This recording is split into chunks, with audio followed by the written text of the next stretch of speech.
Paris. City of love, romance and dreams. So they say. I used to say it too. But ever since that day, the day of the murder, I've always associated my beloved Paris with death.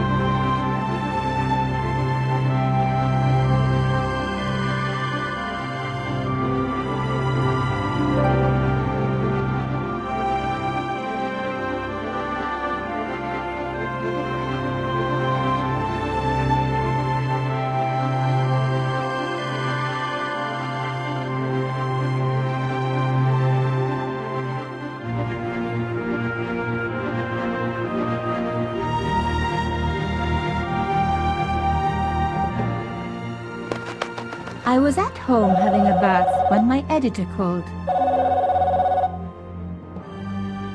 Collard, get your ass over to the Palais Royal now. You got an interview. With Pierre Carchon.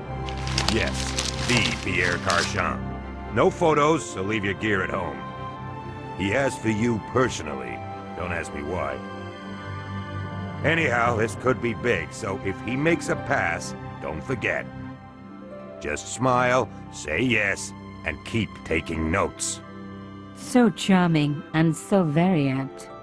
Pierre Carchon was a media king, a national hero, and one of the most infamous adulterers in Europe. He and his wife Imelda were just one step down from royalty. Whoa, I hate mimes, but unless you humor them, they don't go away.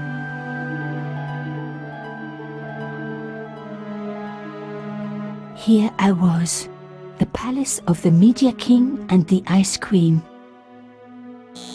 I pressed the doorbell and set in motion a chain of events which would change my life forever. Yes? What is it? Madame, my name is Nico Collard. I'm here to see Monsieur Carchon.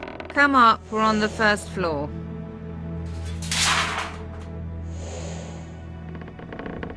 Madame Carchon, it's a pleasure to meet you. Yes, I'm sure. The Ice Queen was certainly living up to her reputation.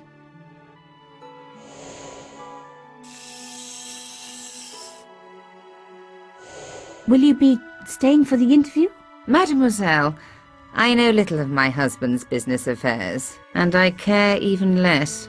I certainly have no intention of watching him pore over yet another pretty little journalist. Pretty? You're too kind, madame.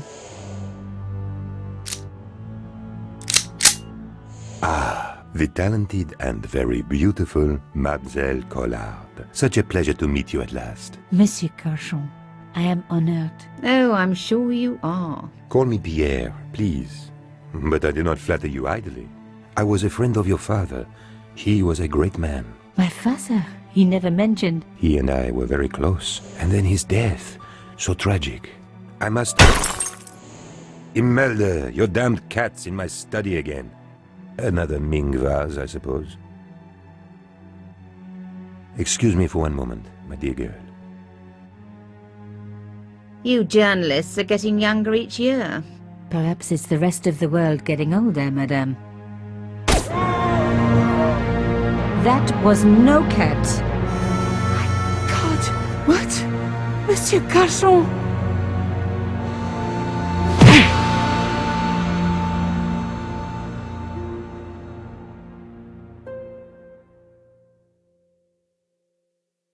He's dead. I must call the police.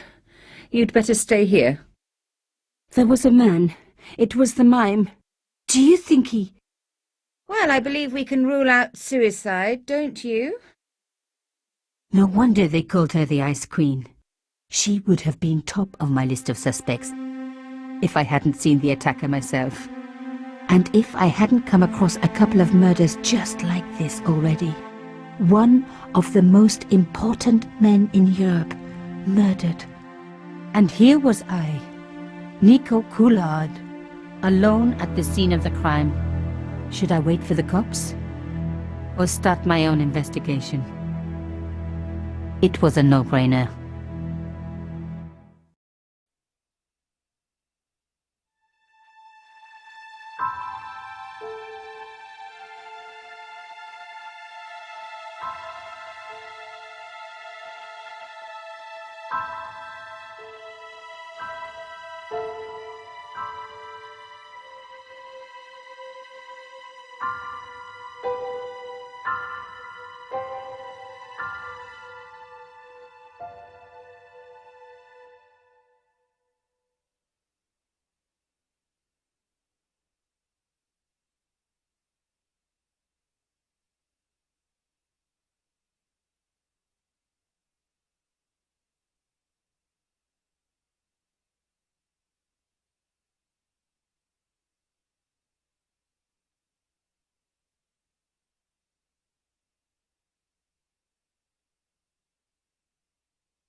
Mimes and guns don't usually go together, but I had an idea that this was no ordinary mime. I'd come across this murderer before, and written about him. The costume killer, at least that's what I'd called him.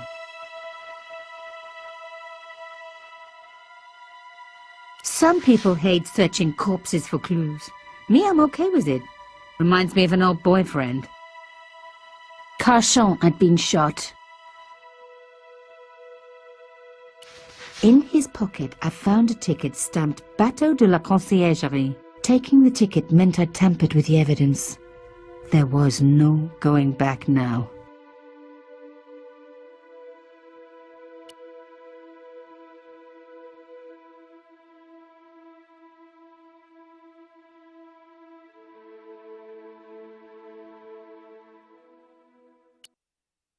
No.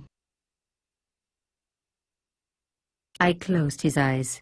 It was the least I could do for the poor fellow. I opened his eyes. Best to leave the crime scene as I found it. I closed his eyes. It was the least I could do for the poor fellow.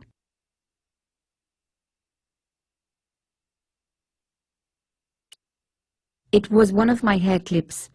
My favorite, in fact. It must have fallen when I was knocked down.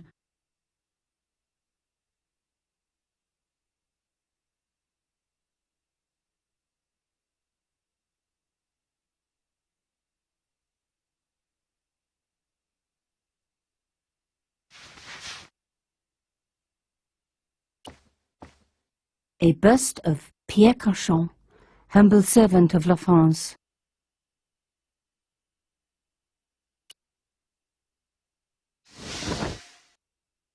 A small round piece of glass had been cut out of the pane. This was a professional job.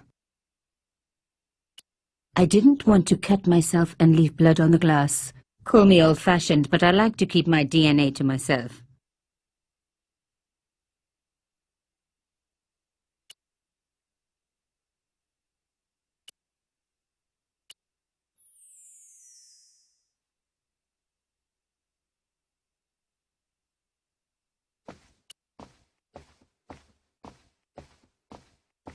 Pierre Carchon again. His eyes seemed to follow me around the room.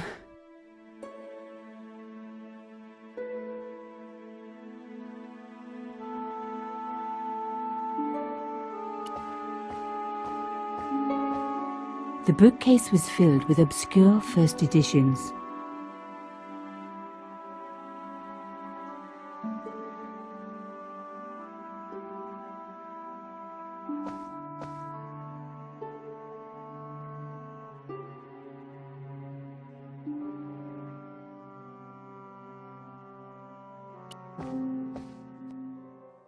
The police could turn up at any minute. Somewhere there were clues to the murder, and I needed to find them.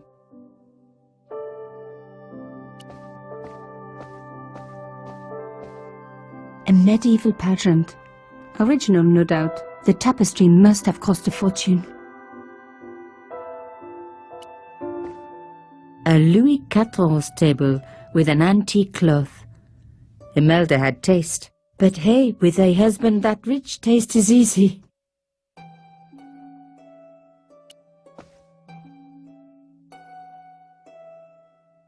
I reckoned that cloth might just turn out to be useful. Even my fingernail wouldn't fit into such a small hole.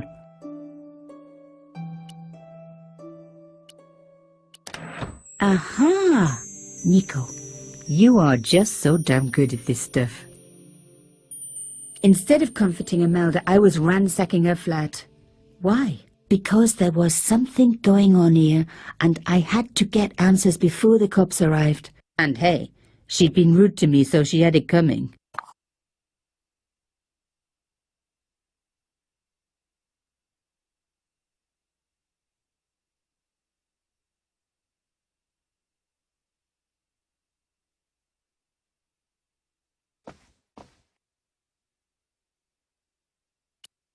Imelda had talent, but I certainly wasn't going to tell her that.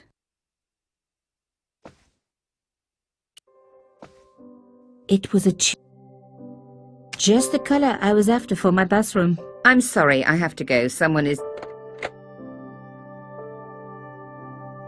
Young lady, what are you doing?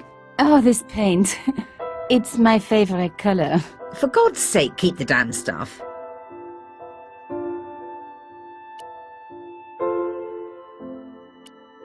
The tube of paint from Imelda's easel, French ultramarine. A key. Maybe a safe key. The cloth was embroidered with an unusual symbol. It was one of my hair clips. My favorite, in fact. It was a boat ticket stamped Bateau de la Conciergerie. When I was a little girl, Papa used to take me on the Bateau Mouche as a treat.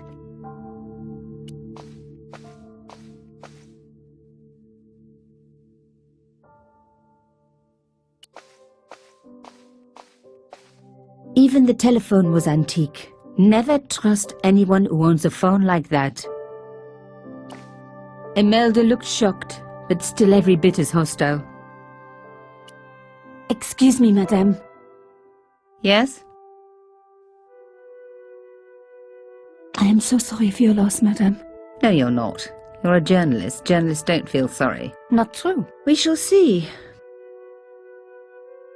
Why did your husband send for me? What did he want to discuss? I have no idea. His business was his business. He never told you anything. No, and frankly, I preferred it that way. How did your husband know my father? I have no idea. You didn't know him? Thierry Coulard? Pierre knew a lot of people I didn't know, most of them women. Why would a mime want to kill your husband? Pierre had plenty of enemies. Half the husbands in Paris for a start. This is quite a scoop for you. I suppose you're already inventing the headlines. Just because I am a journalist. Don't patronize me. You're all cut from the same cloth. Do you have any moral sense at all? Yes, that's why I do this job. You do it to see your name in print. As if my editor gets the byline, I just do the work. Well, don't expect my sympathy. The police will be here soon, madame. Is there anybody you would like me to contact? Family, friends? No, I have no family. Pierre and I were... He was all I had, really. Not much, was it? The dutiful wife. That was my role.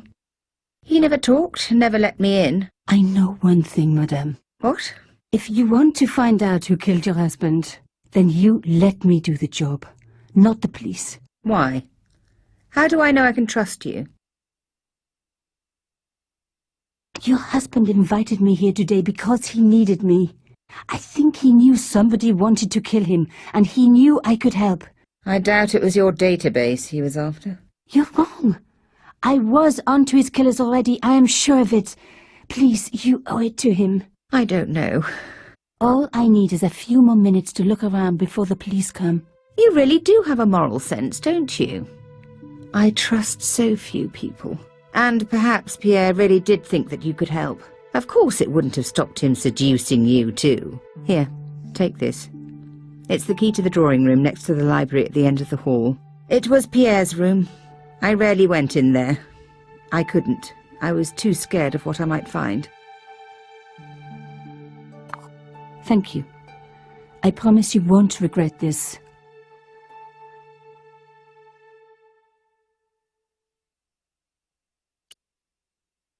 Madame Cachon, Please call me Imelda. We hardly need the formalities now, do we?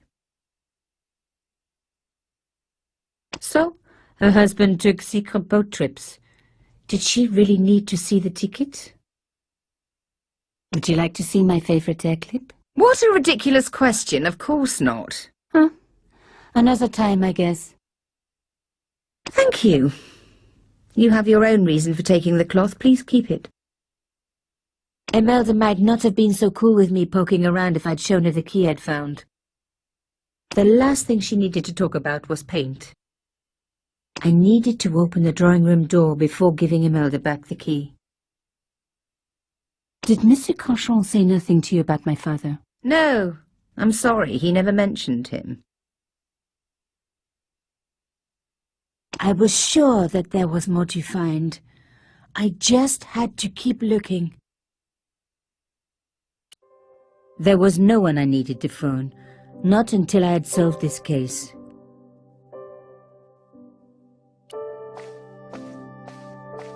It was the way out. A beautiful, expensive, antique way out, but the way out nevertheless. I thought of leaving, but was sure there was more to find.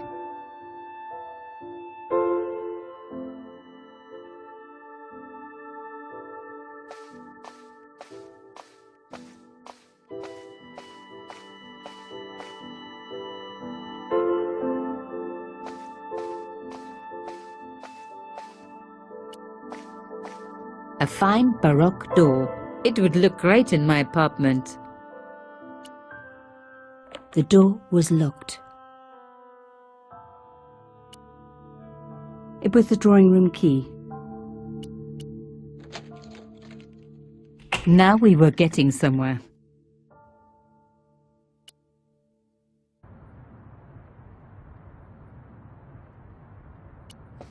Even the light switch looked impressive.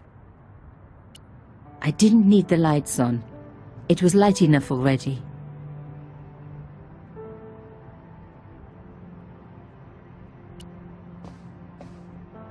The painting showed the Cachons together, in love. As the poet said, the past is a different country. Or did I read that in a fortune cookie? The Cachons, noblesse oblige. The painting was attached firmly to the wall.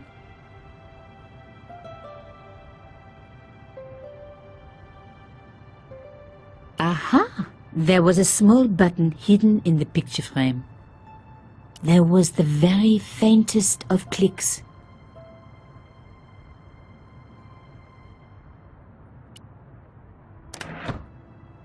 Behind the picture was a safe.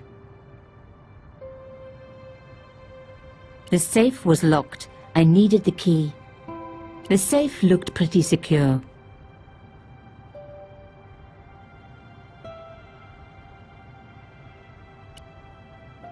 A key. A key. Maybe a safe key.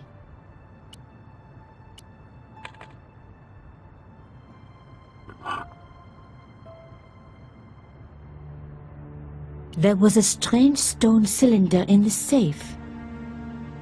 In the safe was some kind of artifact. There were strange symbols on its surface. It looked like the printer's blocks I'd made at art school. If there was one thing I'd learned about symbols, they are always important. But these symbols scratched into stone were impossible to read. I needed to find a way of printing them. At least the stone was round. But what could I use for ink? And what could I print on? Sure, I was stealing, but I knew Imelda didn't know about the artifact, and Carchon was past carrying.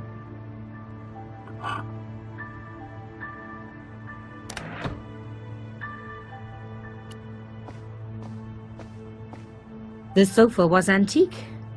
For one horrible moment, I had an image of a naked Carchon wriggling around on it with a young journalist. Oh. This wasn't the time for me to lie on the sofa doing my Marie Antoinette impression, though it is very popular at parties, especially with gay guys. Don't ask me why.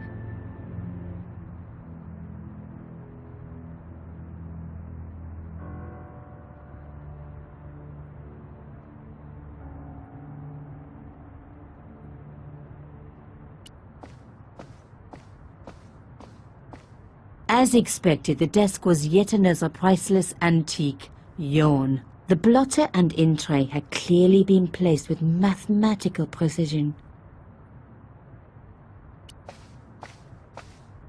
It was a sheet of blotting paper in a leather holder. Its cracked surface looked ancient, reminded me of its owner. I didn't need a sheet of blotting paper.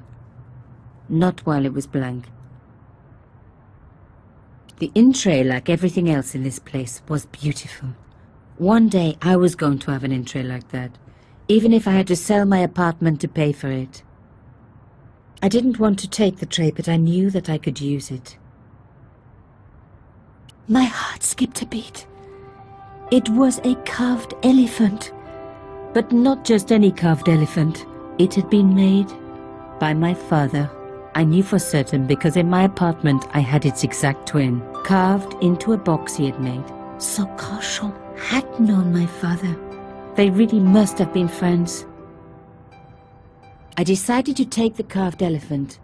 It clearly meant nothing to Imelda.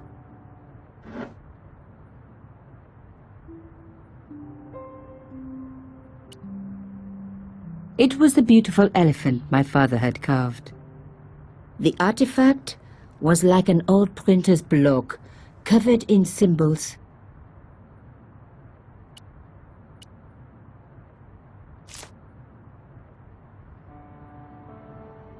I'd spread blue paint over the bottom of the tray. It was ruined.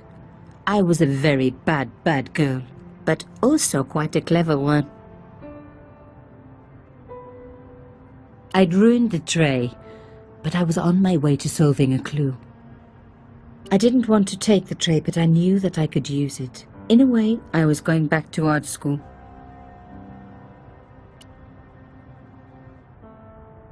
The paint had been squeezed from the tube.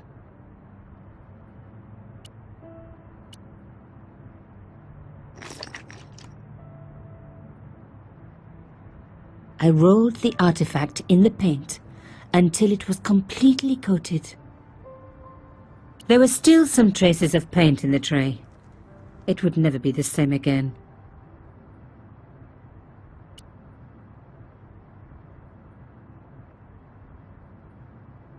The cylinder was covered in the blue paint. I needed to work out what to do before the paint dried.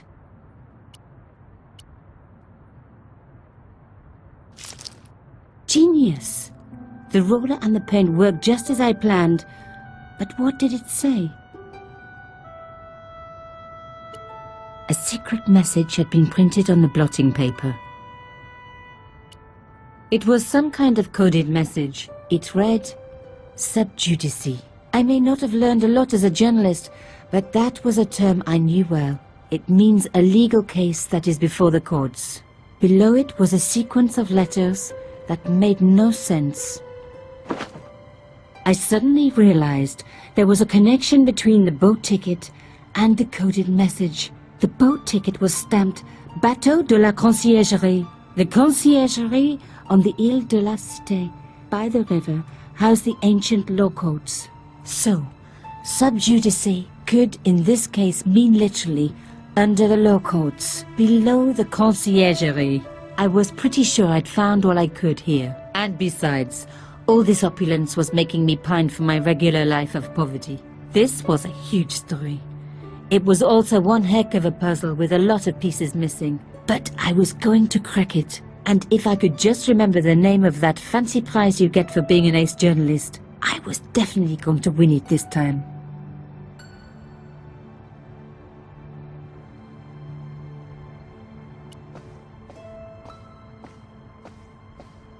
It was a back door. Locked, not surprising really.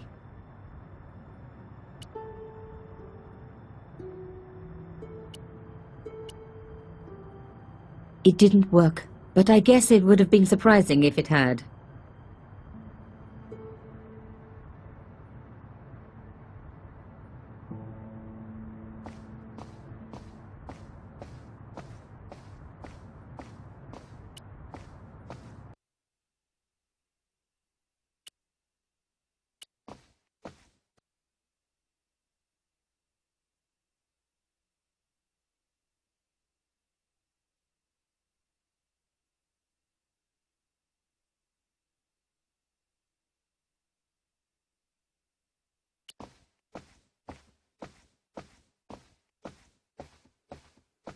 Your original 18th century high-security window handle.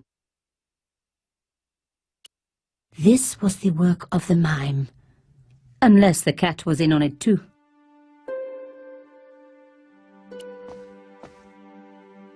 Pierre Carchon was stiff for the last time.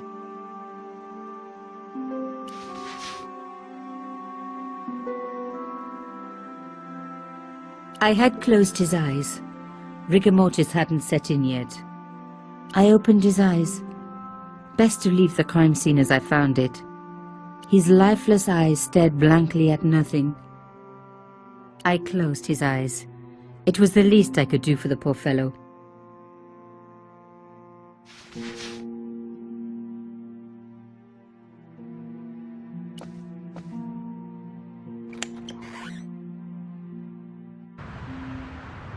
The killer must have used a ladder to reach the window.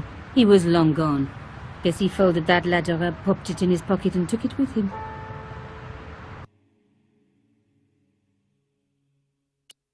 Not a good idea to touch the broken glass.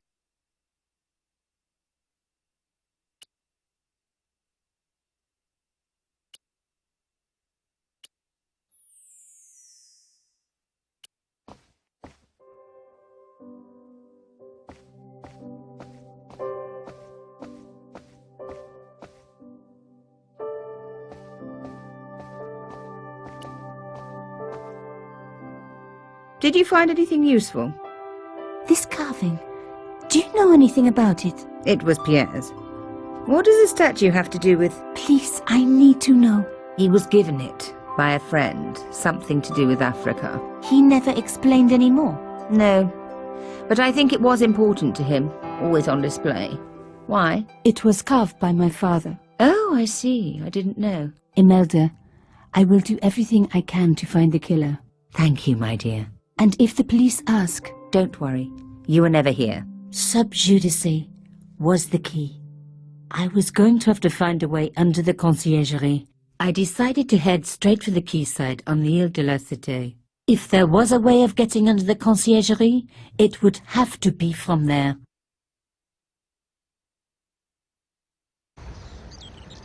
Carchon wasn't the type for messing about on the river. He was up to something down here. Something that got him killed.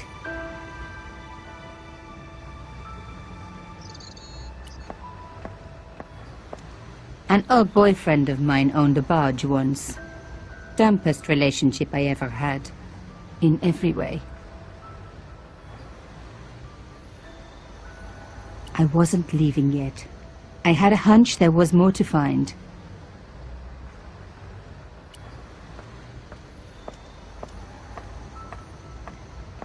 This fence was a permanent fixture.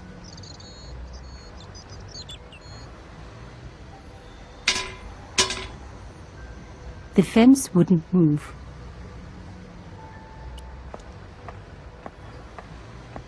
This fence was a permanent fixture.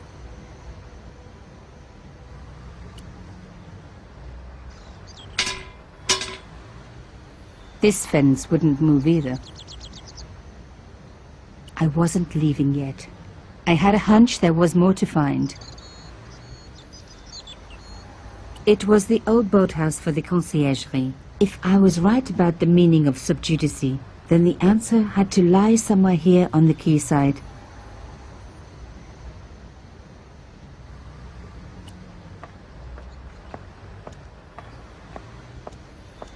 The cross looked familiar. I'd seen it before. It was embroidered on the lace cloth I'd picked up at Carchon's apartment. I knew I was on the right track.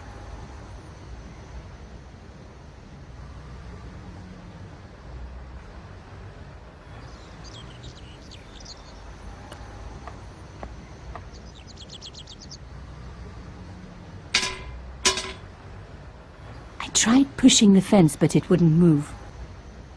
A strange pair of locks stopped the latches from releasing the gate.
Yes!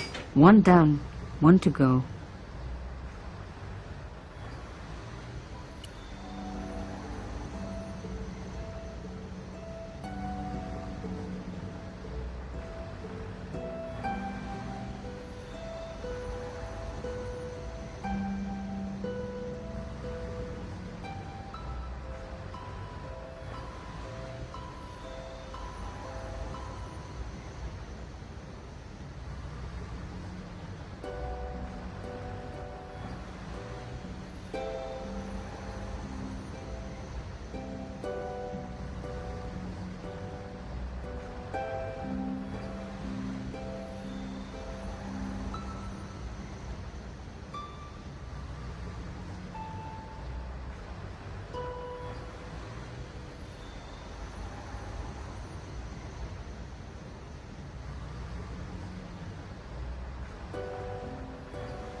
Nothing like a good convent education for honing your lockpicking skills.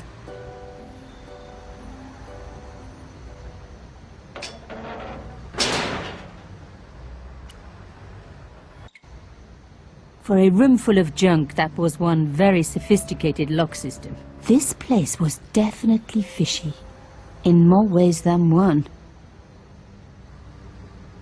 It was almost as if the fence was intended to double as a bridge. I really didn't want to pull the fence back up and risk trapping myself in this place.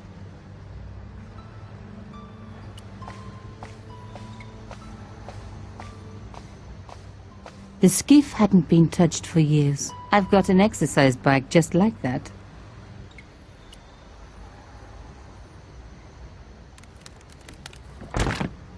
Oops.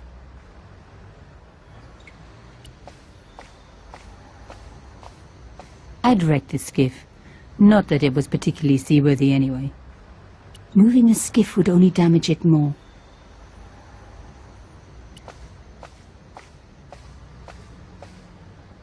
It was an old shell case, probably from the 50s. I knew what I was talking about. I grew up watching war movies. An old shell case. I wondered what that was doing there.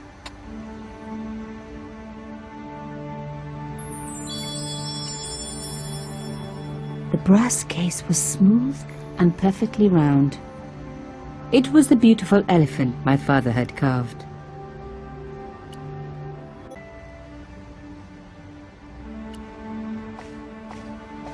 A rough hole was cut into the pillar. So, a stone door. There had to be a mechanism to open it. No handle, nothing obvious. But there had to be a way to open it. The words sinister and Dexter were carved on either side. Now any good convent girl like me knows the old Roman for left, right, left, right. But what did it mean here? Rolling out the painted cylinder had given me a print of a secret message. It read, Sub Judice. Below it was a sequence of letters, S, D, S, S, D, S, S.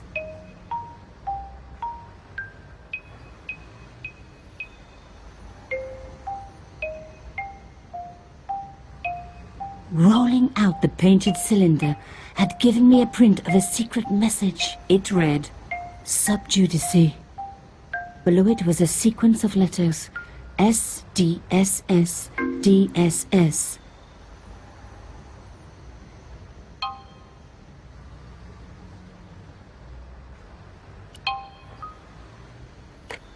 Nothing happened. Nothing happened. Nothing happened. Nothing happened. Nothing happened. Nothing happened. Nothing happened. The hole was too small even for my little hand.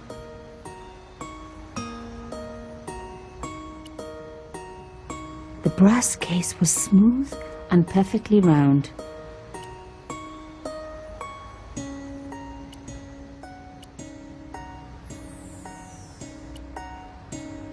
The artifact was like an old printer's block, covered in symbols.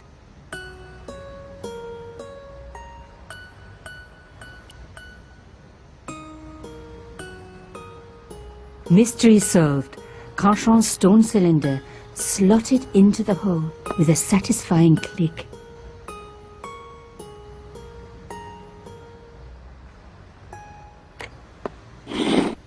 A satisfying click told me I turned it to the right position. It felt...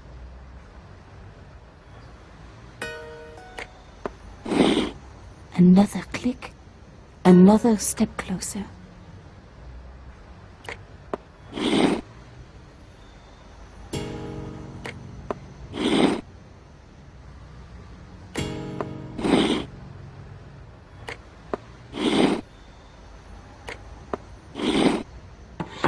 I love the sound of locks clicking open.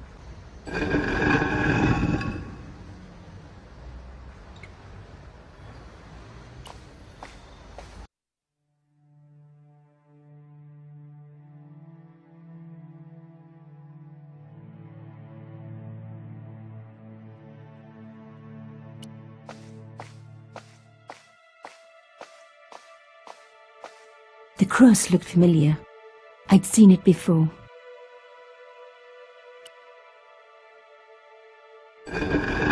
Oh my god! The slab came down with a hell of a force. With nothing to hold it up, the cross dropped back down again.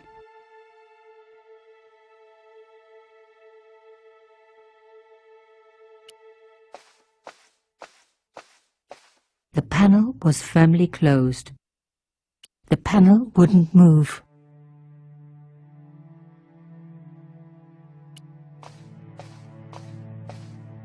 Ut lex vel ut next sumito. To the law or unto death, submit.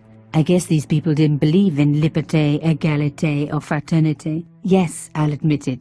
I was a swot at school. I also wore lipstick and the nuns never knew.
I really didn't want to pull the fence back up and risk trapping myself in this place.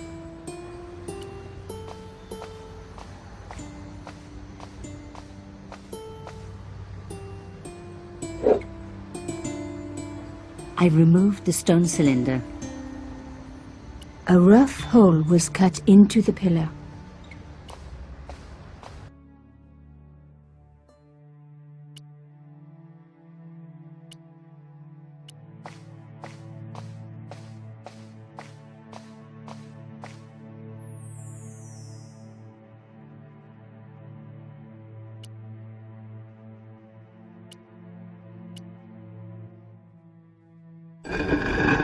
Lifting the cross closed the entrance door and also opened some kind of stone panel. Ingenious.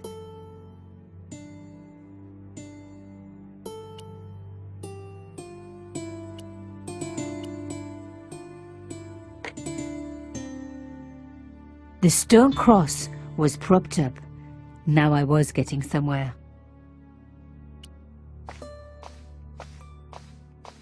A round slot precisely carved into the stonework. I touched the slot. Nothing bad happened, which was good. I've always been attached to my fingers. This slot was designed for something specific. But what?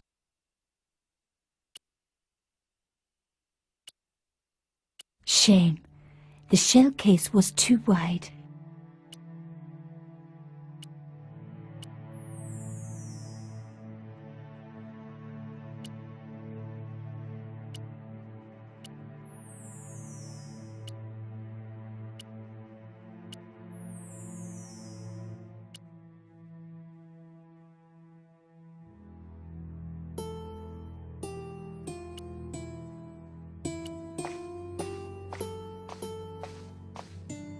I took the stone cylinder.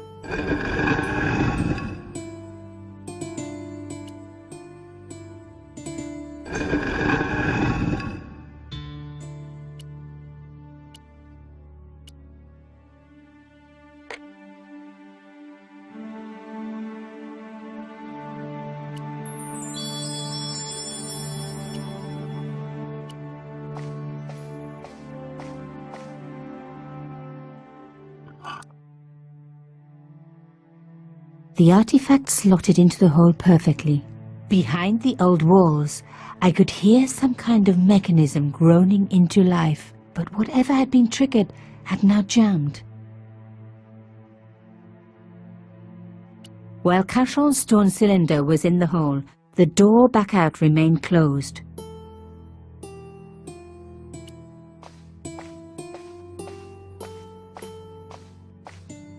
A hidden door. This was getting interesting. Shame the mechanism jammed. I was going to have to find a way to prise it open. The gap was too thin for me to get a grip.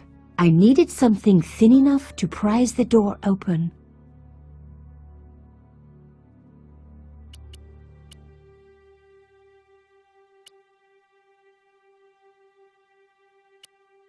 I was going to need something a lot stronger than a hair clip to free the door.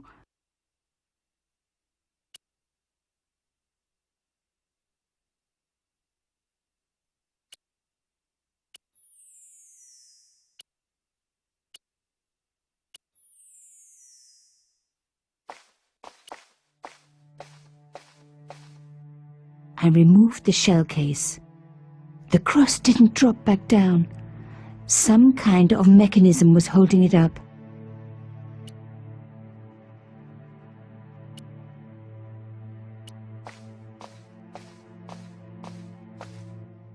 The gap was too narrow.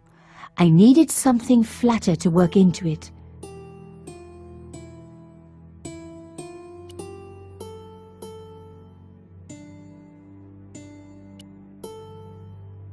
No.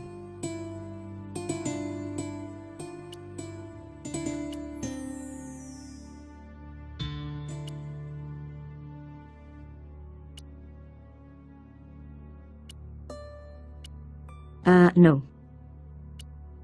No. No.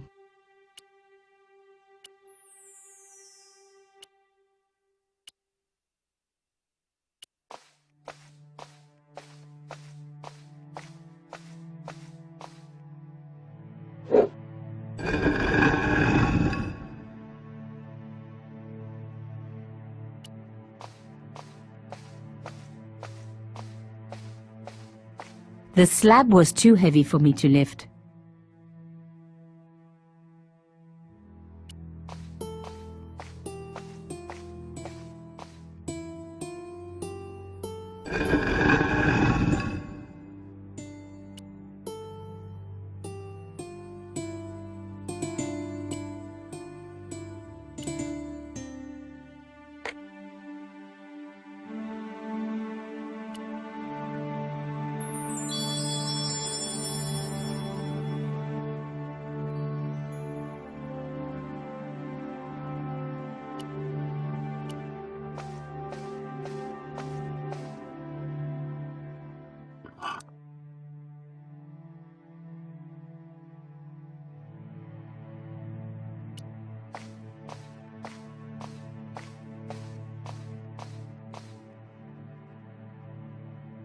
The gap was too thin for me to get a grip. I needed something thin enough to prise the door open.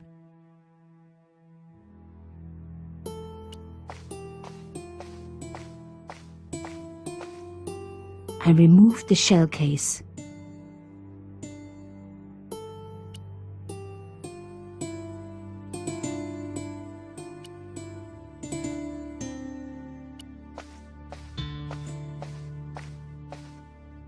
The gap was too narrow.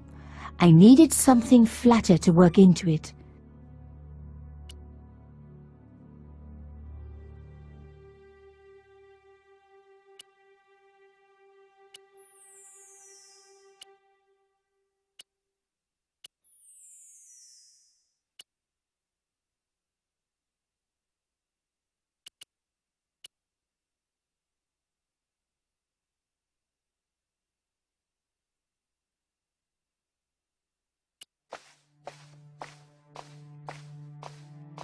The cross didn't need to be propped up.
The stone slab had flattened one end of the shell case.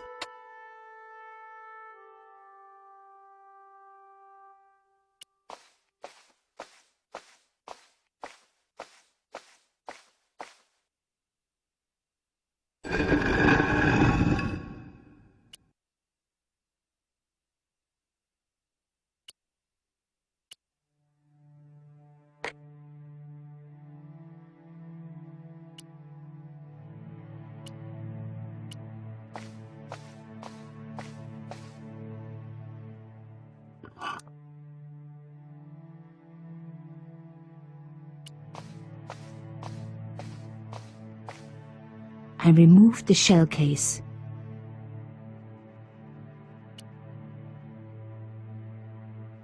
The shell case had been flattened at one end, forming a serrated edge.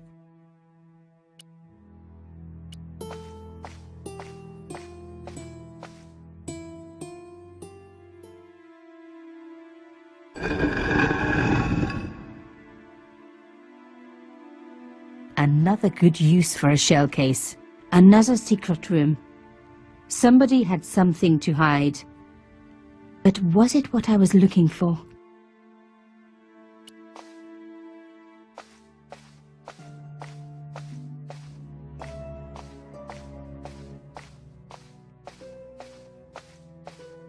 Wow! Through the darkness, I could see that this was a stateroom. But for what purpose? And how did it tie in with Carchon?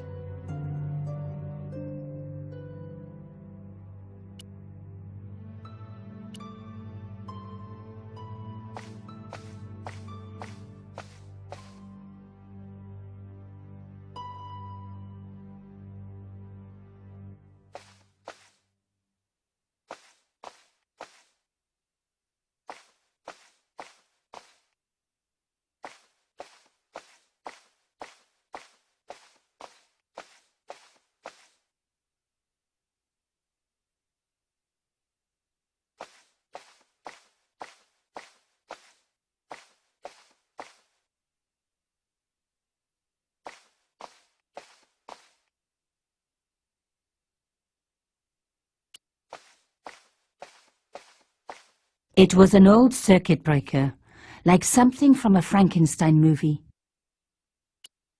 Amazing! The thing still worked. The room lit up bright as day.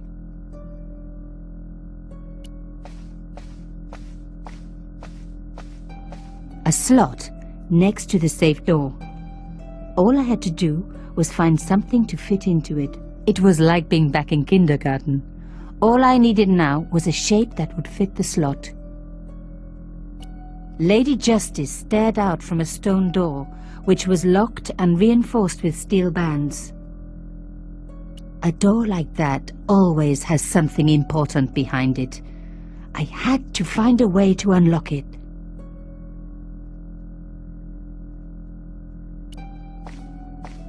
The desks were covered with a layer of dust. No one had worked here for years. I wasn't going to find anything in this old desk. It hadn't been used for years.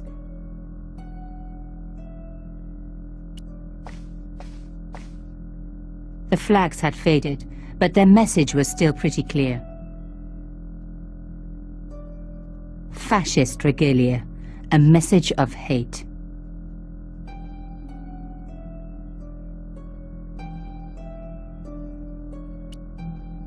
The flags had faded, but their message was fascist regalia, a message of hate.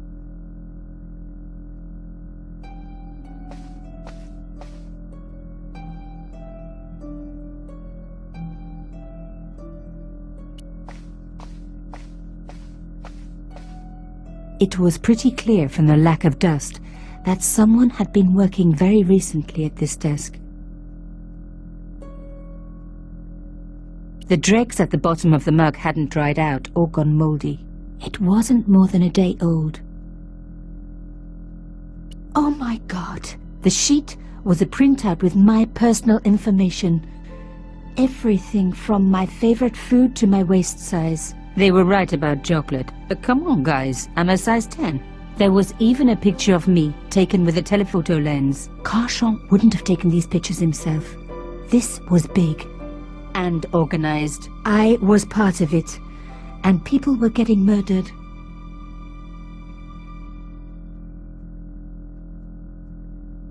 This was the article I'd written about the costume killer. My suspicions were right. Carchon had cut it out. 2 businessmen had been killed. One in Italy, one in Japan.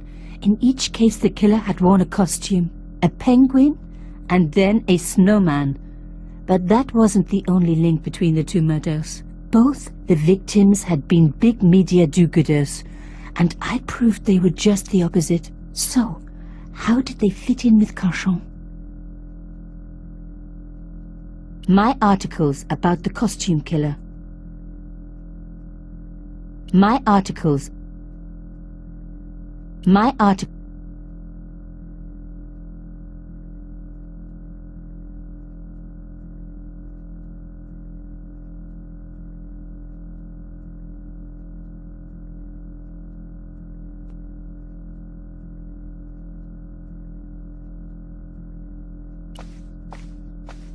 It was a drawer. I wondered what was inside.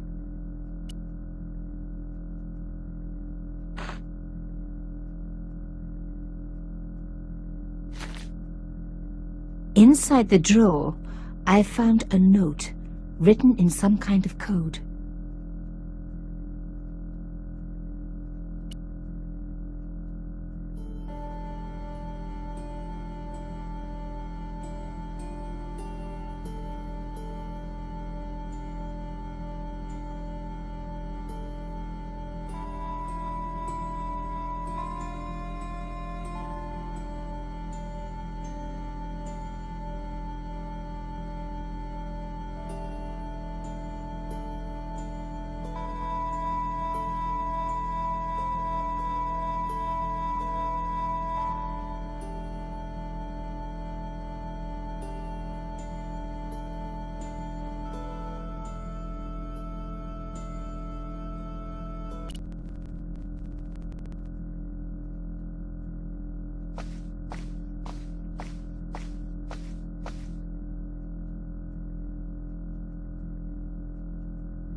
I removed the shell case.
Damn! Don't you just hate it when that happens?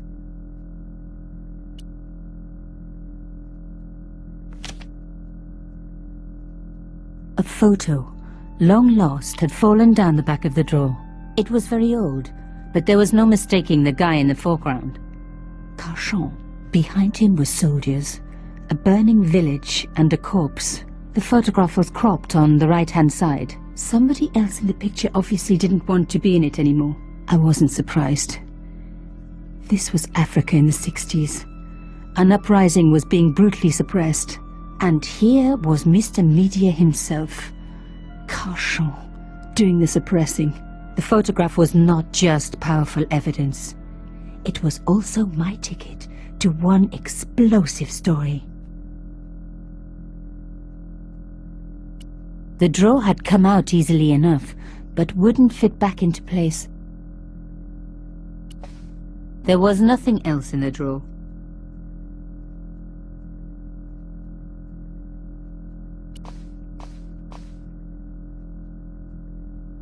The congealed coffee wasn't appealing.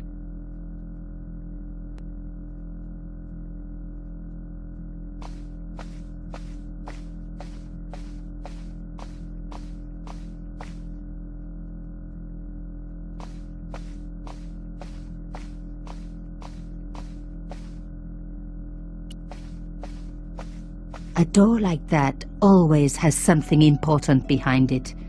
I had to find a way to unlock it. That wasn't going to help. A slot next to the safe door. All I had to do was find something to fit into it.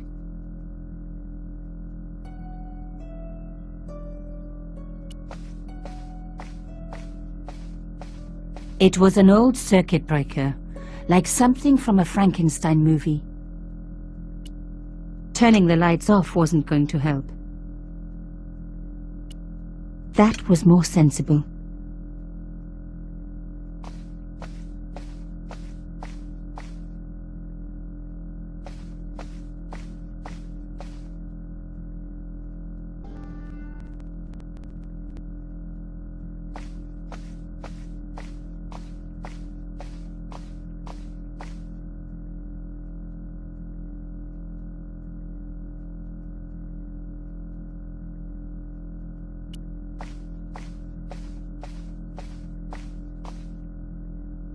The flags had faded, but their message was still pretty clear. Fascist regalia, a message of hate.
looked at the note. It read, Pierre, full report to follow. But this is too urgent to wait. Arno and Yamada both dead. This is not a coincidence. Indeed, it seems that all of us who came together in July are in danger. Take great care. X. I wasn't the only one to make the connection between the costume killer murders. I'd been right all along. That was why he had asked to meet me. But what did I know that he didn't? I had enough for a story. An amazing story that was going to make my reputation and blow Conscience to pieces. I needed to get home fast and start typing.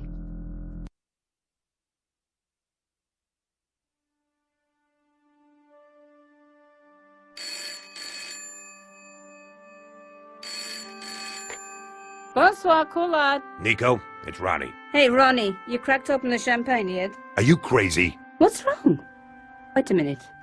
You didn't print it, did you? Course I didn't print. That's the best piece I've written.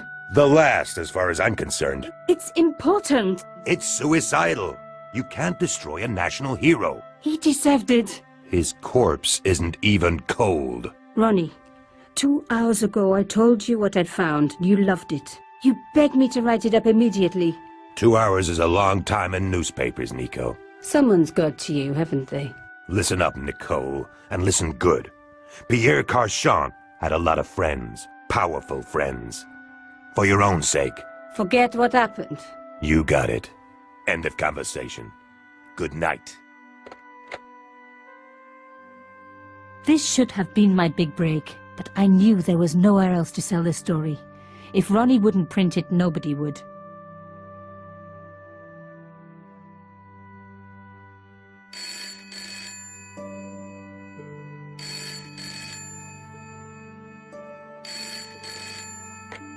Bonsoir, Collard.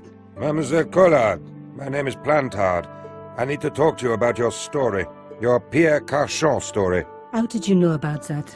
There are people out there, madame, who will be very upset by this story. Oh, really? Well, it's their lucky day. It's been spiked. Yes, I know. We must meet. We must? I have information relating to your costume killer stories. Tomorrow morning, 8 a.m., Café de la Chandelle Verte, Rue Alain Court. I shall be wearing a grey overcoat. You must talk to no one about this. You can't tell me what to... Tomorrow at 8. I'll be waiting. People complain about newspaper articles all the time, but not usually before they're printed. I was beginning to feel scared. This guy, Plantard, could I trust him? Should I meet him or forget the whole business? I didn't have an answer.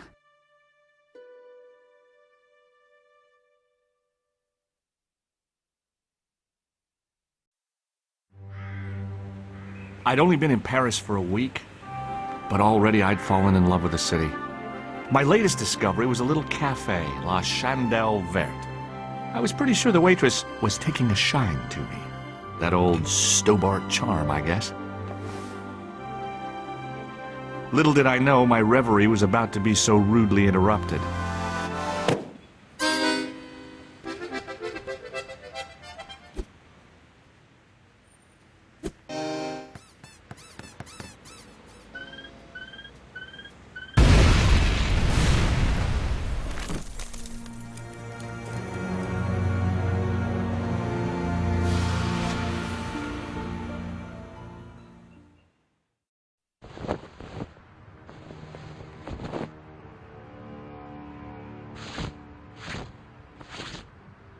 As I picked myself up, I was really angry. 1 minute I'm on vacation, the next minute some clown's blown me up.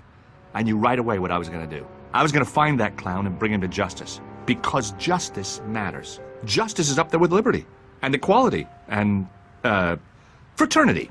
After all, that's why I'd studied law, wasn't it? Well, that, and money, of course.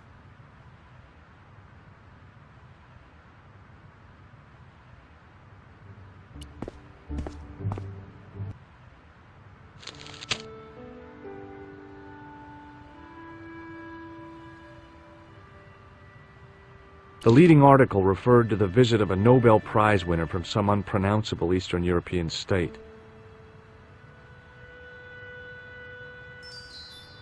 The column was devoted exclusively to rumor, gossip, and sensationalism. The big story was about the brutal murder of a French media magnate, shot down in cold blood. The guy oozed confidence, like a regular French statesman.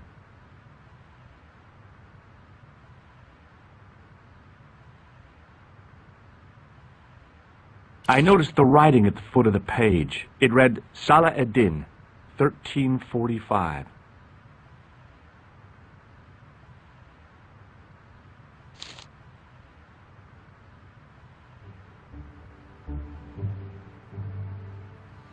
The table had been overturned by the explosion.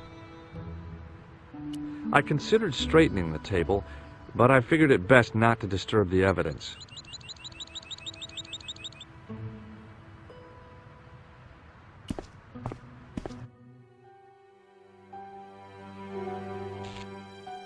It was the body of the old man. It was hard to believe I'd seen him alive only minutes before.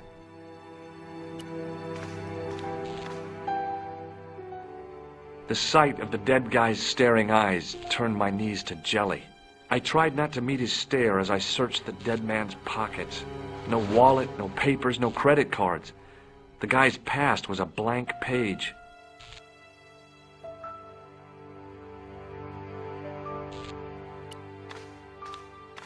Apart from a bit in the middle, the mirror had smashed into 1,000 pieces. Bad luck for someone.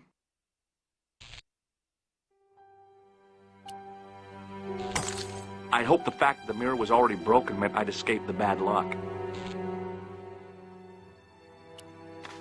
The mirror had smashed into 1,000 pieces. Bad luck for someone. Poor guy. He was pretty mashed up.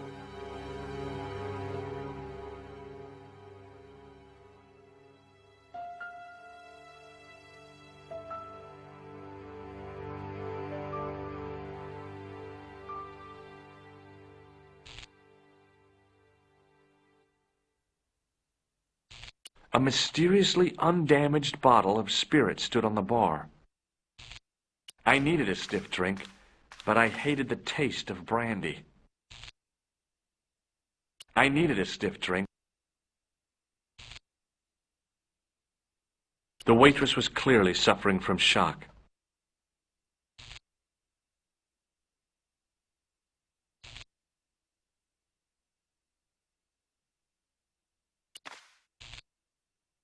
Oh, my head. Never again. How much vodka did I drink? Oh, no, don't tell me. What is your name, Sherry? George Stobart, ma'am. You look like you could use a little help. I could use a little drink. I feel sick, dizzy, and bruised. I don't even remember the party. Just relax and take it easy. You've been knocked out. You don't say. What happened? There's been an explosion. You should try not to move. Are you a doctor?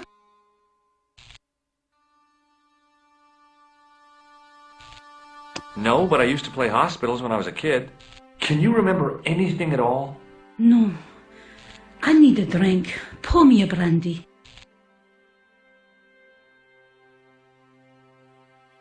Is that straight or with ice? Just give me the bottle with a cheat on it. I guess a little drop won't hurt.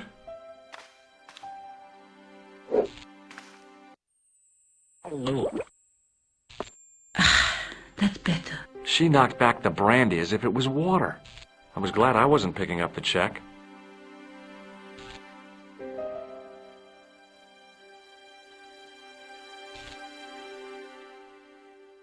Hey, wake up! She didn't respond. If I wanted another cappuccino, I'd have to serve myself. The pretty young waitress was unconscious.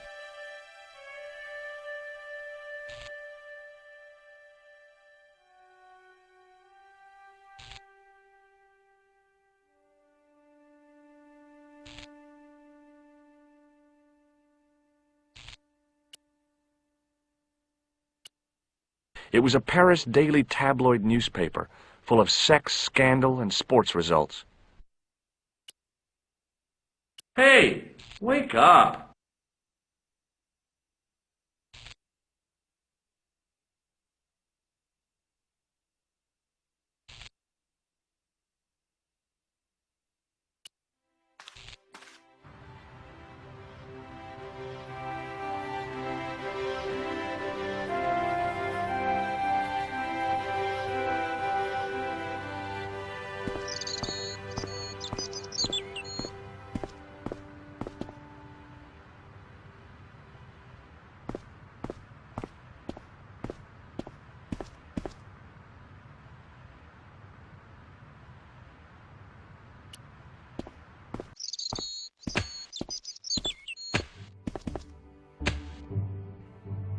Freeze!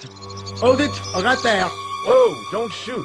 I'm innocent. I'm an American. Can't make up your mind, huh? I demand to see the American consul. Drop your weapons and get down on the ground. Put that thing away, Sergeant Moo. I apologize, monsieur, but I cannot permit you to leave. Am I under arrest?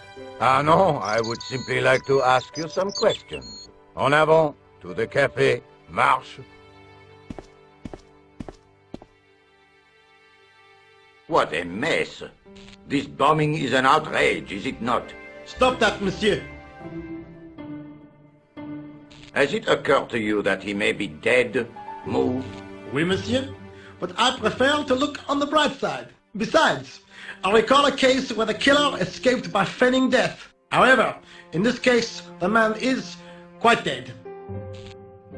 Examine the girl and take her statement, if you can. Et maintenant, to business. Your name, please? George Stobart. I'm from California. And what brings you to Paris, Monsieur Stobart? Travel. I'm touring Europe. You chose well. The city is most beautiful at this time of year, no? Yeah, I guess so, apart from the bomb blasts. Were you in the vicinity of the cafe at the time of the explosion? Yeah, I was sitting out on the sidewalk. I was lucky I wasn't killed. The inspector passed over my remark with no reaction. Did you see the deceased enter the cafe?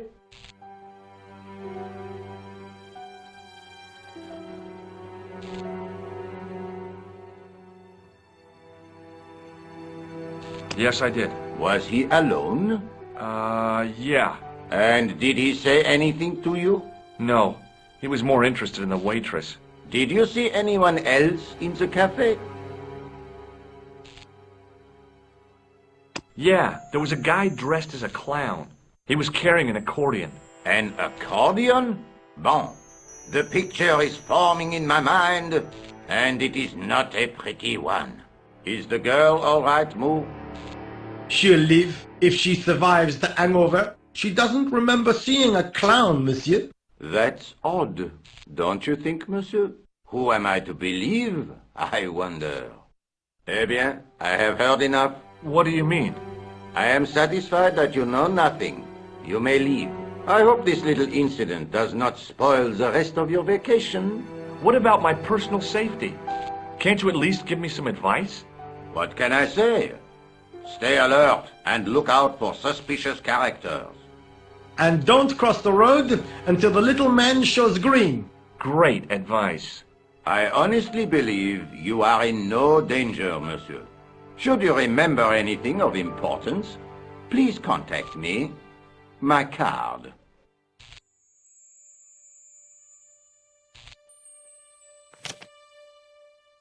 Thanks. That is all. You may go. There's not much to go on, monsieur. On the surface, no.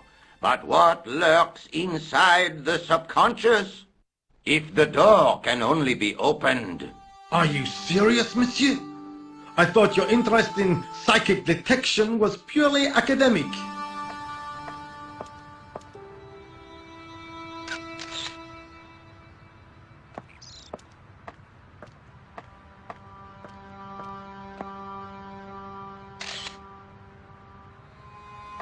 The sergeant was a scrawny man in his 50s who resembled a constipated chicken. Sergeant Moo? Ah, Monsieur Stobart, n'est-ce pas? That's correct. You remember me. The retention of such data is part of my duty as a gendarme. That is how crime is fought, through attention to detail, not intuition. Yes, sure. I found this in the street, Sergeant. That, monsieur, is a newspaper, no? There's a note written on it. Salah Eddin, 1345. Aha! That stumped you, hasn't it? I have never been stumped, as you put it, in my life, monsieur. It is the name assumed by the clown, no? Salah Eddin the clown? I don't think so. Look, Sergeant, the inspector gave me his card. Yes, monsieur. He wants you to advise him if you have any information concerning this case. Well, I'd be glad to talk with him, but I don't want him working his psycho weirdness on me. Ah, no, monsieur. You are confusing the science of parapsychology with witchcraft. Oh, yeah? What's the difference? We don't do sacrifices. I was one of the last people to see the victim alive, Sergeant. Does that worry you? Yes, it does. I feel I owe it to him to find his killer. That is best left to the authorities, monsieur. Did he speak to you? Tell you anything? No, he just grinned and nodded. Don't let it trouble you, monsieur.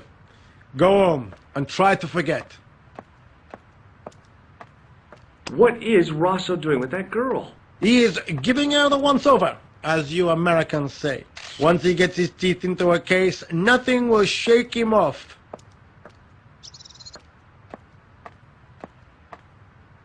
See you later, Sergeant.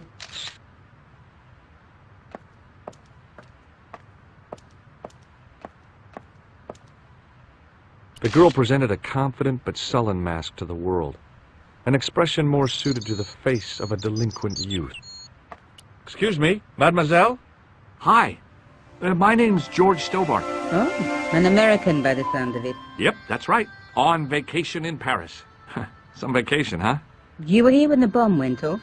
Sure was. Sat right out in front of the cafe. Did you notice a middle-aged man, maybe 60, with a hat and overcoat? I couldn't believe it. She hadn't even asked how I was feeling.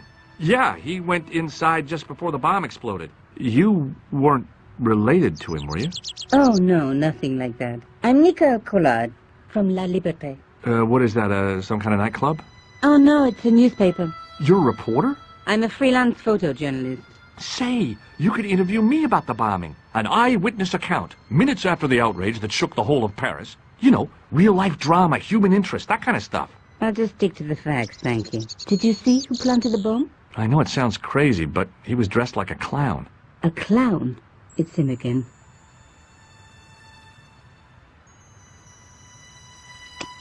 I found this newspaper outside the cafe. That is not a newspaper, it's a gossip rag. There's something written in it. Salah Eddin, 1345. It sounds like a betting tip. The name of the horse and the time of the race. What do you think?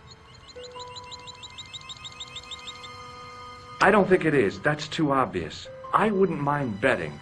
This is a coded message. It's a romantic notion, but I don't think so. Look, the inspector gave me his card. Rosso! You know him? Oh, yes, we've met. Oh, I didn't know his first name was Augustin. It suits him, I must say. Who was the guy you were supposed to meet? His name was Plantard. I didn't know him, but he called me last night. He said he had a story which would interest me. He asked me to meet him at the cafe. I guess I'll never know what he wanted to tell me. Well, not unless you have Rosso's gift for psychic interrogation. How did Plantard get your name? Through the newspaper, La Liberté. I'd written an article linking two unsolved murders, one in Italy, the other in Japan. The cases were remarkably similar. A wealthy victim, no apparent motive, and a costume killer. Plantard said he could supply me with more information. Somehow the clown must have known about our appointment. Rosso didn't blink when I told him about the clown. It's as if he already knew. That's typical of a cold fish like Rosso. I've seen cheeseburgers with more spunk. Have you met the clown before? It's a long story. I have plenty of time. I don't. Why won't you tell me about the clown? Why do you want to get involved? Because he almost killed me. Isn't that reason enough? I guess so. Listen, I'll give you my phone number. You help me with my story and I'll let you in on what I know. And let's get one thing straight right now. This is strictly business. Okay, it's a deal. I have to go develop these pictures. I'll be on phone with you.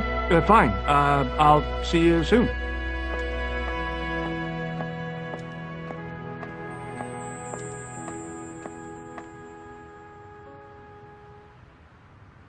Excuse me, Sergeant. What do you want now? I know the identity of the dead guy. His name was Plantard. Is that so? You knew him, did you? No, but We'll know everything there is to know about him soon enough. I'm trying to be helpful here. The best way you can help us is to go home, monsieur. See you later, Sergeant.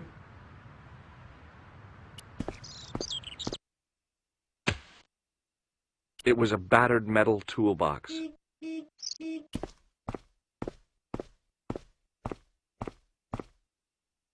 Hey, stop that! Get away from there!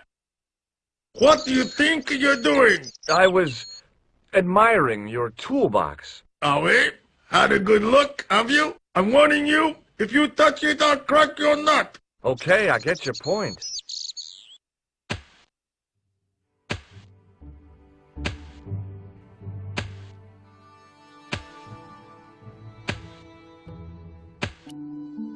Hey, stop that! Get away from there!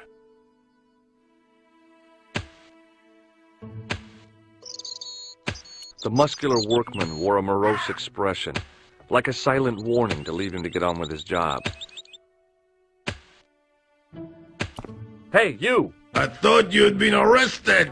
No, it was a misunderstanding. When he pulled that gun, gah! I thought that was it. Those automatics pack quite a punch, you know? He made a mistake. He thought I was a terrorist. You? A terrorist? Ha! He was only doing his duty, I guess. Would you like to read my newspaper? I haven't got time to read that. Can't you see I'm busy? You could read it on your lunch break. 10 minutes is all I get. And if my boss had his way, I wouldn't get that. He'd have me on a drip, so I didn't have to stop to eat. Oh, take the newspaper and quit complaining. Bah! Look at this! Damn bleeding heart liberals! Tcha! Save the dolphins! Catch them and eat them, I say! All that fuss over a bunch of fish! Nah, that's more like it! Look at the size of those! Like champagne bottle corks, no? Ah, what's this? Saladin running in the Prix de l'Arc de Triomphe. It's a racehorse? A horse? A legend!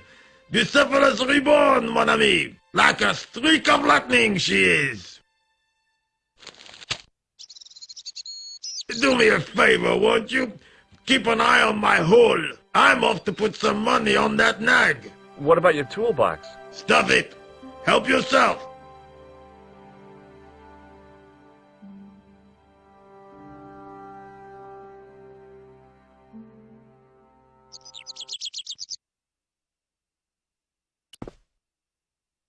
I found a T-shaped tool in the box. I didn't know what it was, but it looked useful. It was a huge and weighty-looking engineer's telephone.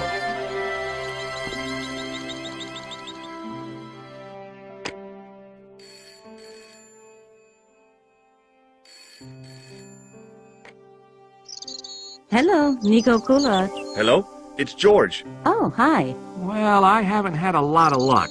You found nothing. No. Look, I'm very busy right now. Call me if you have any news, okay? Oh, yeah, I guess. Adieu, monsieur. See you.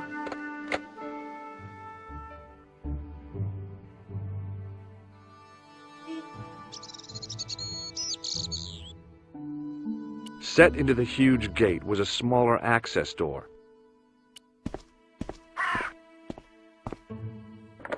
The door was securely locked. It was a metal rod with a handle at one end and a short crosspiece at the other. The card read, Augustin Rousseau, and gave an address to the south of the Montparnasse Cemetery.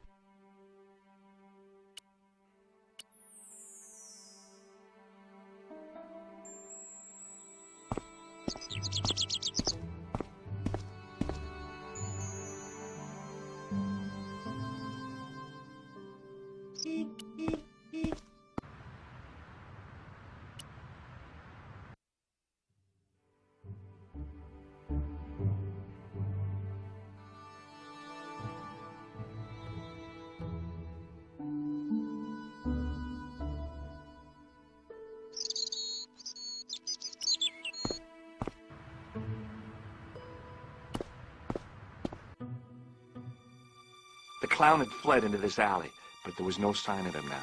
I was intrigued by Nico and what she could tell me about the explosion.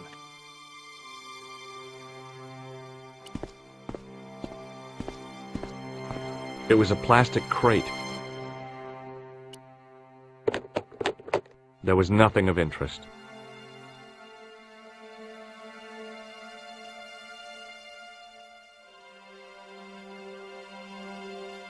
It was a battered old trash can.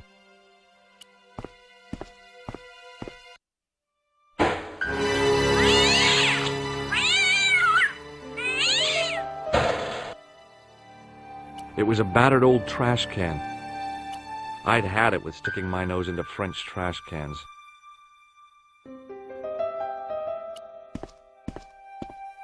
It was an iron cover concealing the entrance to a drain or sewer. It was a battered old trash can.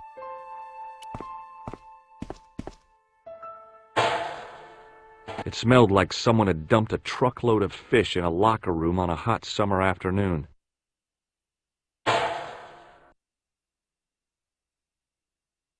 The drain pipe looked as if it would bear my weight. I took a deep breath and prepared to climb the drain pipe. I guess the clown hadn't escaped over the rooftops. I decided I'd had enough of messing with that drain pipe. The drain pipe hung limp and useless.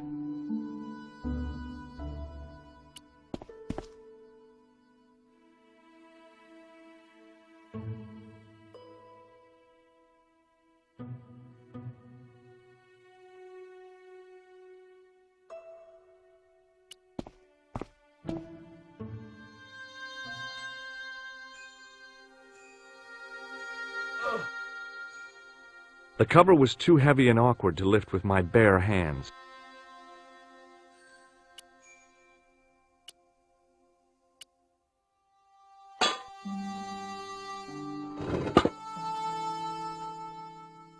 I lifted the cover to reveal what smelt like the entrance to a sewer.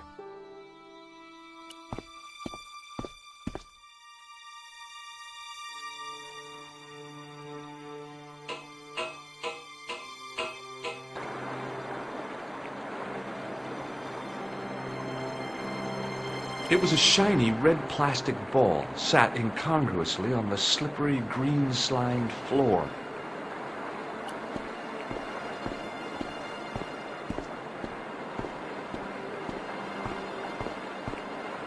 As I picked up the plastic ball, I realized it was intended to be worn. It was the clown's red nose.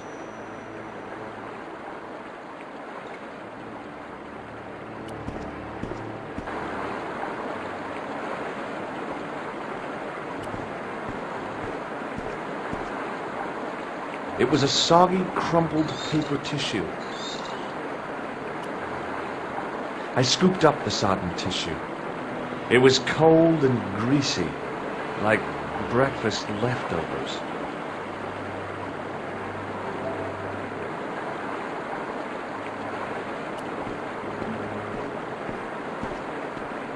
It was a small scrap of cloth caught on the rusting spike. I took hold of the scrap of material and unsnagged it from the spike.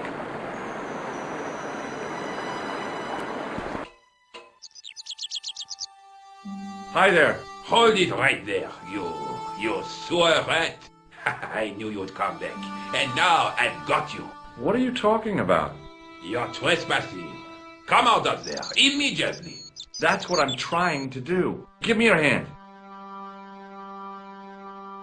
Ha! You won't catch me with tricks like that.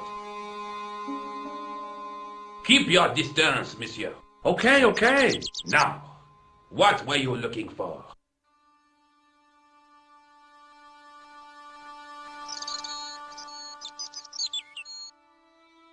Terrorists. The meanest, nastiest, dirtiest bunch of guys you ever saw. Ah, Englishmen without a doubt. The filthy dogs. The day they opened that tunnel was a bad day for France, I tell you. If I still had the full use of my faculties, I'd march right over there and tell them so. Well, whoever they are, they blew up the cafe. What? The cafe? Blown up? Mon Dieu! That is awful. The guy who did it was a calculating, cold-blooded killer. He was disguised as a clown. I followed him into the sewer, and I think he came this way. Ah, mon Dieu! Then, the man I chased, do you think that man and the clown are one and the same? Well, yes, it had crossed my mind. Ah, that still does not explain what you are doing down the sewer. For all I know, you are in league with him. Oh no, I'm just a tourist. Haha, most tourists are content with the Eiffel Tower, the Louvre, or the Pigalle. I didn't realize my waste pipes were such an attraction.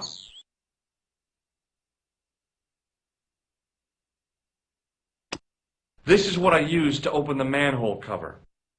Just as I thought. You were up to no good down those sewers, weren't you? One slip and I would have been up to my neck. Perhaps you'd like to take a look at my card?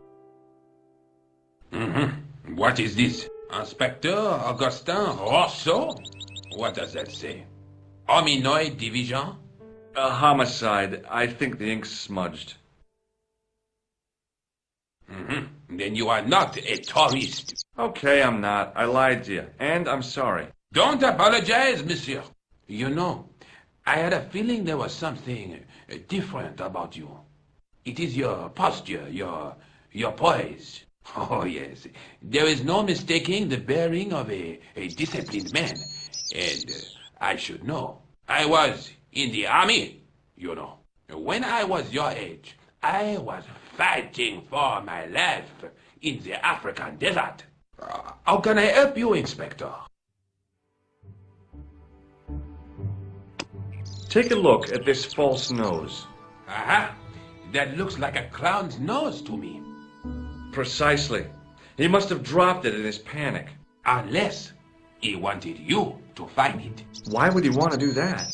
To put you off the scent. What does this tissue mean to you? Nothing, monsieur. It's disgusting. What on earth possessed you to show it to me? Someone had emptied their nostrils into it. Does this piece of material mean anything to you? Ah, that is the same cloth as the jacket I found. I'd recognize that pattern anywhere.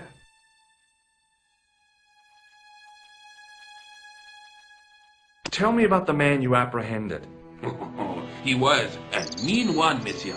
He grabbed me in an armlock. His face suddenly next to mine. His grip was like iron. But he did not know what he was up against. Oh no! He made a big mistake when he took on one of the desert hyenas. Yes, I get the picture. Do you know the waitress at the cafe? You can't suspect her, surely. Just answer the question, please. Yes, I know her. Quite well, you could say. She came to work at the cafe 6, 7 months ago. I look forward all week to the relief she gives me when she visits. Really? So you'd miss her if she wasn't there? Oh, mais oui! Who else would I find to cut my toenails? Does the name Plantar mean anything to you? No, it doesn't. Was the guy you saw carrying a briefcase? Why, yes, he was. Clutched in his arms like a baby. That belonged to his victim. Oh, what do you think was in it? Drugs? Stolen jewels? I don't know. But the killer thought it was worth a man's life. Nothing is worth that, monsieur. Now, about the jacket you found. Do you have it here? No, monsieur. One of the sleeves was badly torn, so I sent it for repair. A pity, because otherwise it was a fine piece of quality tailoring. It had the tailor's name inside on the label. Where did you send the jacket? I gave it to an itinerant Romani seamstress. Just my luck. Was there anything in the jacket pockets? Not a sou. You know what I think? Do tell me. He changed out of the clown suit and cunningly disguised himself as an ordinary person. Looks like I'm up against a mastermind. What was the name on the label? It was a foreign name. Todrick, I think. Did you get the address? There wasn't one, monsieur. Only a telephone number. Well, I don't expect you to remember a phone number you've only seen once. 74 98 08 59. You're kidding. That's his phone number? Yes, that's it. A little trick with numbers that I learned in the desert. I was taught the technique by a Tuareg shaman. That's incredible. It comes in handy at the supermarket checkout. Do I get a reward? Honesty, monsieur, is its own reward. Then I'm glad I do not rely on honesty to pay the bills. I have to be going. Thanks to your help, the citizens of Paris can sleep a little easier tonight. Vraiment? I was only doing my duty, monsieur. Good luck, Inspector. I hope you catch that killer soon.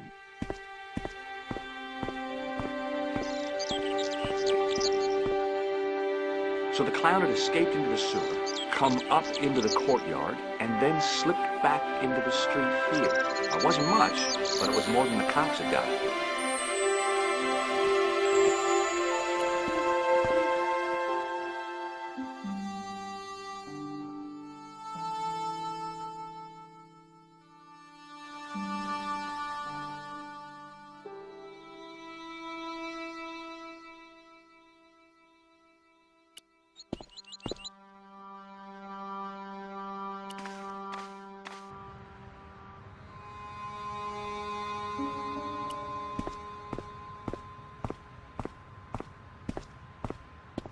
Excuse me, Sergeant. What do you want now? What do you suppose this tool is used for, Sergeant Moo? It looks like something an obstetrician would use, monsieur. It was with tools like this that the clown made his escape. I don't understand. He opened up the hole and disappeared into the bowels of the earth. If you say so, monsieur. I found this red nose in the sewer. What were you doing down there? Fishing for clues.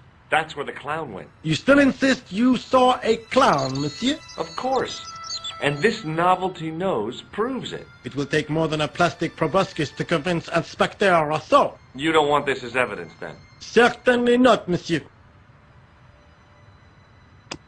Do you recognize this dirty tissue? No, monsieur, I do not. I found it in the sewer. Perhaps it would be better if you put it back there.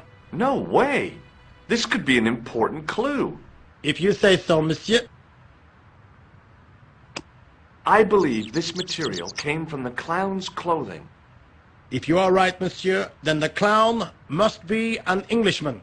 Well, how do you figure that? Only the English would wear a suit made from material like that. Don't you like the English? It is not so much a question of liking, rather one of taste. They have none. See you later, Sergeant.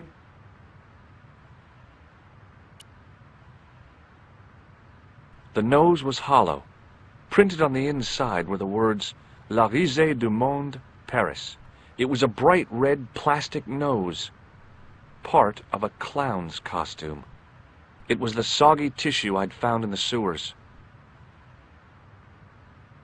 It was the scrap of material I'd found in the sewer.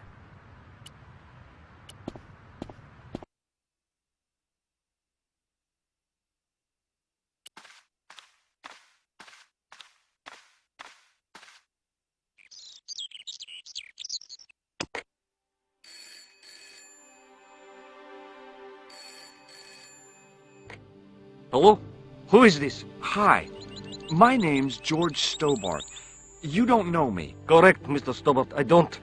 What can I do for you? Well, I'm trying to trace one of your customers. Could I maybe come over and talk to you? No. No, that's not possible. Oh, okay. Forget it. Listen, all I want is a name. What are you talking about? Who are you working for? I guess you might say I'm acting in the interests of truth and justice. Ah, thank God. I thought you were the police. There are innocent lives at stake, Mr. Todrick. Lives that you could save. You're collecting for charity, yes? No, I'm not. All I want from you is information. Go on.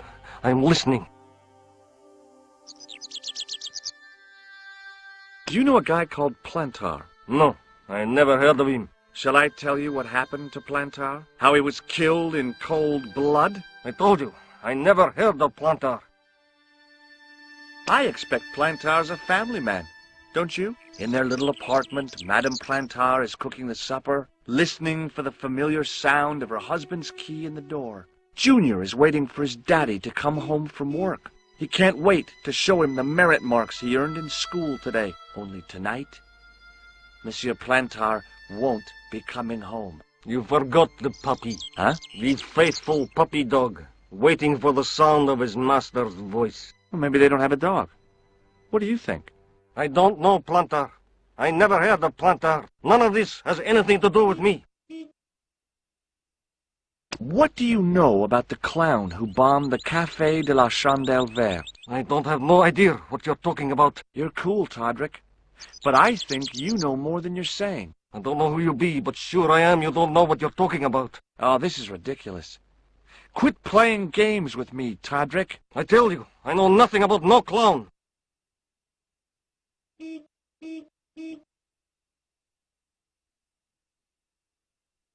Thanks for nothing, Todrick.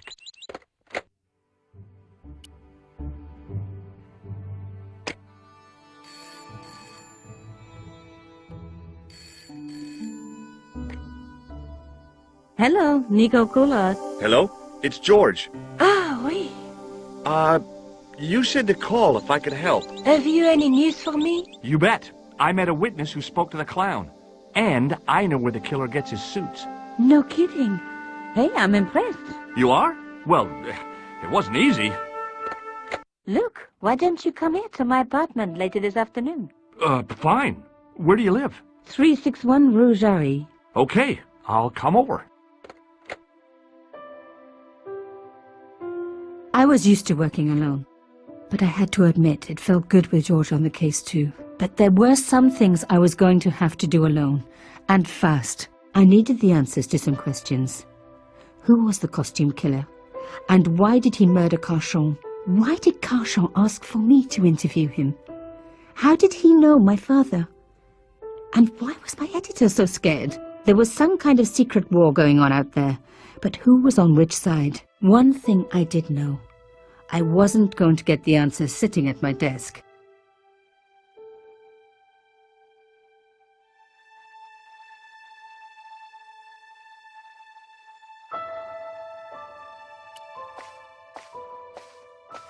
My first Teddy.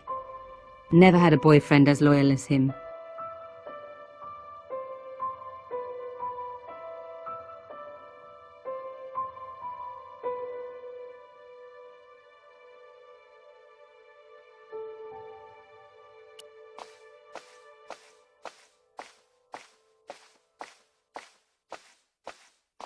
No messages for me. You have no messages.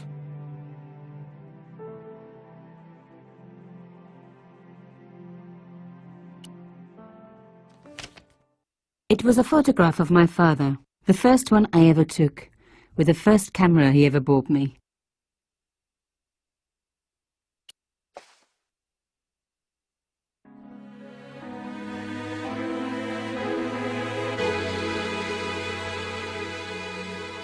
No, I'm not giving up.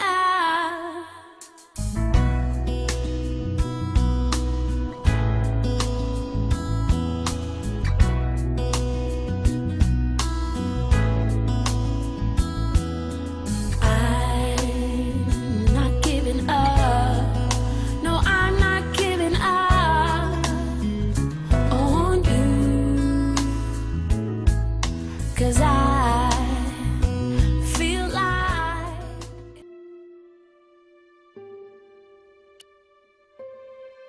I really do not not know where we are going, but I pray to God that we are gonna get there. Stay with me, don't leave me where you going. I can't be left alone out of my own hair. I think I know exactly what you're thinking, cause I think I feel the same way too. Take my hand and let's do a little more walking, walking to the moon. Let's go to the stars. Everyone dreams of a love like ours, hand in hand. Finally, I was broke, but now I'm complete. I really do not care where we are going, as long as we're together. I do not care. Come back here, don't leave me where you going. Don't leave me and don't make me shed another tear. I know everything that you're thinking, cause I'm thinking the same things too. Take my hand and let's do a little more walking, walking to the moon. Let's go to the stars. Everyone dreams of a love like ours, hand in hand. Finally, I was broke, but now I'm complete. Let's go to the stars.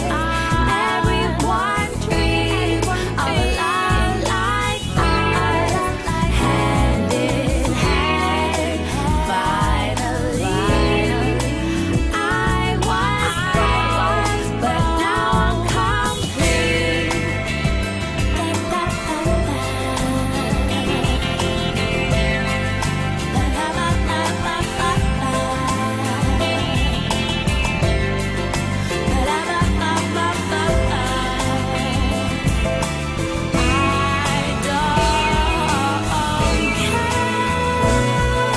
I really do not know where we are going, but I pray to God that we are gonna get there. Stay with me, don't leave me where you going. I can't be left alone out of my head. Let's go to the stars. Everyone dreams of a love like ours, hand in hand. Finally, I was broke, but now I'm complete. Let's go to the stars. Everyone dreams of a love like ours, hand in hand. Finally, I was broke, but now I'm complete. Let's go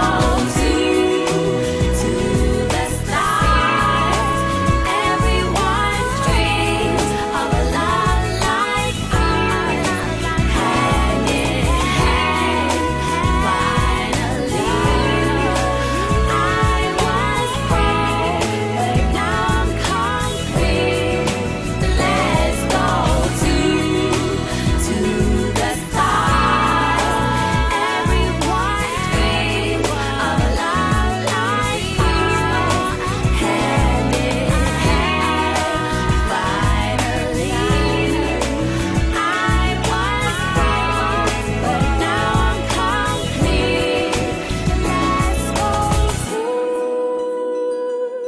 the stars.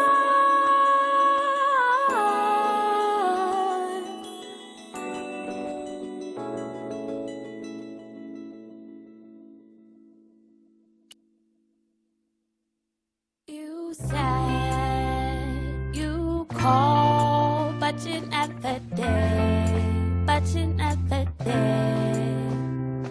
You said you called, but you never did. But you never did. You said you called, but you never did. But you never did.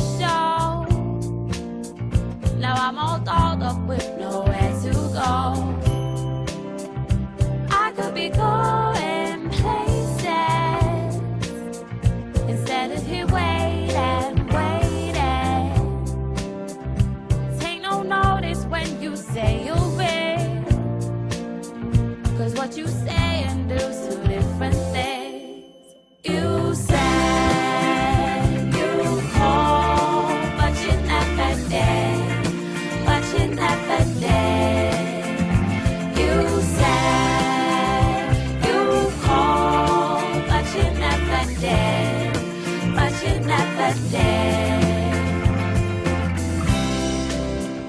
Here I am waiting on you again. You really start to take the piss, my friend. Why is it when you say let's meet at 5, you just stroll in anytime you like? I should have bothered getting out my bed, wasting my time and effort. A million things on my to-do list, squeezing you in my days. I want what is. You said you called, but you never did, but you never did. You said you called, but you never did, but you never did. You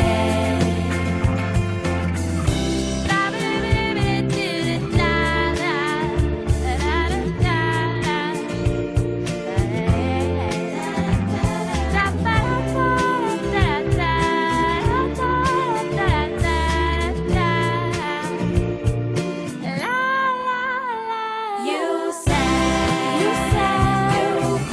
never did, but you never did, but you never did. You said you called, but you never did, but you never did, but you never did. You said you called me, you said you called me, but you never did, but you never did. You said you called me, you said you called me, but you never did, but you never did, but you never did.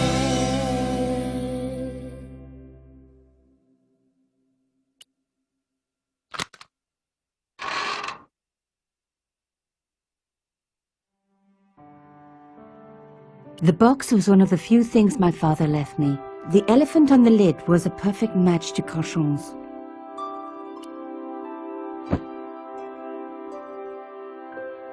The box was carved by my father.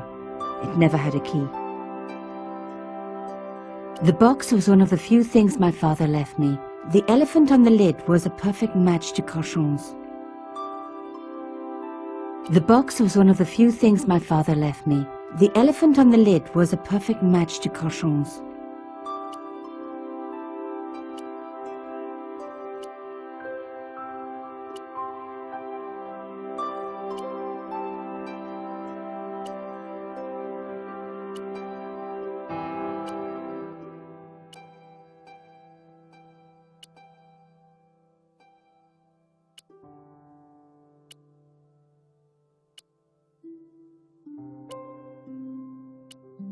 The box was one of the few things. The elephant on the lid was a perfect match to Cochon.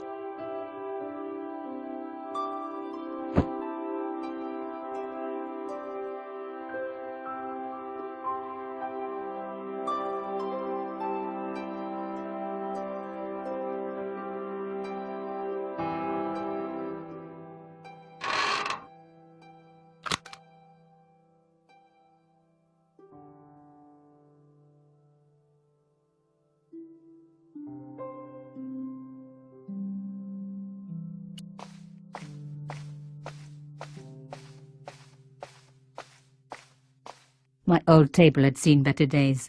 I was beginning to know how it felt.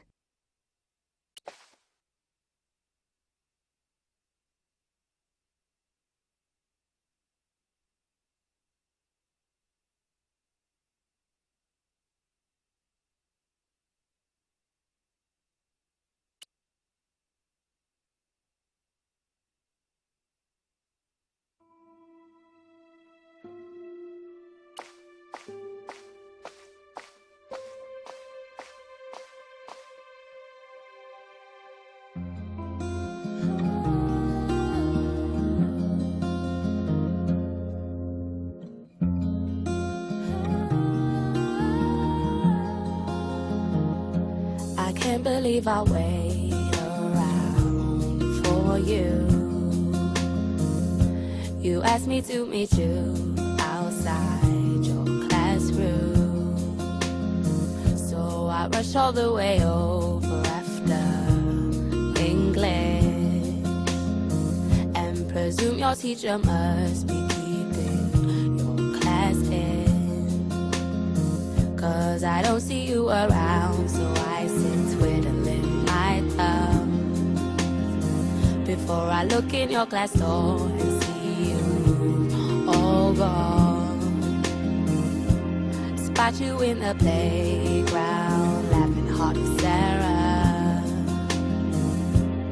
even though you told me you hate her. Go up with whoever have you. I can't believe I wait around for you. I can't believe I wait. I can't believe I wait. I can't believe I wait around for you. I can't believe I wait around for you. You said that you would meet me after school, so I made sure I'm at our usual meeting place. 3:20 outside the gate. Want to make sure I arrive on time, promptly. So much so I asked my teacher if I can leave early. And I do, and so I go, but I'm still looking like a lemon as I see you in the distance, walking home with Sharon. We'll go up with whoever will have you. I can't believe I'll wait around for you. I can't believe I'll wait. I can't believe I'll wait. I can't believe I'll wait around for you. We'll go up with whoever will have you. I can't believe I'll wait around for you. I can't believe I'll wait. I can't believe I'll wait. I can't believe I'll wait around for you.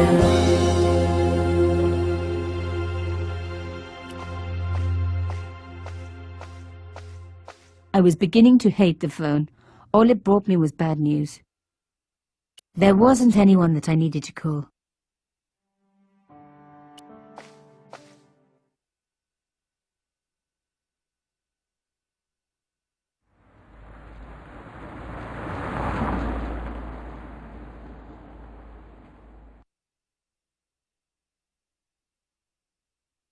It was my neighbor, the so-called psychic.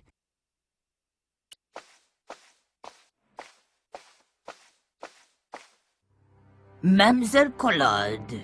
Oh, hello there. Don't tell me. I'm going to meet a tall, dark man. No, I don't think so. Why would you say that? Just a wild guess. Anyway, your cousin's female and very pretty. What? Your cousin from Marseille. How could you forget her so soon? She was only in your apartment yesterday. Ah, really? Such a charming young girl. Isn't she? And in my apartment, you say? She let herself in, of course. She's got a key. Suddenly, everything made sense. My apartment had been bugged. That was how Plantard knew all about my article. How did I know? Because the only cousin I have is a sweet little guy called Jean-Marc, who runs a patisserie in Le Touquet. These people were determined, which meant they were also very dangerous.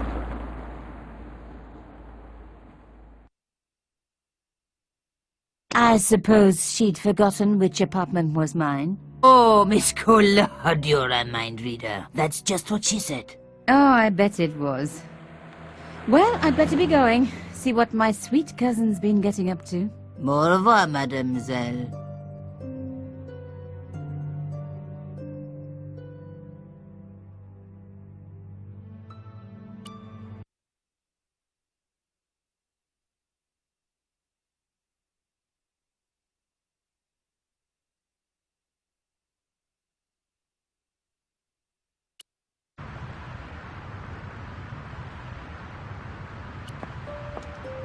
It was held in place by wires. Maybe it wasn't that after all. Maybe it was a cell phone transmitter. I would be obliged if you did not touch the art, mademoiselle.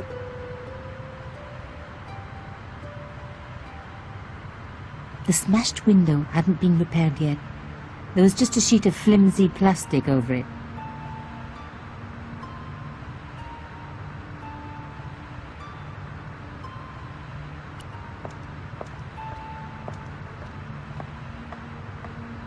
A bored-looking gendarme sat staring at the sculpture. Bonjour, monsieur. Bonjour, mademoiselle. Can I ask what you're doing? I am guarding the scene of a terrible and heinous crime. Yeah, this statue. Tell me about it. Au contraire, mademoiselle. This statue is a pure and visionary statement, a comment upon man's self-imposed isolation within a debased societal framework. Not a crime, then? The only crime you will find here is the murder of the great Monsieur Carchon. No. How dramatic. I know. Here in this very building, no less.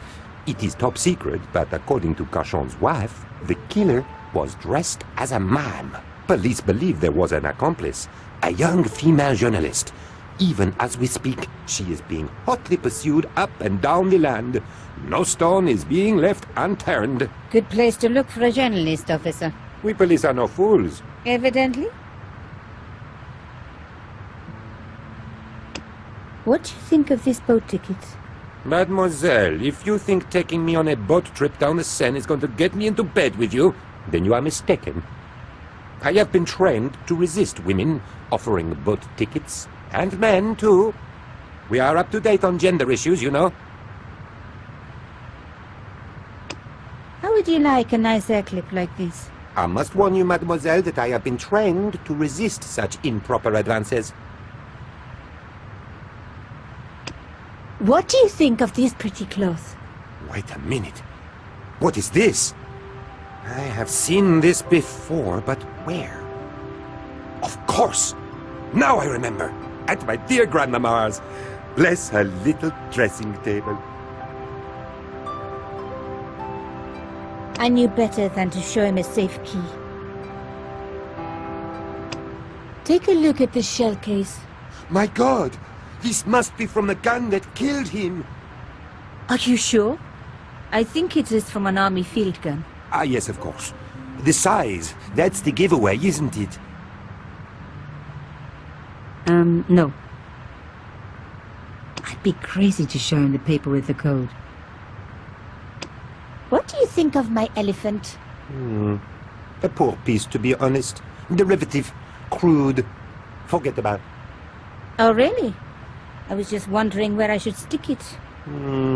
Somewhere that doesn't get much light? That's just what I was thinking. Ever see symbols like these? Only at the bottom of a bottle, mademoiselle. Ha!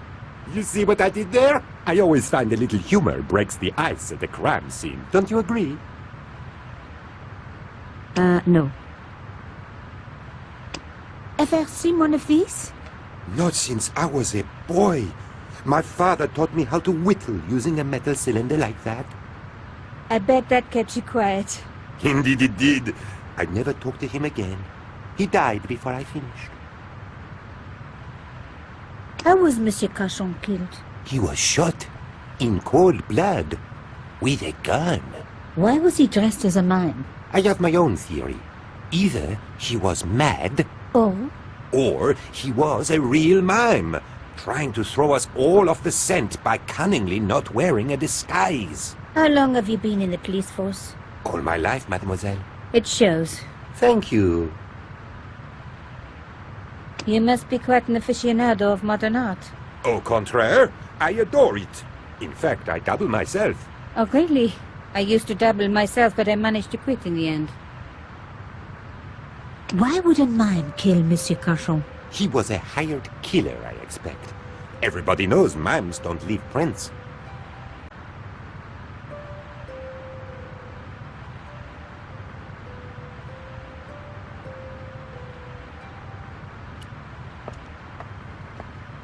Just your average modern art retaining wire. Please do not finger the wires. They are high-tension titanium-coated wires especially imported from Birmingham, in England. This guy was either into art or wire, or both. If they were to become freed, this superb piece of kinetic engineering would topple and fall. At the same time, the force of the recoil would take your eye out.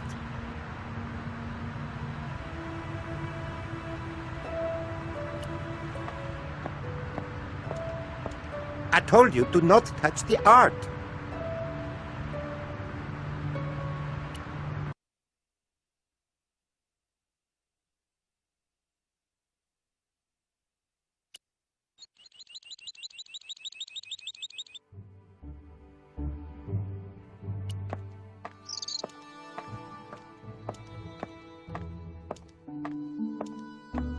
It was the kind of ancient phone beloved of French workmen.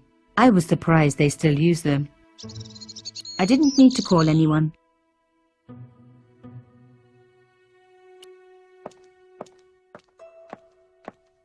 There was a small door set into the entrance gates, but nothing to say who lived there.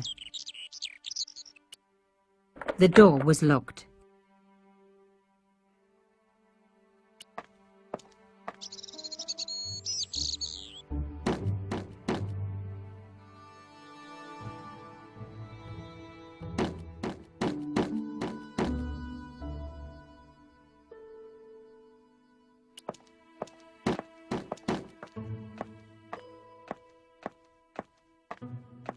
The police had been quick to clear away the wreckage and arrange for the window to be boarded up. There was nothing I could do. The workman had everything under control. The workman looked about as eager and helpful as your average rod digger. Hello, could I ask you some questions? That depends. Are you a cop? No, I'm a journalist. Bit late, aren't you? They already took away the body. I'm doing a follow-up on this story.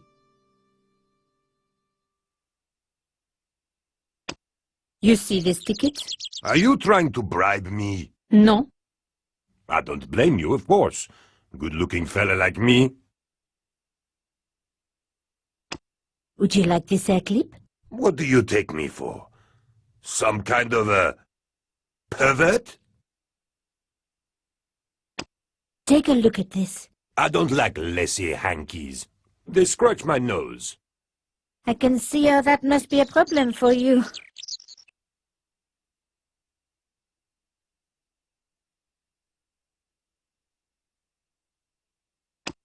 Would you recognize this? That is the key to a safe. A Warren special, if I'm not mistaken. What do you think of my shell case? Are you in the scrap business? Of course not. Pity. I've got some rubbish just like that I need to get rid of. He wouldn't be interested. Look at this secret message. Very nice. But it's not secret now, is it? It's just a message. Do you like this clothing? It's the kind of thing you pick up for a couple of euros at Les Puces de Saint-Ouen. He wouldn't be interested in a substitution cipher. Do you know this man? He looks like a nasty piece of work. I had an uncle who was with the fascists, but we never talk about him. What happened to him? How should I know? We never talk about him. Have you ever seen anything like this? What do you think I am? A plumber?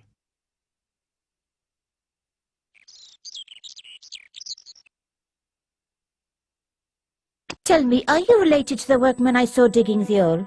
Don't talk to me about flobage. Pah! Okay. He just won a fortune on the horses and he won't give me a cent. Well, it's his money. When he was broke, he was happy to touch me for a loan. Brothers should look after each other, he used to say. He's changed his tune, now he's brassed up. You're doing a fine job. Damn right I am. You should be writing about me, not that idiot that got blown up. The heroes who pick up the pieces when disaster strikes. Exactly. Well, give me your best smile and maybe I'll put your picture in the article. Oh, right. Just give me a minute to do my hair.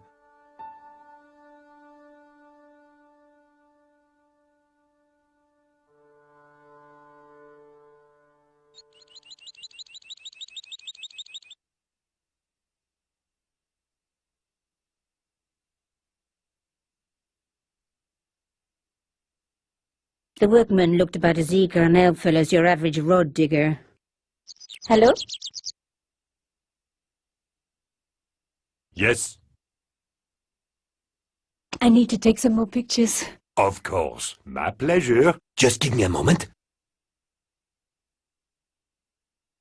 Hello?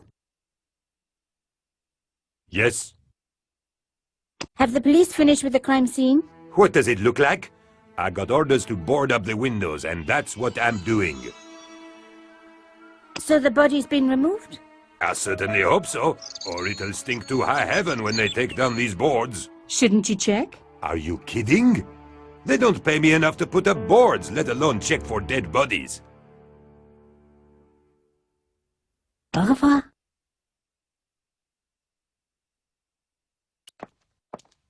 The police had removed the body, but nothing else looked disturbed.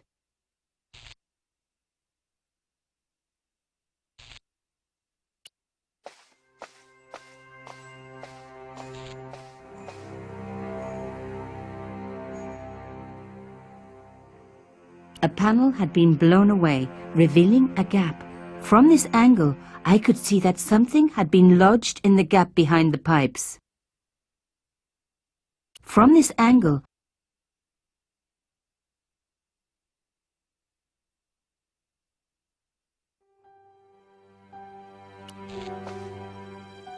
behind the table were some damaged pipes.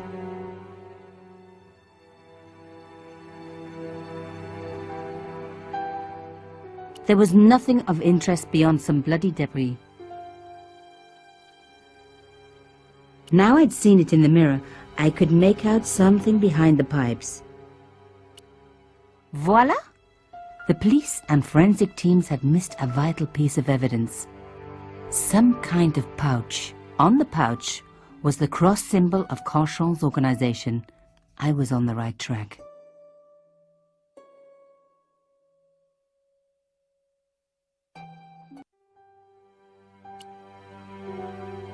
On the pouch was the cross symbol of Cochon's organization. Inside the pouch were two items, a strange metallic artifact and a letter in some kind of code. The artifact had a sword laid across scales. There was a picture of Lady Justice on the locked panel in the room below the conciergerie. Another coded message using the same cipher system. So, Plantard was involved with Cochon.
Plantard.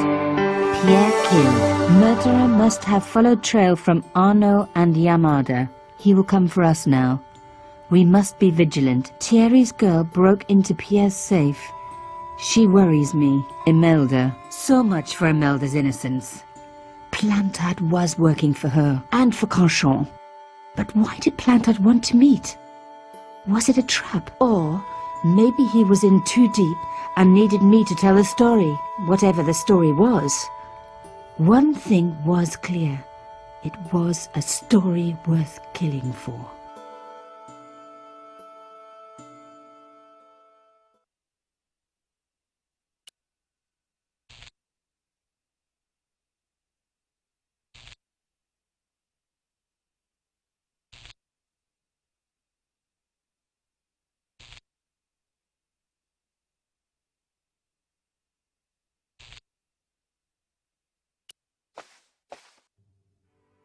Hey, what about my photos? Oh, of course. How could I forget? Well, I'm waiting. Get your camera out. Camera. Oh, I forgot. It broke. Alors, they should never send a woman to do a man's job. Well, this woman had fooled him easily enough. And found the evidence the police had missed.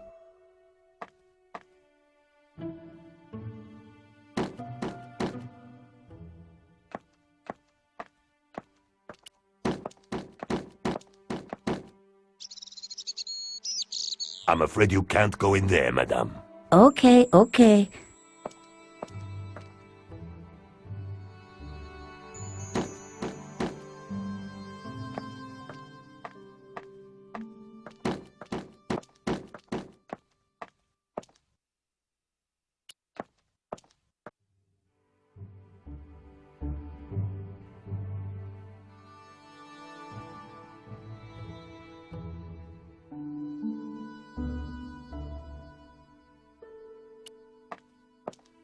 The drain pipe had been pulled from the wall. Some idiot had clearly tried to climb it. The pipes weren't going to help my investigation.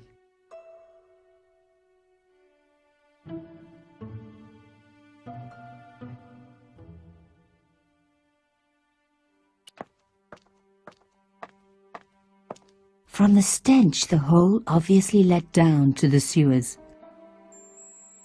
There might have been clues down there, but I was relieved I didn't have a sewer key.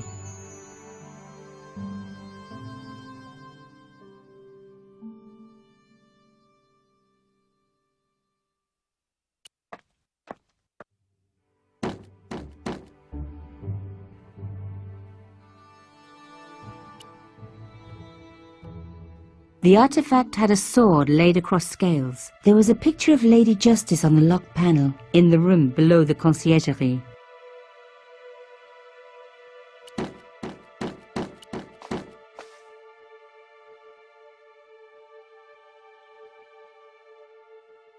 The strange metal artifact I found in Plantard's pouch had pointed back to the quayside.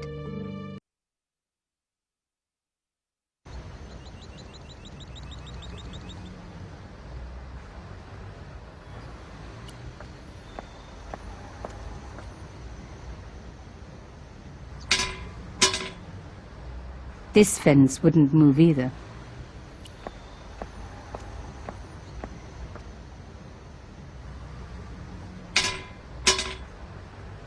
The fence wouldn't move.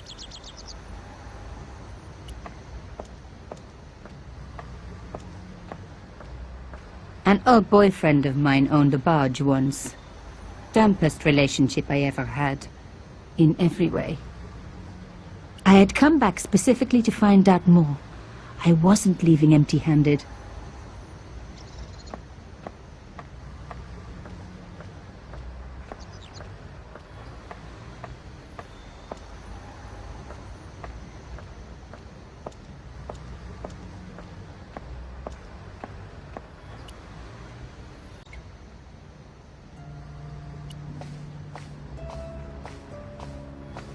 Moving the skiff would only damage it more.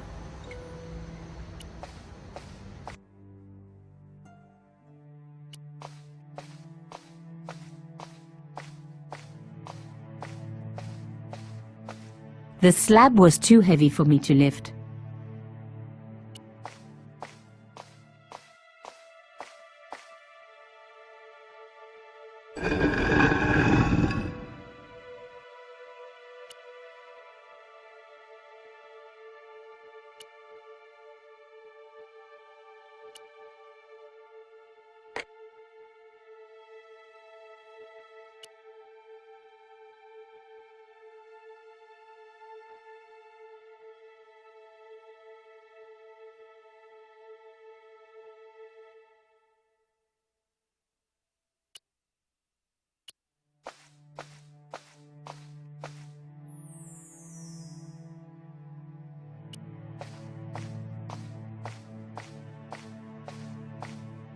The slab was too heavy for me to lift.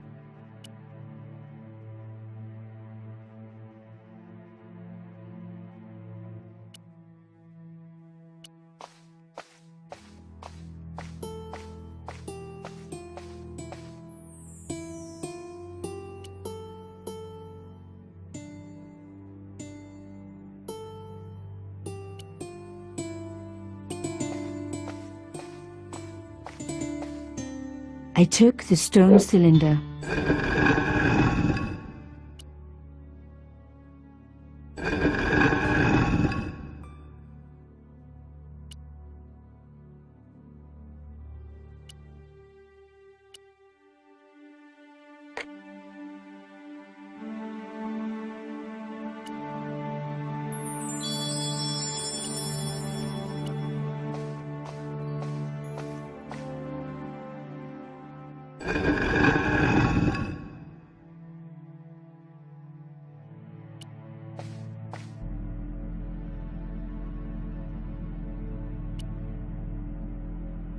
The artifact had a sword laid across scales. There was a picture of Lady Justice on the locked panel in the room below the conciergerie.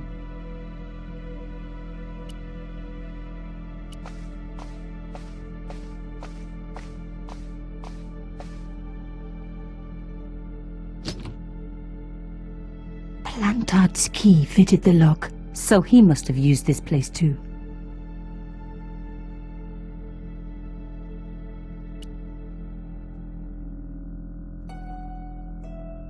The folders were empty. Someone had removed anything that they thought could be incriminating.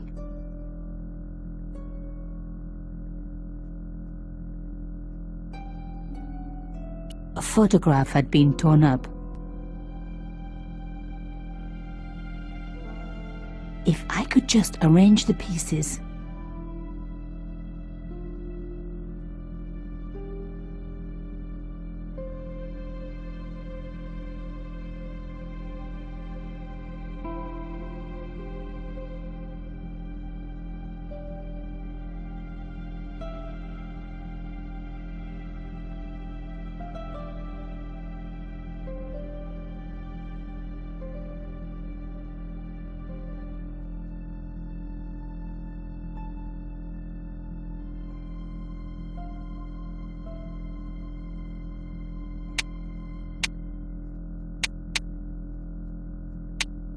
Oh my God, it can't be.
There was no doubt about it. It was a picture of my father. Papa, oh God. After what I'd gone through, I thought I could face anything, but not this. My father, the one person in the whole world who I truly admired, standing with Crachon, while those murderers carried on with their evil work. My father, grinning at the camera. I couldn't believe it. I realized that I desperately needed to get to the bottom of this story, and that I really needed George.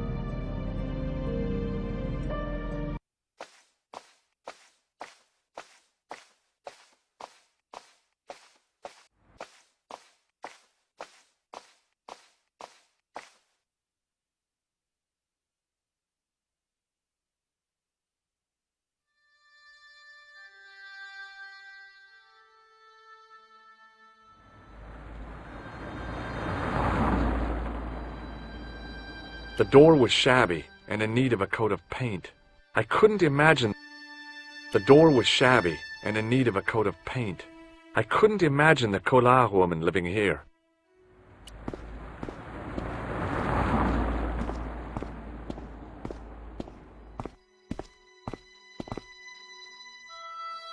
I pushed against the door, but it seemed to be locked.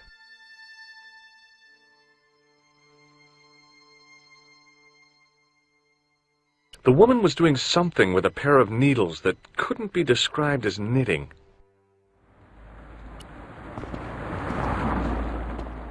Oh, hi. Bonjour, monsieur. Would you like me to foretell your future? No thanks. I'm very good. It only takes a minute. Thanks all the same, but I'm not superstitious. Besides, if it only takes a minute, that's not much of a future to look forward to.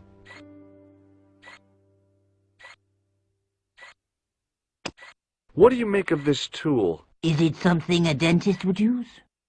No, it's for raising manhole covers. Formidable. Do you recognize this nose? No, monsieur. What can you tell me about this tissue? Nothing. What can you tell me about this material? It's a very expensive piece of cloth, monsieur. Do you know a young woman called Nicole Collard? Yes, I do. She lives upstairs from me in the apartment block across the street. I tried the door, but it's locked. You know, I've told the landlord about that 1,000,000 times. It is a damp. The whole building is like a sponge. It sucks up the moisture from God knows where. You mean the door is stuck because it's swollen? That is correct. There is an art to opening it. Don't shove too hard. Just give it a gentle nudge above the lock. Thanks for the advice. How long has Mademoiselle Collard lived here? A few months. She's in for a shock when the cold weather comes. Drafty windows, insufficient heating. It's a struggle to keep warm. The only reason I stay is because the rent is cheap. Your young lady, she deserves better. I thought Mademoiselle Collard was a successful photographer. Not as successful as she makes out for all her fine clothes. Oh, I've heard her crying herself to sleep at night. That's awful. Now don't you let on that I've told you. She's proud, that one. Too proud, if you ask me. Have you seen anyone out here watching Mademoiselle Collard's apartment? Yes, I have. A strange man. Tall and thin as a broomstick. He kept his face hidden, but I saw his eyes peering from evil little slits. How was he dressed? A long brown raincoat with an hat. Or like Humphrey Bogart? Yes, but he didn't have Bogart's charisma. Besides, this guy looked like he needed a toilet. You never saw Bogart clenching his buttocks like that. Is there anything else you can tell me about Mademoiselle Collard? No, monsieur. Are the flowers for sale? Oui, monsieur. Okay. I'll take a bunch of those white ones. I wouldn't do that if I was you. No? They are lilies, monsieur. Some people associate them with death. Yikes. Thanks for telling me. What other flowers do you have? Dahlias? What do they signify? Insecurity? I don't want to give her the wrong idea about me. What about the tall yellow ones? Those are iris, the flame of passion. And the little yellow ones? Sensuality. Well, they're no use to me. I want to make an impression, not jump down her throat. I've changed my mind. Will you tell my fortune? You're going on a long journey. My, oh my. What a surprise. Can you tell me anything I don't already know? How does this fortune-telling routine work? If I knew that, I wouldn't be selling flowers for a living. Haven't you ever wondered why you were blessed with the gift? Well, it's a bit like satellite television, I suppose. Some of us are born with a built-in receiver dish. I just happen to be one of the lucky ones. Can you really foretell the future?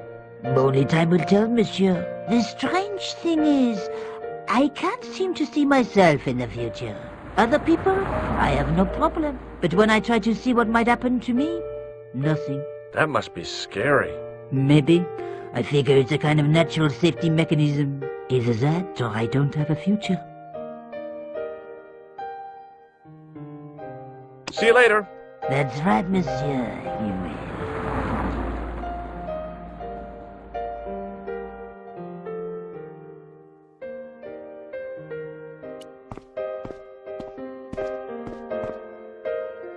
Remembering the flower seller's advice, I pushed the door gently just above the lock.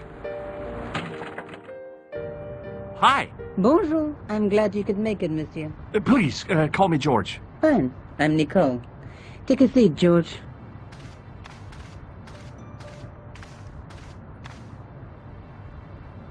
Eh bien? And what have you been up to? I've been exploring the sewers underneath the cafe. I thought I could smell something bad. The clown used the sewer to escape and to change out of his costume. I guess he was in a hurry. He left his jacket behind. And? I got his tailor's phone number. You had better luck than I did. Luck, she said. Luck. Hard work, I'd call it. What happened? My editor told me to drop this story. Can you believe it? But you're not going to do that. Oh, no. I'm going to find out what's behind these killings. It just doesn't add up. It almost feels like some sort of conspiracy. The police in 3 different countries have kept very quiet about the murders. The press don't connect them at all. They blame them on political, religious, or militant minority extremists. Well, that covers just about everyone.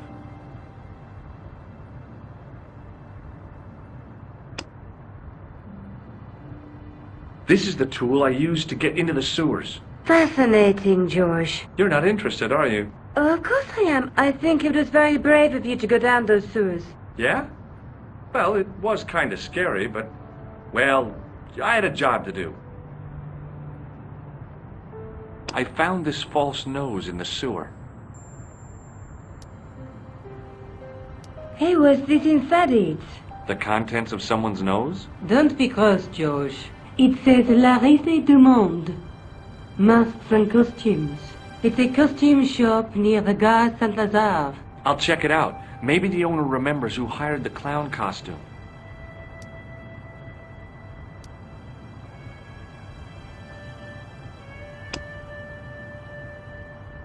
I found this tissue down the sewer.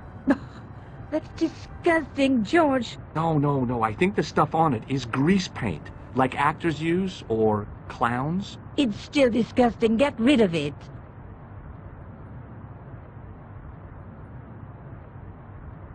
I found a piece of material near the cafe. When I showed it to the concierge, he recognized it right away. It's very distinctive, all right. Just wait until you see this. I developed a film I shot at the cafe. Here, George. It's an enlargement I made. Look what that guy's wearing. Checkered pants. The same material as I found in the sewer. That's right. This guy shouldn't be difficult to find. Oh, no? Take a close look at his right cheek. A scar in the shape of a horseshoe. Or a crescent moon.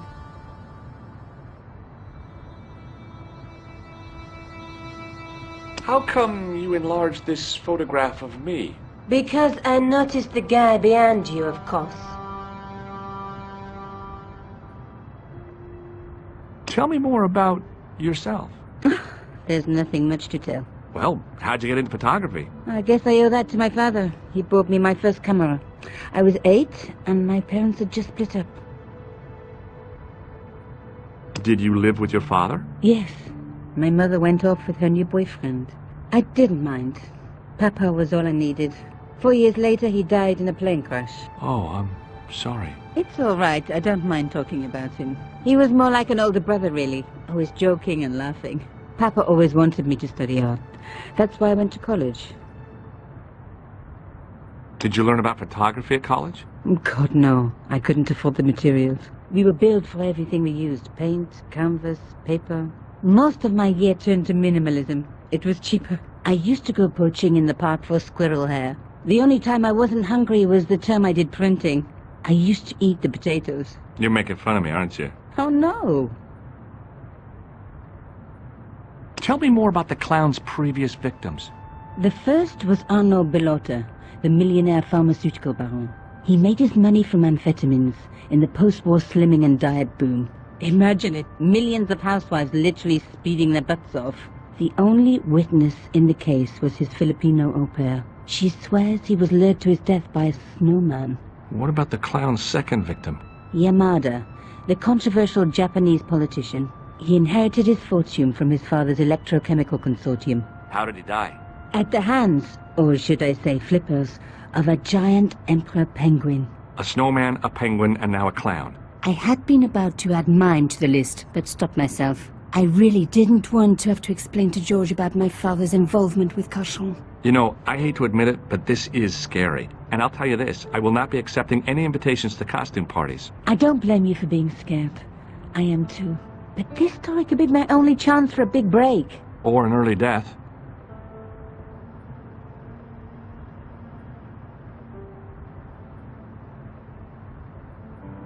I have to go. Okay, I'll see you later.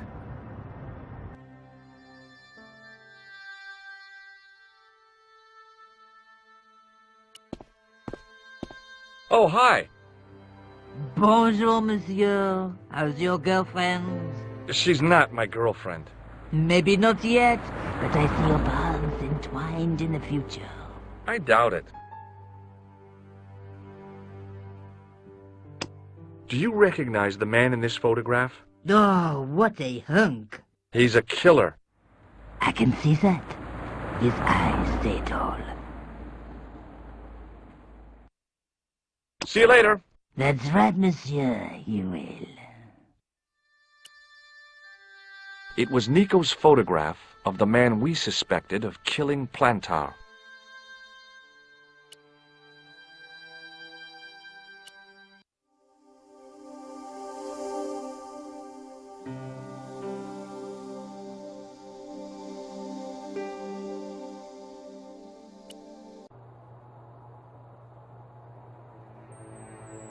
The policeman was not much older than me.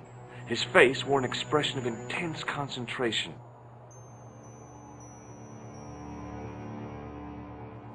It was a public telephone.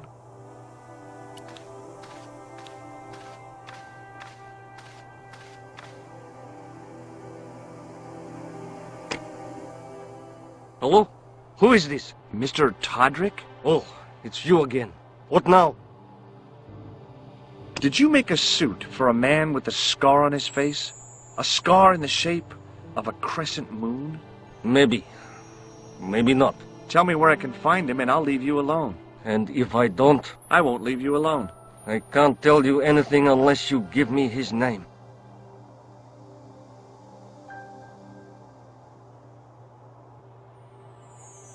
Thanks for nothing, Todrick.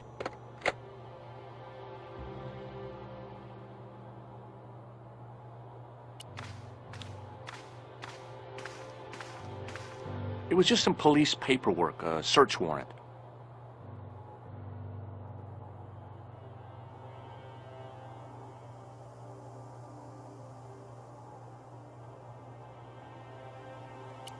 Excuse me. Not so fast. I'd like your personal details, please. Huh? What for? In the event of an accident, it would help us to know where to send the body. Have you any idea what this tool is used for? Oui, monsieur. It is a dip stick. Do you recognize the man in this photograph? No, monsieur, I do not. I have no memory for faces.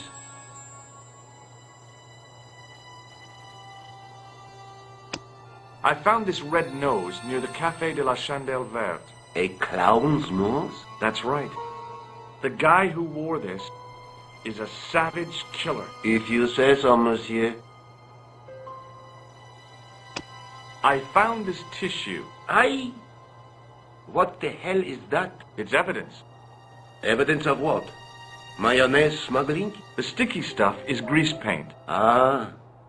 And that is supposed to make me happy, is it? I suggest you think long and hard about what you are doing with your life, monsieur. Look, is this really necessary? I came in here to talk to Rosso. Why did you not say? He is not here. But do you wish to leave a message for him? I have a choice of blue or black pen. I'd recommend the blue for a less formal communication. I'd prefer to talk to him in person. As you wish, monsieur. Is Sergeant Moo available? What? You want to speak to him? Yes, please. I cannot recall the last time someone has to speak to Moo. No one ever speaks to him. Not even his kids. Eh bien. He is not here, monsieur. He is with Inspector Rosso, like Laurel and Kitten. No, monsieur? Hardy. Oliver Norville Hardy.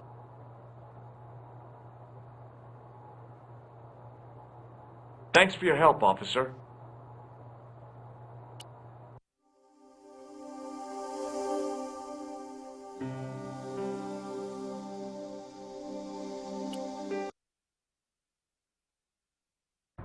Hi. Oh, hello.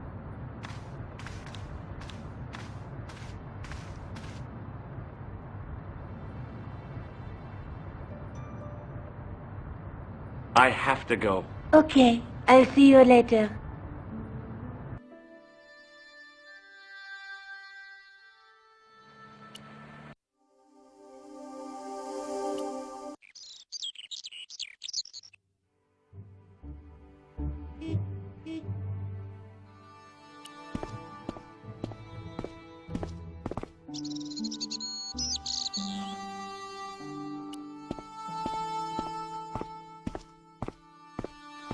Hi there. Remember me? Ah, mais oui, Inspector. Have you found him? Who? The man in the sewer, of course. I'm, sifting through the evidence. Rather you than me, monsieur. So, when you are not exploring sewers, what do you do? I take a lot of showers. Oh, very good, monsieur. A policeman with a sense of humor.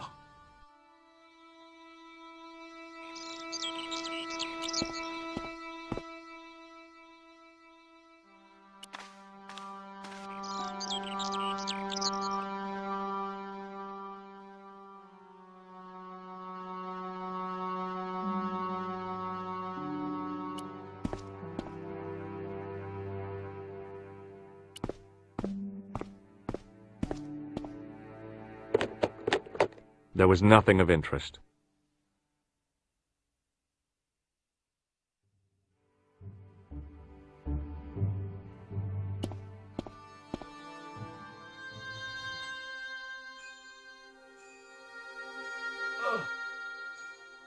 The cover was too heavy and awkward to lift with my bare hands. I decided I'd had enough of messing with that drain pipe.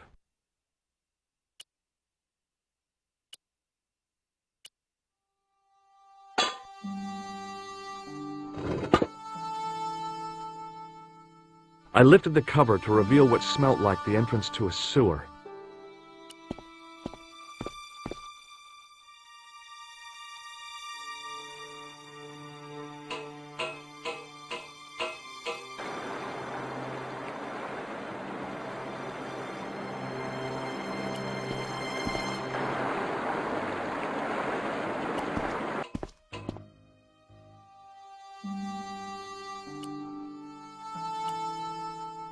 Hi there, remember me?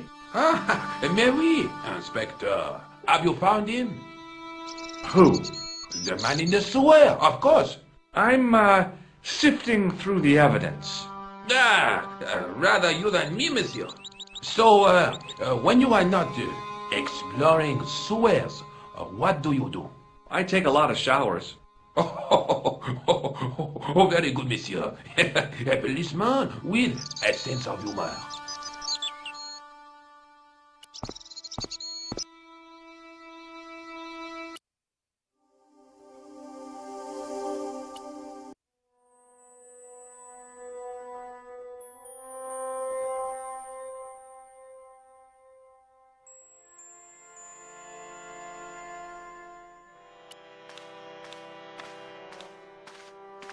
It was an antique phonograph, the kind you have to wind by hand.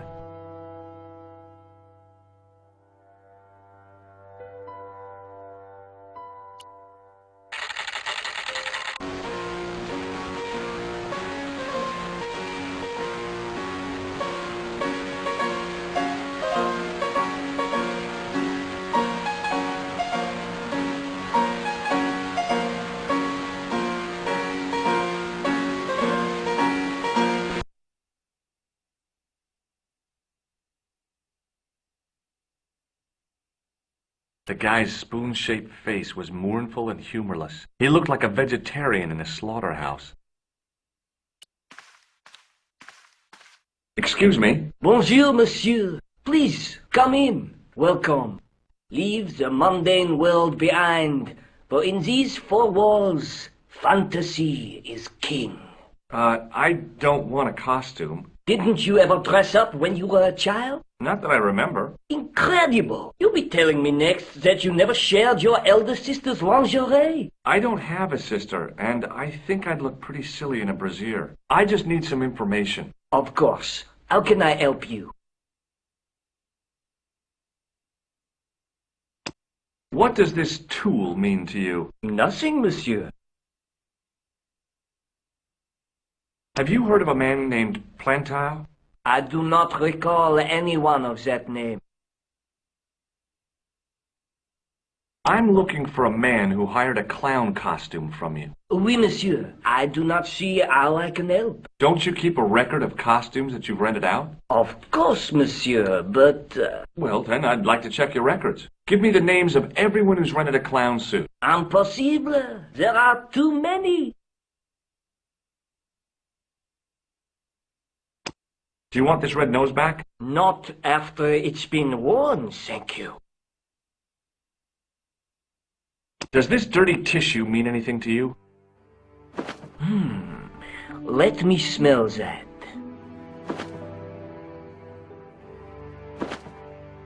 Bestheimer's number 7 white pancake. Theatrical grease paint, right? Oui, monsieur.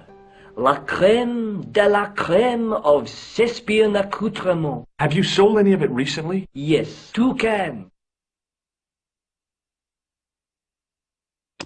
Do you recognize this man? Ah oui, he was here this morning. That is the man to whom I sold the grease paint. I remember the scar on his face. He chose 2 costumes. Bozo the clown and Seamus the pixie. A pixie? Very smart. Green silk with a taffeta lining. He gave me his name as Monsieur Khan.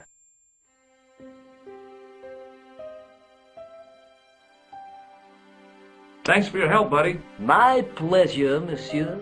Allow me to shake you by the hand. Huh? Well, okay.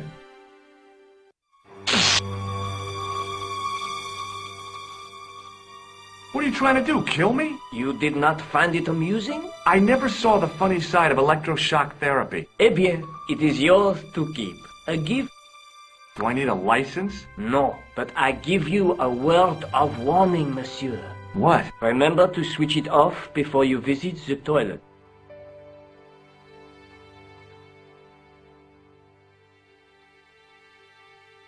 Oui, monsieur? Do you want this buzzer back? No, you keep it. Are Are you sure this is the same man who hired the clown suit? Certainement, Monsieur K. Thanks for your help, buddy. My pleasure, monsieur. Oui, monsieur? Do you want this buzzer back? No, you keep it. Thanks for your help, buddy. My pleasure, monsieur.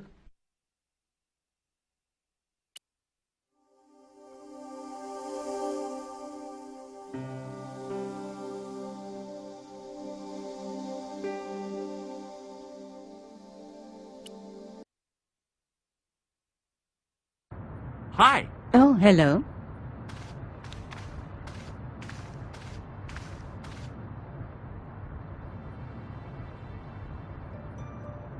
The guy at the novelty shop gave me this. What is it?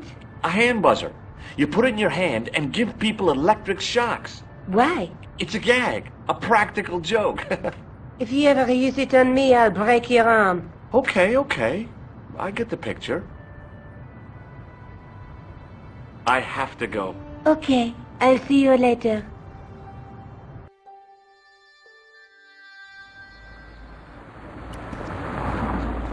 Oh, hi. Hello, my handsome friend. Would you like to shake my hand? No, I wouldn't. I can see the future, remember? See you later. That's right, monsieur, you will.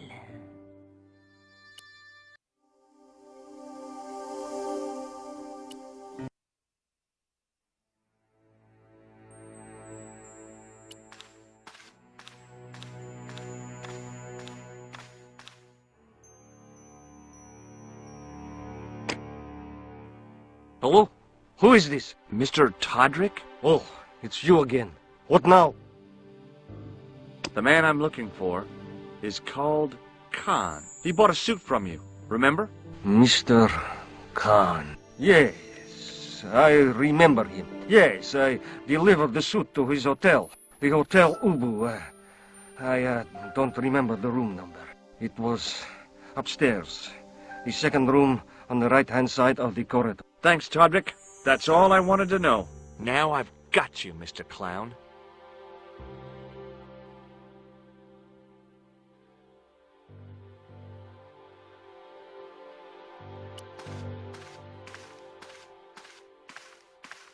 Excuse me, Sergeant. What do you want now?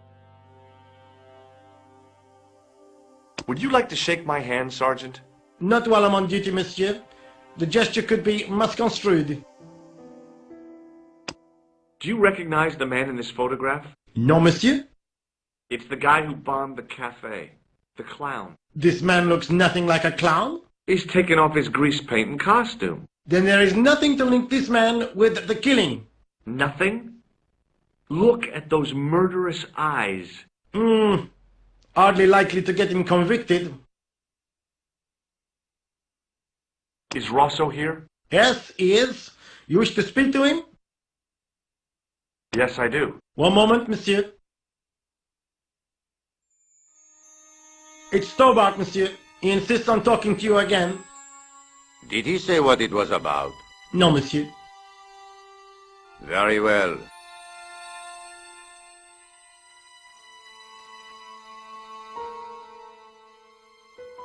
Hi, Inspector. Remember me? But of course, Mr. Stobart. My mind is a well-ordered faculty. A mental classification system that's the envy of the Bibliothèque Nationale. No tricks, mark you, monsieur. Just exercise. Just as our muscles waste through inactivity, so our minds decay. But there is no need. If only people would learn to exercise their wits daily. If he was trying to impress me, it worked. He was pompous and patronizing, but he had style. Eh bien, if you called about the bombing, you're too late. Investigations have been closed. But I've been taken off the case. what about the murderer, the dead guy? It is out of my hands. Did you find out the ID of the guy who was killed in the explosion? I already knew who he was. I heard that the bomb victim's name was Plantar. Your sources are reliable. He was a big shot at the Treasury, wasn't he? Maybe that's why you've been taken off the case. I'm sorry, monsieur. I cannot comment. Don't you want to know what I found out about the killer? I told you, monsieur, the case is closed. I have washed my hands of the whole affair. Then I'll have to continue my investigations without your help. No. You must forget the business of the clown completely. Go back to being an ordinary tourist, Stobard.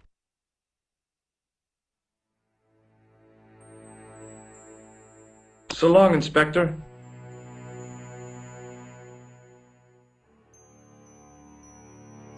Do you know a man named Khan? He's a shifty-looking guy with a scar on his right cheek. No, monsieur. Has this man any connection with the bombing of the cafe? Yes.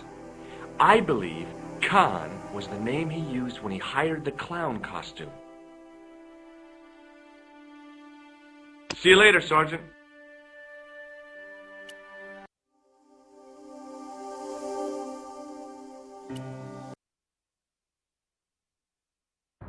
Hi. Oh, hello.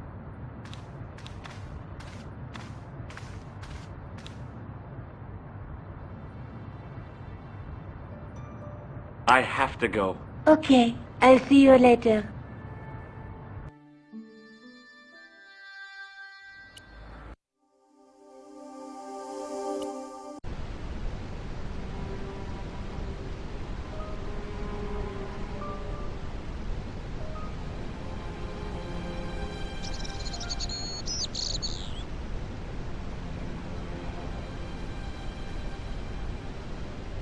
The man looked like an amiable Bigfoot.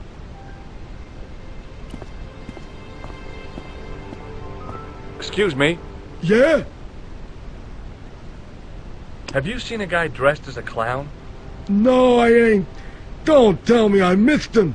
Oh, that's too bad. I love the clowns, don't you? I've seen daytime television that was funnier. I love it when the little guys get hurt. That figures. Custard pies. Hose pipe down the pants, then smack! A plank in the kisser.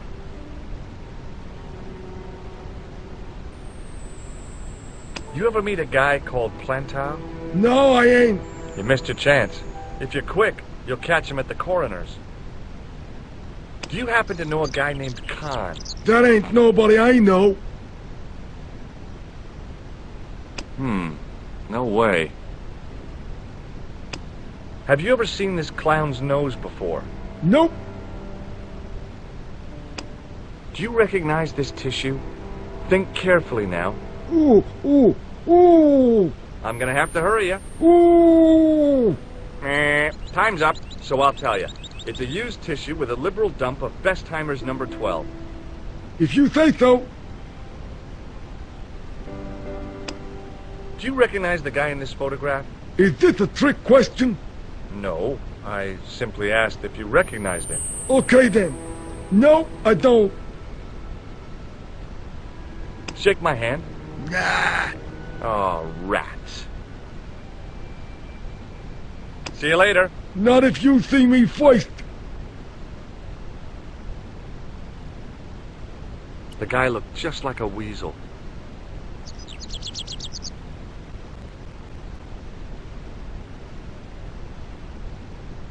The guy looked just like a weasel. Excuse me. Yes? I'm looking for a clown. Are you trying to be fun? No, I really am looking for a clown. There are no clowns here except you. Have you heard of a guy called Plantar?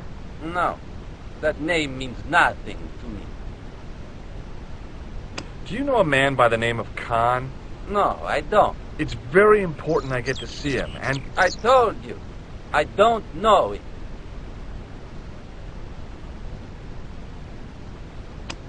What does this tool suggest to you?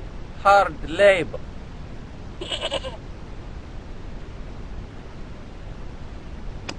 Have you ever seen this clown's nose before? No. What does this tissue mean to you? Are you serious? Oh, yes. Take a good look at the substance it's smeared with. You are sick. Very sick. Do you recognize the guy in this photograph? No, I never saw it. Will you shake my hand? Are you joking? Who knows where it has been?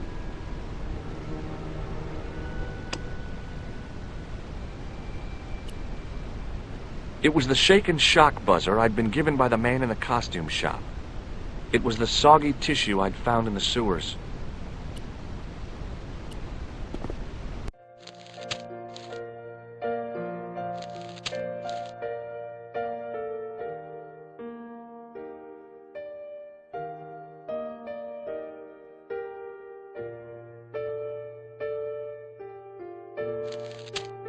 The woman was obviously English. She had all the qualities of Boadicea, Elizabeth I, and Margaret Thatcher rolled into one. It wasn't a pretty sight. Hi there, ma'am. Well, hello. What can I do for you? I'm looking for a man. You disappoint me, my dear. For one foolish moment I thought... But never mind. Aren't you going to tell me your name? George Stobart, ma'am. How sweet! I once had a stable boy called George. I am Lady Piermont. The common reaction is to kneel and stutter, but it's not obligatory. A real lady? I mean, you're an honest-to-God aristocrat? Oh, I don't know about that. Few of my ancestors are honest, not even to God. I can trace my family back to the Normans, but don't let that intimidate you, George.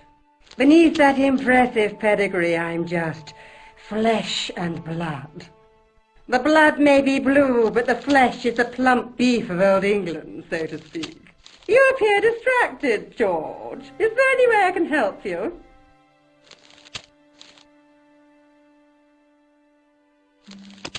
Can you think of any use for this tool, ma'am? I can think of someone I'd like to use it on. Do you know what this is? At a guess, I'd say it was a clown's nose. That's right. It was worn as a disguise by a vicious killer. Good heavens, are you trying to alarm me? It's true. He uses the name Khan. I've never heard of the man. Does this tissue mean anything to you? I'm no shrinking violet, but that object makes me feel quite queasy.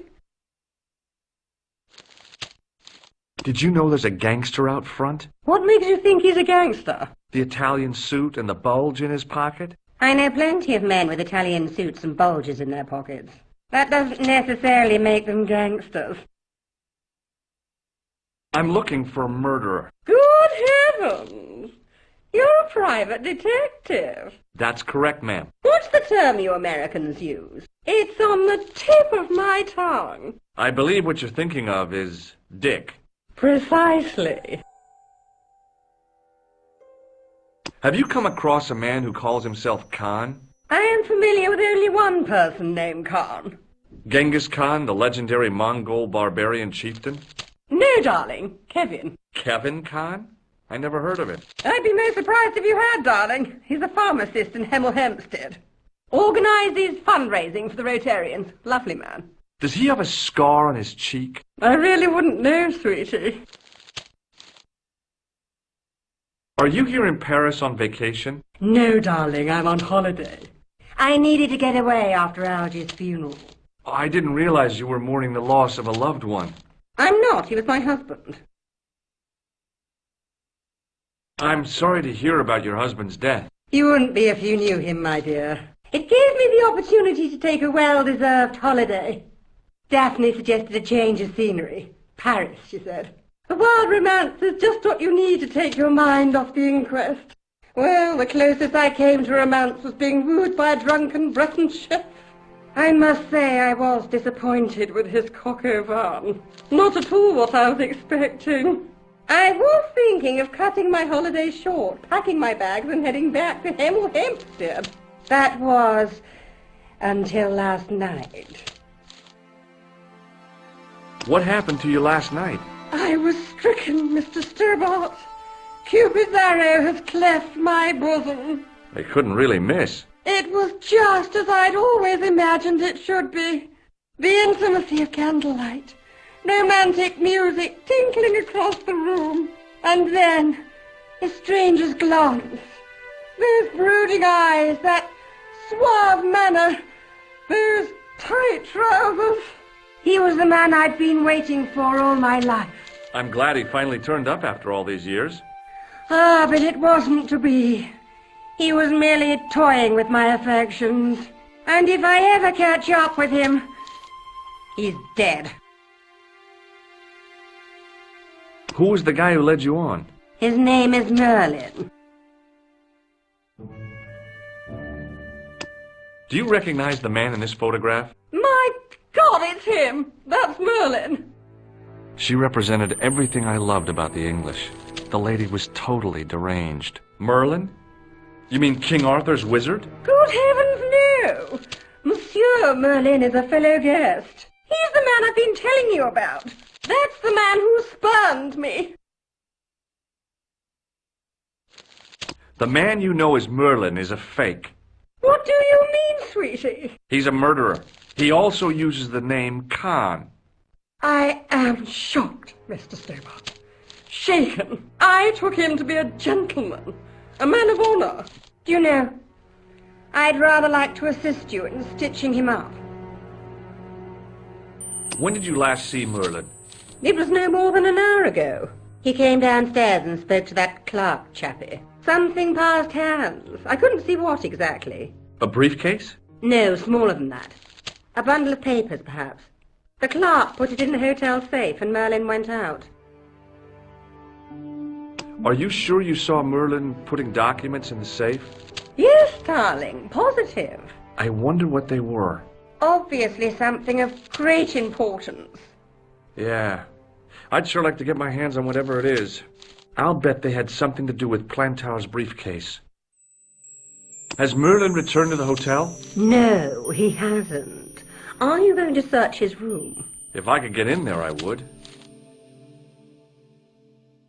I just couldn't bring myself to use the buzzer on this dear lady. I recognized the guy. It was the Nobel Prize winner from the country whose name I couldn't pronounce.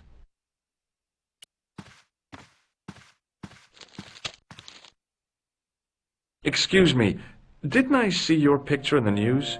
You're that Nobel Prize winner from some unpronounceable Eastern European state. Yes, that is me, in person. I don't want to worry you, but have you had any threats on your life? You know, mysterious phone calls, letters made up of headlines cut from the newspaper. I don't know what you're talking about. Do you know a guy called Plantow? I don't know anybody in Paris. Oh, well, this guy's dead anyhow. Why do you ask me about dead men? I have seen enough of death to last me a lifetime. I'm, sure you have. Have you seen a clown? I beg your pardon? The clown. A guy in funny pants. Have you seen him? My pants are from England. Marks and Spencer. They are a pleasure and a comfort to wear, with much support. I'm real glad to hear that. You know, it's good to know you Nobel Prize winners are human too. In my country, the people make do with string and egg cartoons. For pants? For everything. Oppression is the mother of ingenuity. Have you any idea what this tool might be used for? I cannot guess. Would it mean anything if I told you it was for lifting drain covers? Such technology fills me with wonder.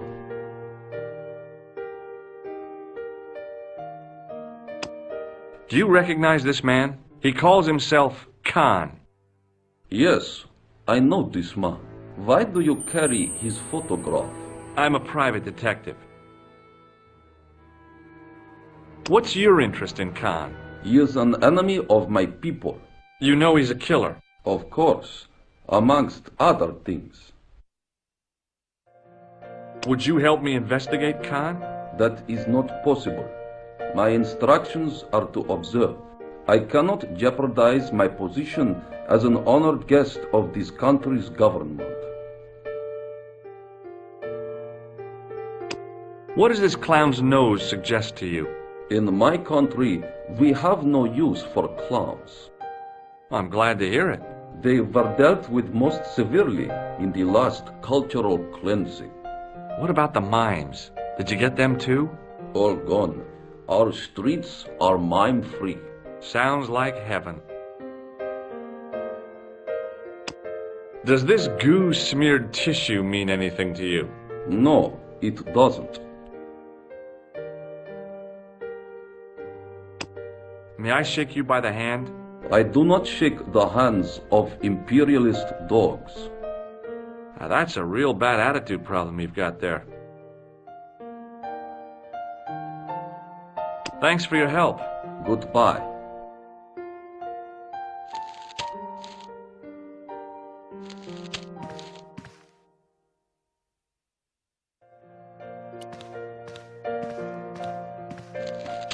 Hanging from a brass hook was a key and a plastic tag. Excusez-moi, monsieur. What? You were trying to steal that key, no? No way.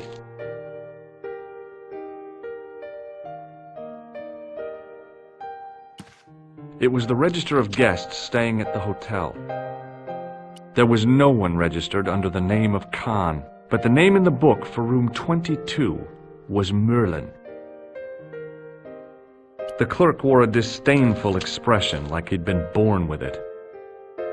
I want some information. Who are you, the police? I'm conducting a private investigation. Ah, I know only too well what you mean. That is one of the drawbacks of the catering business. When people book into an hotel, they leave their morals at home, no?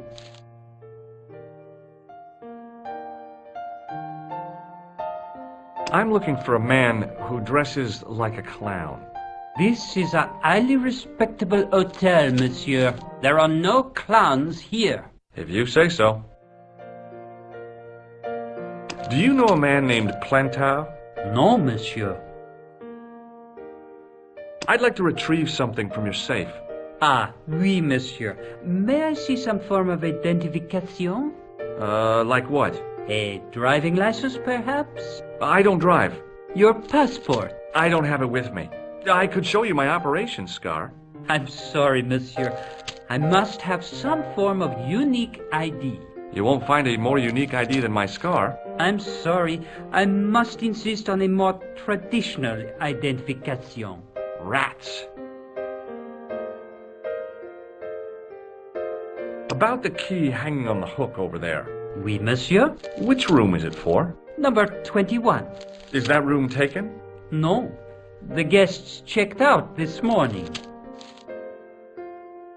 I'd like to check into room 21. That is not possible. How come? You said it was vacant. It is reserved for another guest. Rats. No, monsieur. Dutch. Do you have a guest by the name of Khan? No, monsieur. Perhaps you would care to check the register. I already did. Alors, you know I am telling the truth. May Saint Armand strike me down if I lie. The man who calls himself Khan has a scar on his right cheek. Vraiment? I tell you, I do not know a man named Khan. Maybe not, but I'd noticed a change in his expression when I mentioned the scar. What do you make of this tool? Stunning, monsieur. I bet you handle it like a professional. Do you recognize the man in this photograph? Yes, monsieur. That man is one of our guests. What name? I cannot tell you that.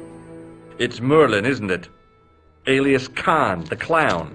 I told you, I cannot tell you that. Do you recognize this red nose? No, monsieur. What do you make of this tissue? Do you wish me to dispose of it for you, monsieur? Hey, no! It could be useful. I'm holding on to this. As you wish, monsieur. Perhaps you would like a little plastic baggie to keep it in? Nah, it's fine the way it is. Hey, shake my hand. I'd rather not, monsieur. I'm still sore from the shock administered by one of the guests. He was secretly concealing an electrical device in the palm of his hand. Practical jokes are so puerile, don't you think? Oh, yeah, sure.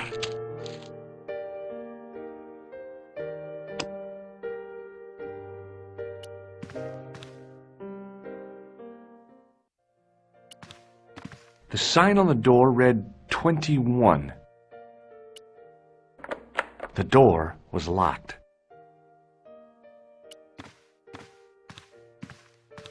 If the tailor's description was correct, this was the killer's room. The sign on the door read 22. The sign on the door read 22. The door was locked.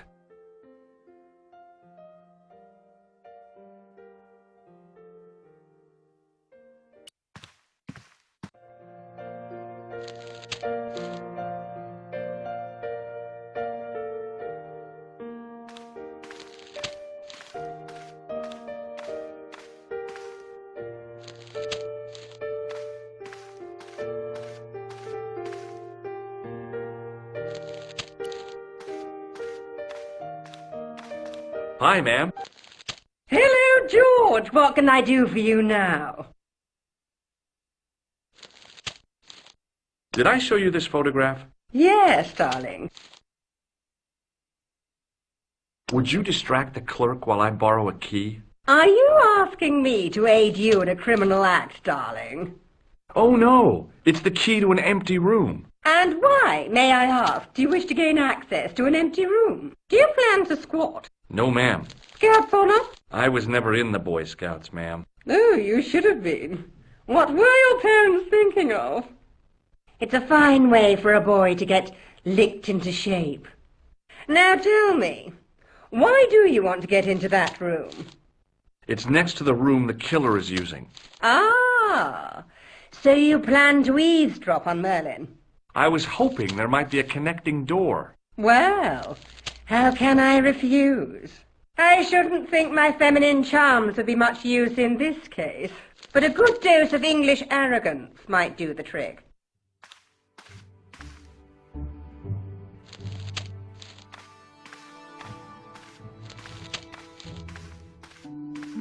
I say! You there? Flunky! Oui, madame. Listen carefully. You do understand English, don't you? But of course, madame. Good. I wish to deposit some jewelry for safekeeping. I understand. Are you quite certain? Oh, bien sûr, madame.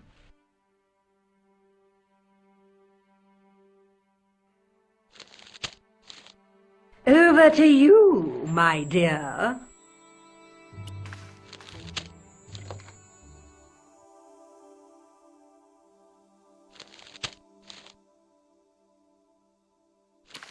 What now, monsieur? Do you recognize this key? That is the property of the Hotel Ubu. Correct. May I ask how it found its way from the little hook to your pocket? Would you believe it was put there by a poltergeist? No, monsieur. The hotel is regularly serviced by an exorcist. If we had a ghost, Father Fécond would have flushed it out. I suppose you want the key back. Not especiellement. The room is vacant. Since you are so determined to conduct your little investigation, I won't stop you.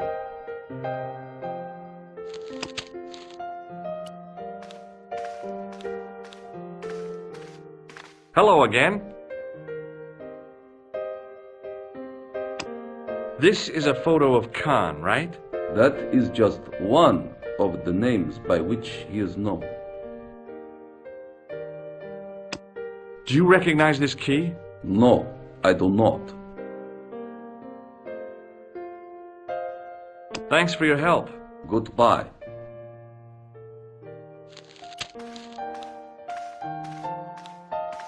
Hi, ma'am. Hello, George. What can I do for you now? Did I show you this photograph? Yes, darling. This is the key to room 21. That's next to the room taken by that rotten Merlin, isn't it? Yes, and it's vacant. Really? How convenient. Maybe it was my imagination, but I had an uncomfortable feeling about this situation. Yeah.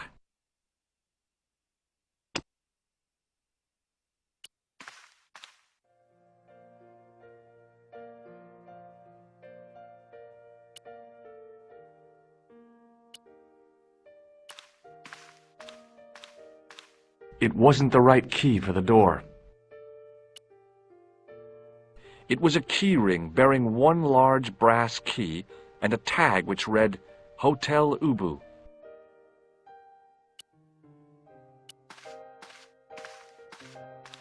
Maybe it wasn't the right room, but this was the right key.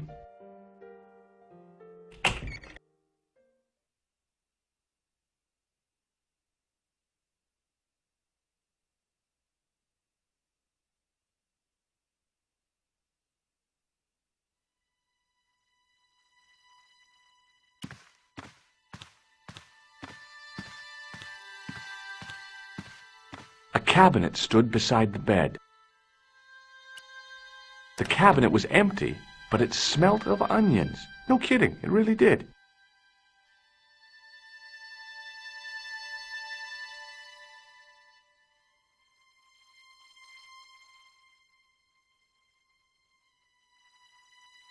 It was a massive mahogany wardrobe.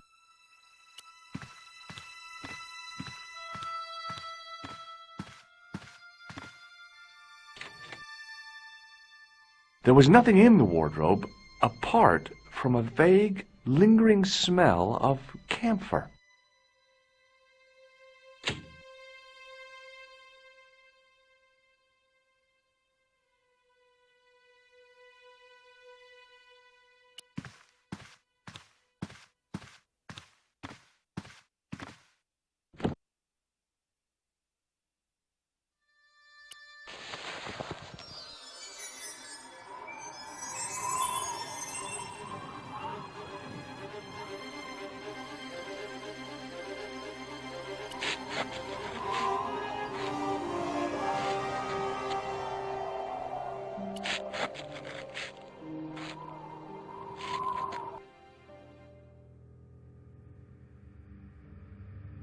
The bed was several times larger than the narrow cot I'd been given at the place I was staying.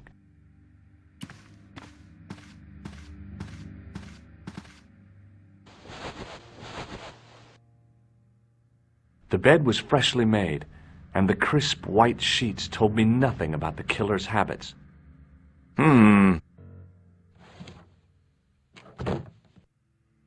It was the battered leather briefcase I'd seen Plantar carrying just before he died. I searched the interior of the briefcase, but, as I'd half expected, it was empty.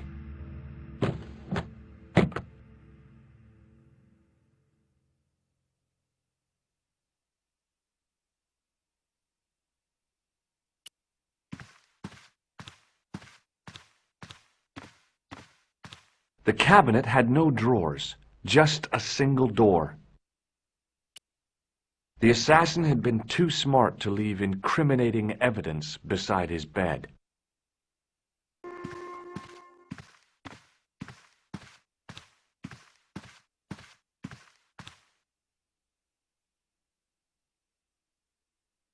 The closet was a solid, impressive piece of antique furniture.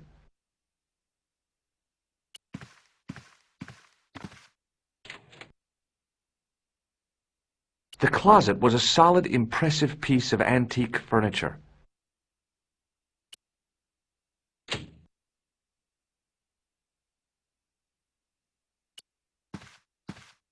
It was Khan.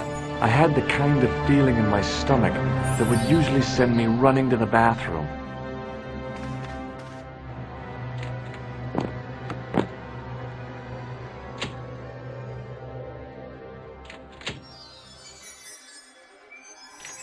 As Khan opened the wardrobe, I was sure I was dead. but he grabbed his pants quickly and didn't even see me. I didn't usually spy on men getting changed. But this guy was a killer, and I didn't want any surprises. He left his checkered pants on the bed.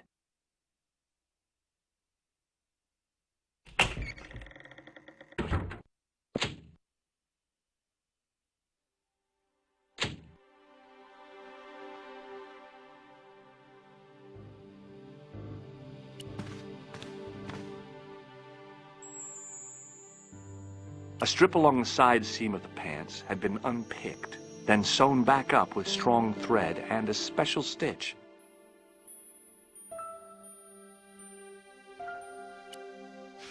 I flipped the pants over.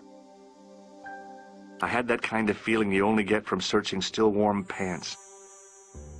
I found an ordinary matchbook. No matches, no clues. But as I pulled it from the pocket, a strong thread came with it. A thread with a metal tag on the end.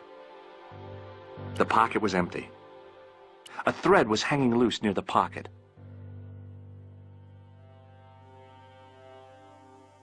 I tried not to think that the assassin's butt had just been in here. I found nothing in the pocket.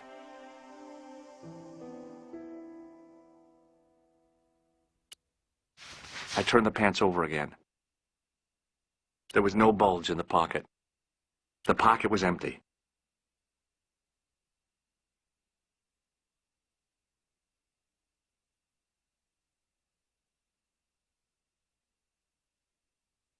I wondered if the guy was colorblind.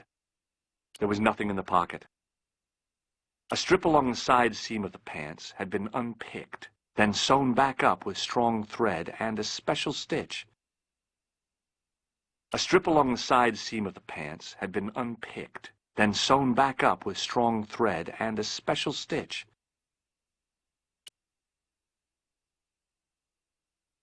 The matchbook bore a pattern of swirling color and the words, Club Alamut. I couldn't do that. I couldn't do that. I couldn't do that. I couldn't do that. I couldn't do that. I couldn't do that. I couldn't do that. I turned the pants over again. The pocket was empty. I found nothing in the pocket. I turned the pants over again. I turned the pants over again. I pulled on the metal tag and the thread came out of the pants. It was like pulling out a ripcord. I turned the pants over again. I searched the pocket gingerly and found a pass card. It read, Thomas Merlin, Gruber Electronics Corporation.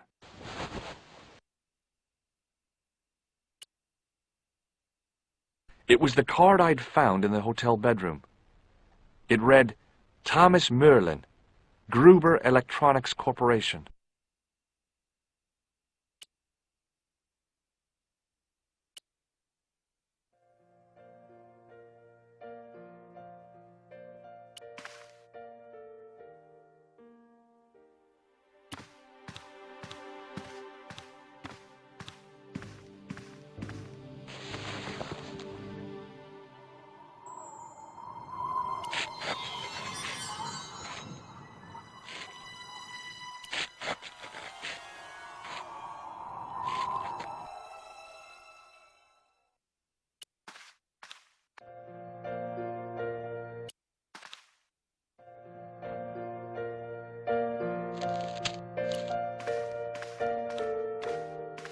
What now, monsieur? Does this matchbook mean anything to you? No, monsieur.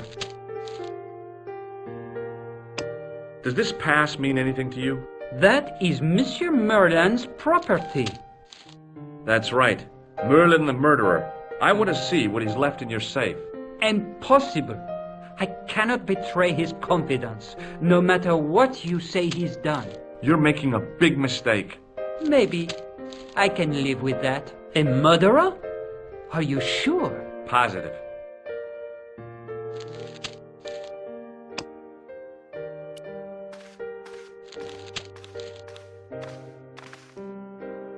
Hello again.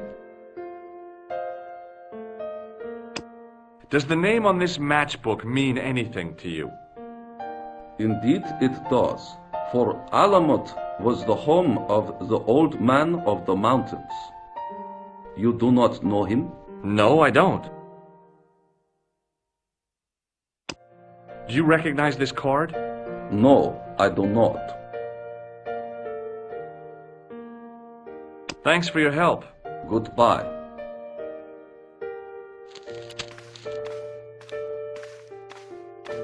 Hi, ma'am. Hello, George. What can I do for you now? I found this matchbook in Merlin's bedroom. It came from the Club Alamut. It might be useful to find out if that club is in Paris, George. I found this pass in Merlin's room. So, that deceitful little man is passing himself off as an electrician, is he? Uh-huh. This guy probably has 1,000,000 faces. I showed the pass to the clerk, hoping he'd give me Merlin's papers, but he wouldn't buy it. He's too scared. I'll give him something to be scared of. Follow me, George!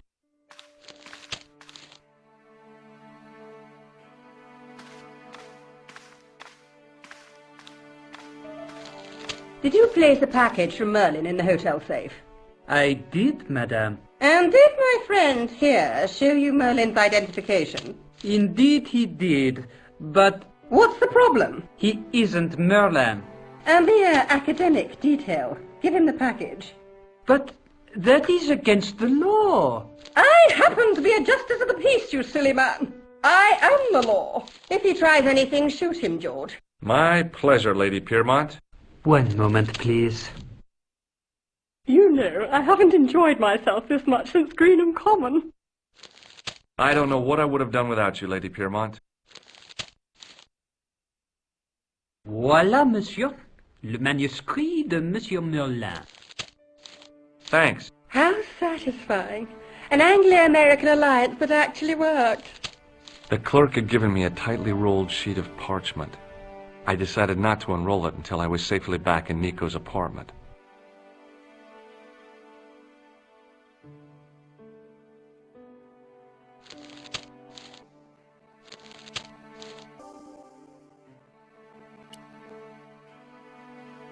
It was the ancient manuscript which Khan had stolen from Plantar.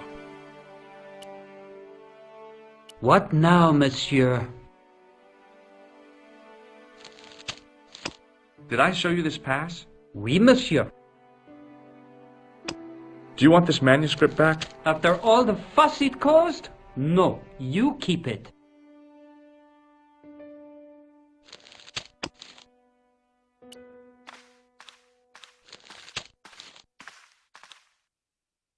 Hello again. Have you ever seen this old manuscript before? You know what it is, don't you? You are in great danger. Put the manuscript back and leave here. What's going on? I can say no more.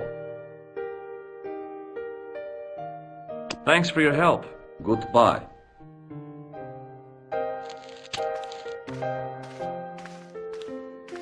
Hi, ma'am. Hello, George. What can I do for you now? This is what Merlin was so keen to hide. Really? All that fuss for a sample of wallpaper? It's some kind of manuscript, and it looks to be very old. If I was you, I'd keep it well out of sight until you're clear of this place. That's exactly what I was thinking. I could roll it up and put it down my pants. No, that wouldn't do at all. You'd attract far too much attention.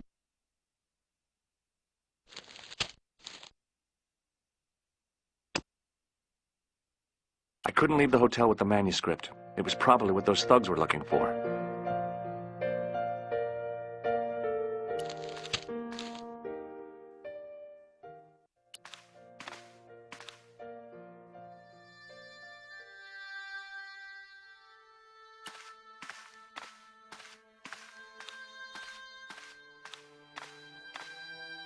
The cabinet was empty, but it smelt of onions. No kidding, it really did.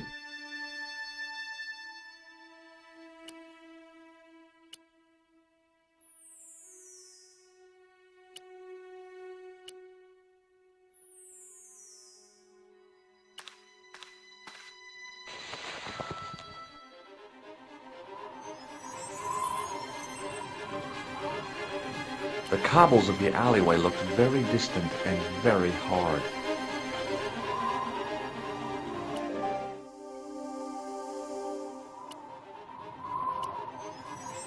I knew this was no way to treat an ancient manuscript, but I couldn't let it fall into the hands of the goons waiting outside.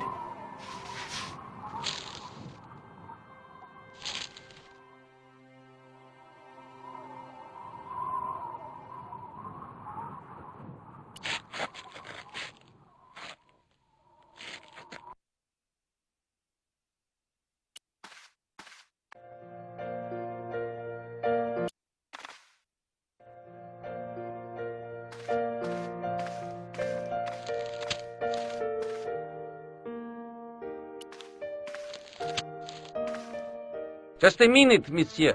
What's your problem? No problem, if you cooperate. What do you want? Just a routine security check. Nothing to worry yourself about. Oh, well, all right. Search him, Flap. You bet! Hey, knock it off. Get off, you big ape. Nothing, Guido. Zilch! Our apologies, monsieur. What? I had to report you to the authorities. Round here, we are the authorities. You want I should break his arms? No. Let him go, Flap.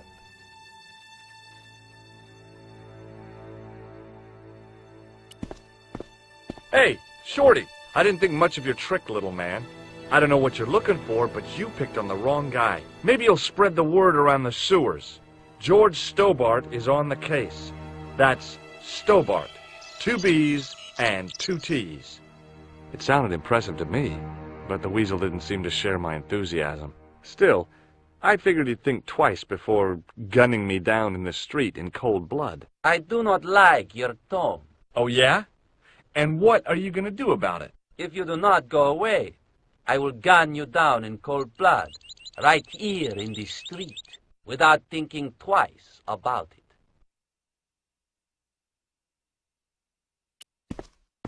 Get lost, creep. Oh, yeah? And what if I don't? What if I call the cops? First, I break your arms at the elbows and wrists.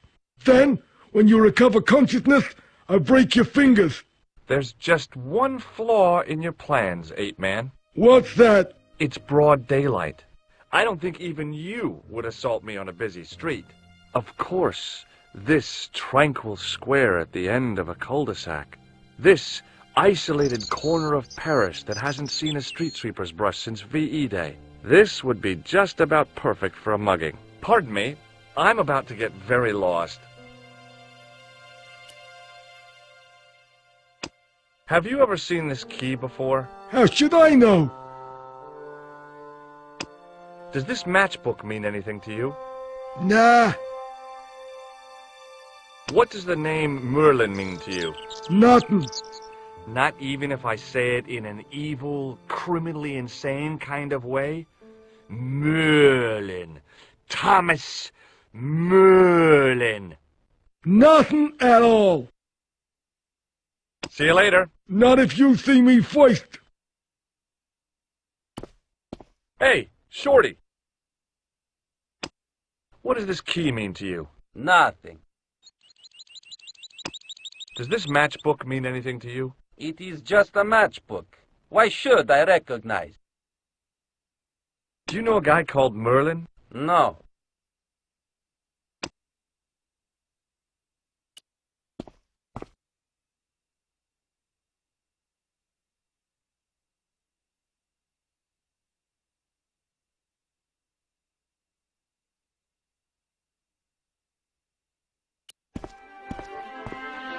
If the manuscript was what Flap and Guido were after, they were going to be disappointed. I couldn't wait to get back to Nico's apartment and check it out.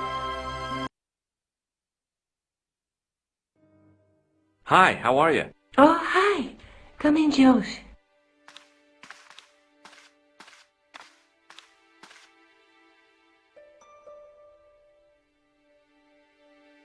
What are you doing to help trace the killer clown? Research, Josh. Yeah? You have a copy of the clown's yearbook? I have a telephone and lots of contacts. Oh, well, did you find anything useful? Not yet. I'm employing my first and most useful weapon. What's that? Patience. Oh, I've heard of that. Isn't it a substitute for decisive thinking? Do you have a boyfriend? Not anymore. There was someone. A guy in my final year, but it didn't work out. Neither did my degree. I'm sorry. I'm not. Tell me more about your family.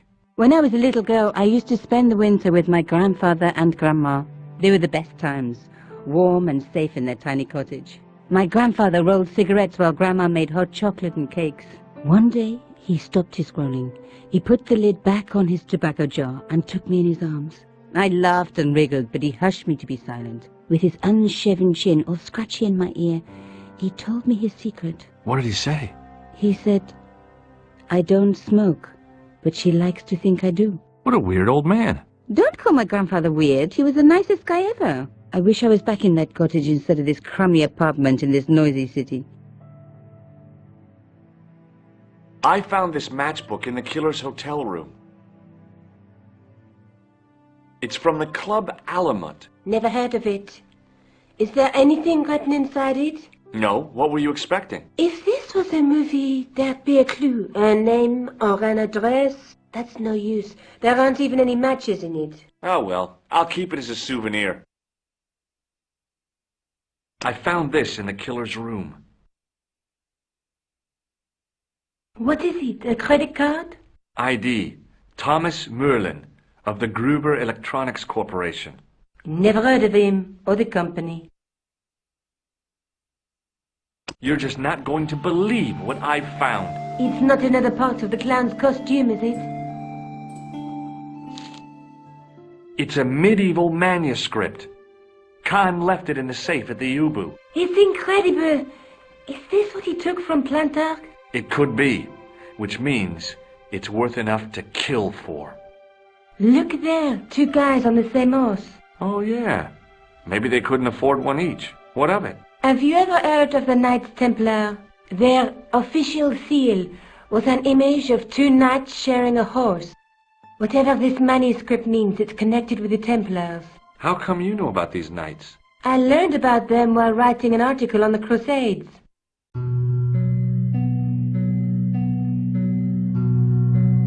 This guy, named Hughes de Payen, arrived one day at the court of King of Jerusalem. He offered to protect the Christian pilgrims from the displaced Muslim armies. The king would be able to guarantee safe transit to Christians in the Holy Land. Safer journeys meant more pilgrims, and pilgrims meant trade and wealth. The Templars proved invaluable to the king as a mercenary army. It was said that they never asked how many the enemy numbered, just where they were. And as the years went by, the Templars grew in wealth and numbers. They were so rich, even kings came to them for loans. But at the height of their power, they fell foul of the King of France. He rounded them up and turned them over to the Inquisition. Thousands of Templars were subject to torture and confessed to heresy. Of course, at the hands of the Inquisition, there wasn't much they wouldn't confess to. The last Grand Master Jacques de Molay was burned alive. But the treasure of the Knights Templar was never found. Jeez. So the treasure is hidden, waiting to be discovered? If there ever was a treasure, it's been lost for 600 years. Anyway, we're supposed to be investigating a serial killer, not a medieval treasure trove. But maybe that's what the clown and his accomplices are after. Maybe this manuscript is the key. You'd better leave it here for safekeeping. Let's take another look at the manuscript.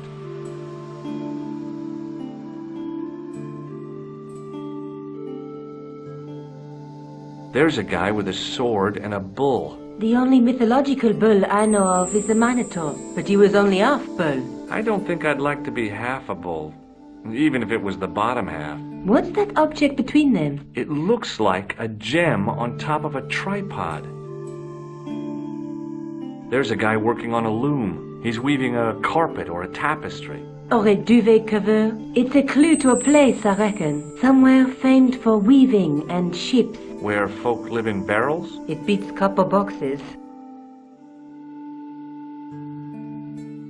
A knight with a crystal ball. There's something written on the scroll beside the knight. Yes, but it's written in Latin. Per disciplinam mea lux videbis. By my teachings, you will see the light. You speak Latin? Where did you learn a trick like that? A trick? I studied law, okay? I can read Latin. My, you're touchy. Tell me that again.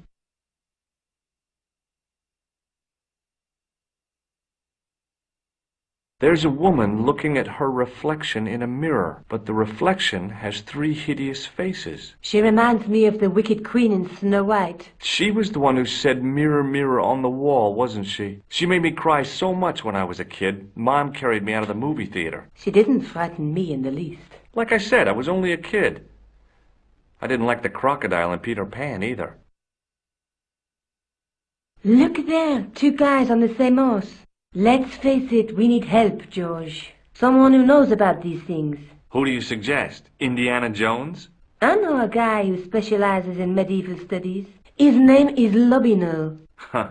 Some stuffy old fossil who gets horny over ancient relics, I suppose. Far from it. Andre isn't the stereotypical professor you have in mind. Where can I find this Lobino guy? At the Krohn Museum. I'll give you the address.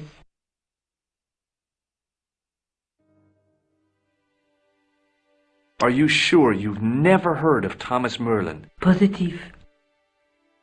I have to go. Okay. Don't forget to look for Lobino at the Krohn Museum. Oh, hi. Hello, my handsome friend. Does this matchbook mean anything to you? No, but I can tell you one thing. There's no such place as the Club à la Moute in Paris.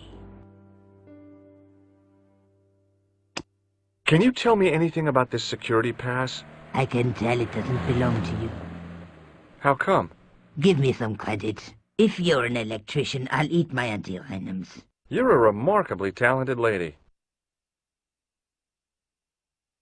See you later. That's right, monsieur, you will.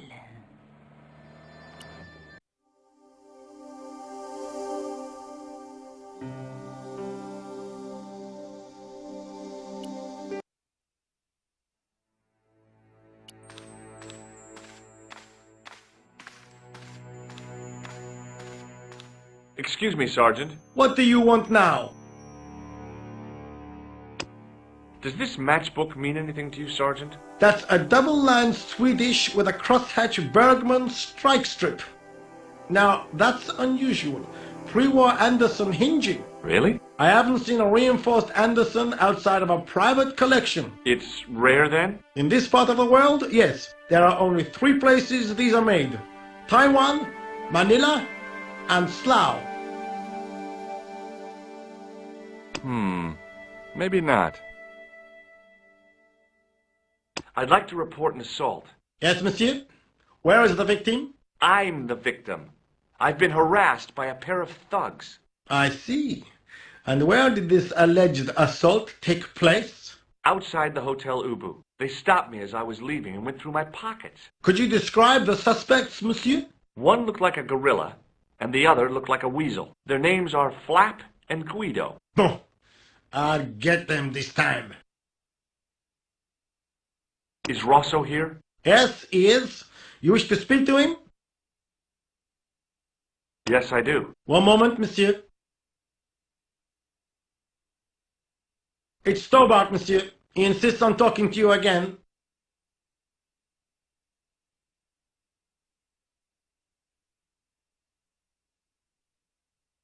Hi, Inspector. Remember me? Do you know a pair of thugs called Flap and Guido? I have known those 2 since they graduated from special school. Flap is a nasty piece of work. But Guido is the real brains of the partnership. Where did you hear of them? I met them out front of the Hotel Ubu. Have you heard of the Knights Templar? Les Templiers. But of course, monsieur, their fame is widespread throughout France. We haven't forgotten them, unlike the rest of Europe. It was the King of France who persecuted them, though. Indeed. That shook his cool. Underneath his cultured facade, the man was real twitchy. You're obviously a great admirer of the Knights Templar. They were men of great honor, monsieur. The flower of chivalry. Not everyone would share your views, Inspector. Not everyone shares my passion for Bartok. But if the Templars were as honorable as... That's enough. I do not wish to hear your uninformed opinions, Stobbard. Why'd you get so wound up about the Knights Templar? They've been dead for centuries. I shouldn't have pushed my luck. Maybe his ancestors were Templars. Whatever. I saw the anger flare in his eyes like a distant summer thunderstorm. The Templars were the first true internationalists. 800 years on, and still the world is fragmented by nationalistic flag-waving fools. You will excuse me.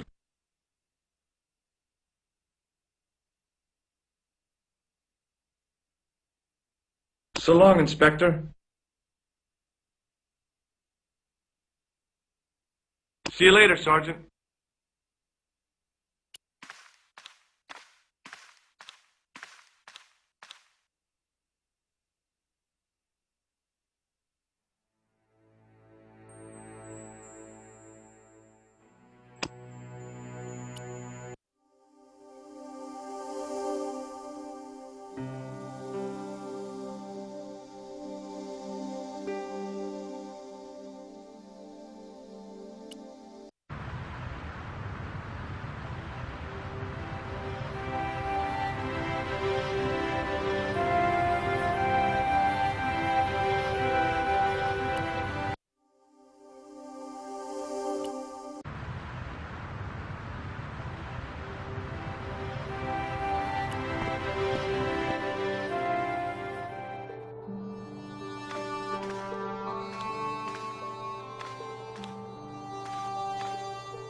The attendant had an air of self-importance and the kind of steely eyes that never seemed to blink.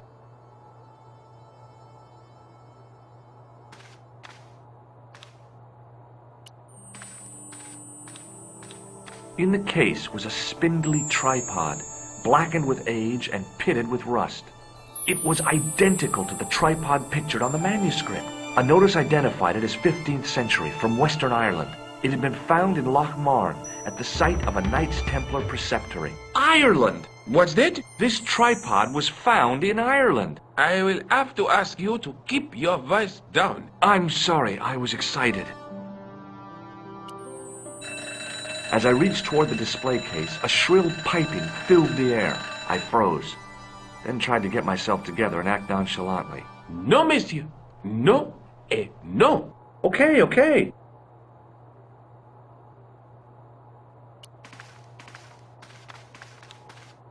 The totem pole looked distinctly out of place in the setting of the museum.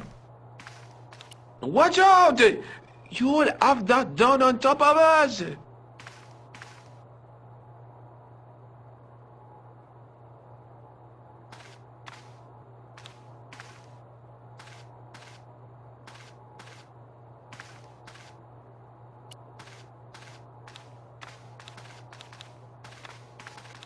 A metal rod attached to the wall was connected to the window. Attention! Please do not open the window, monsieur. Don't you think it's kind of stuffy in here? Better stuffy than dead. What's the problem? Fumes from car exhausts? Not just that, monsieur.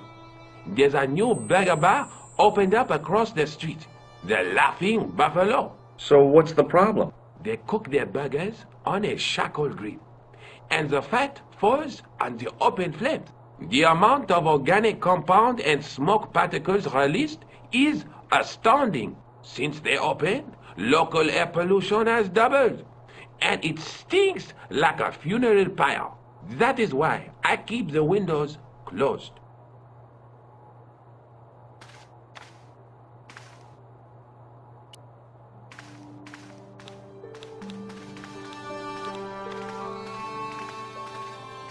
It was an ancient Egyptian sarcophagus with a beautifully painted effigy of its owner on the lid.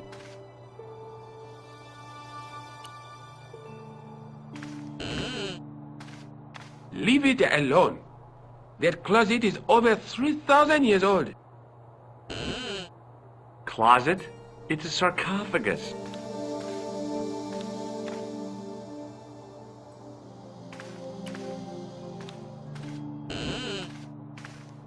Don't even think of climbing in there, monsieur. You'll be suffocated. I always wondered how it felt to be a mummy.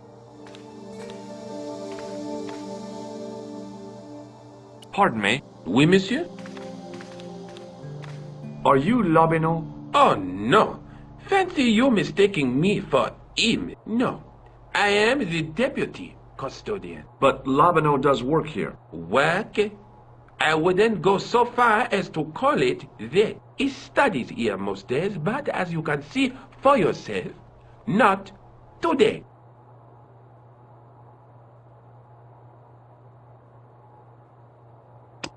What does this tool mean to you? That belongs in a museum. Pardon? It is a priceless historical artifact, if I am not mistaken. No, it's a plain old tool for lifting drain covers.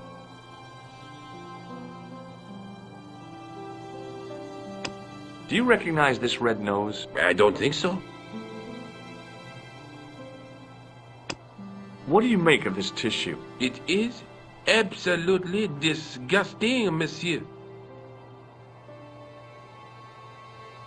Have you ever heard of the Club Alamut? Oh no, I don't frequent places like that. Do you recognize this ID pass? No. Do you know anything about the Knights of the Temple? No, sir. Not a sausage. The sign on the tripod says it was found at a Templar preceptory. It does? Yeah. It doesn't mention John Dee at all. Most remiss. You don't know anything about the tripod, do you? No, I don't. I never had much of a start in life, you see. I owe what little education I gained to my uncle. He was an optician, but he also doubled as the village school teacher. He taught me the alphabet.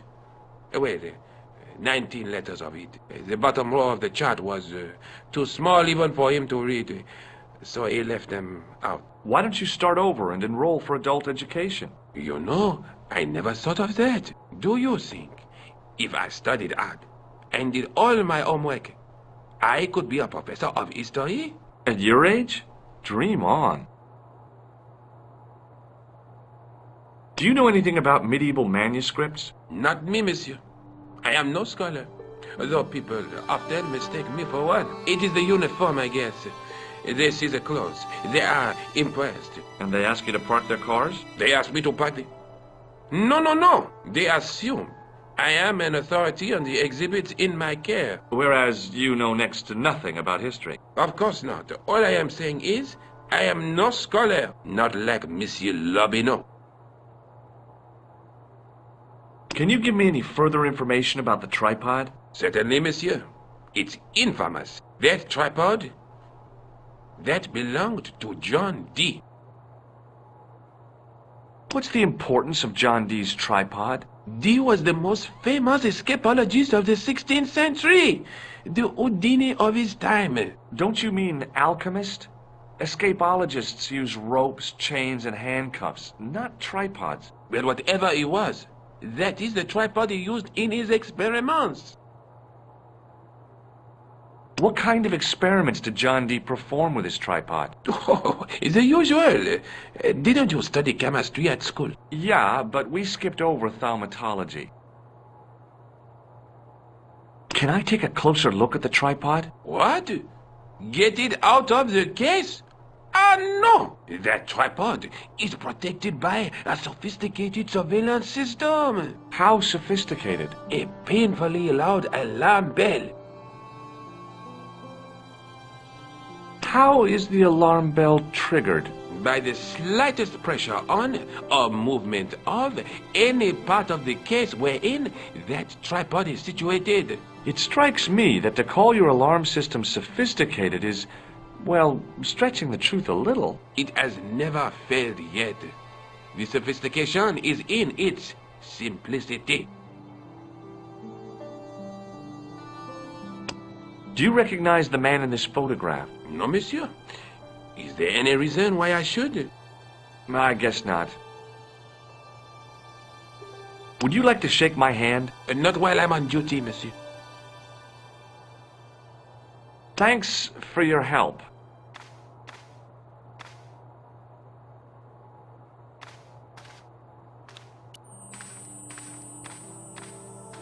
Hey, no! No, monsieur. No. What's wrong? You must not handle the exhibits. I'm sorry.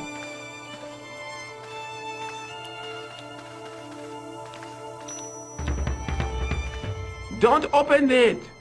Remember the burning cattle. Don't open it. Remember the burning cattle.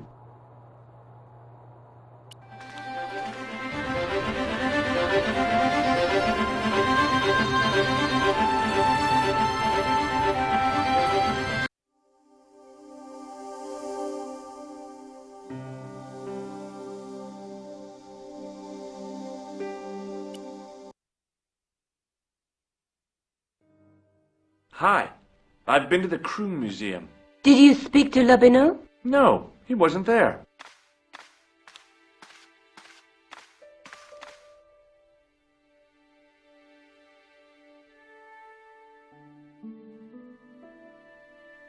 I found the tripod. Where? In the museum. It belonged to the Templars. It was dug up in Ireland at a place called Loch Marn. I have heard of Loch Marn. I read an article about the castle. Take a look for yourself. A popular gossip magazine. You read that rubbish? No, I write it. Professor Nigel Pegram, excavating the medieval castle at Loch Marn. That's strange. What? He resigned his chair at Durham University in order to devote his time to the excavation. Not only that, but he canceled the filming of a 4th series of his popular television program. This site at Loch Marn must be awful important to him. He's a professor of history. They're all cuckoo. All the same, I'd like to talk to this Professor Pegram. How do you feel about a trip to Ireland? Disappointed. Huh? That I won't be going. I want to follow up the Belota case. If you really think Pegram's dam is important, why don't you visit Loch Marn? On my own? I'm not so sure about that. Where is Ireland exactly?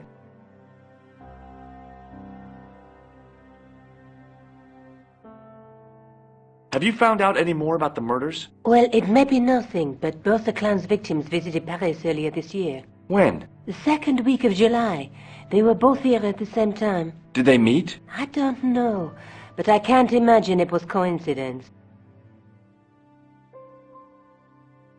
Let's take another look at the manuscript.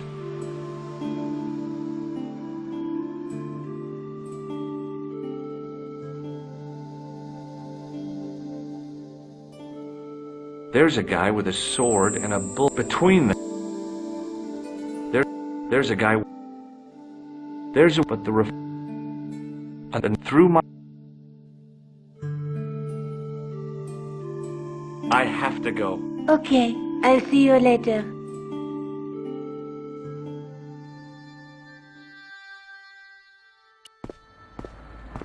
Oh, hi. Hello, my handsome friend. See you later. That's right, monsieur, you will.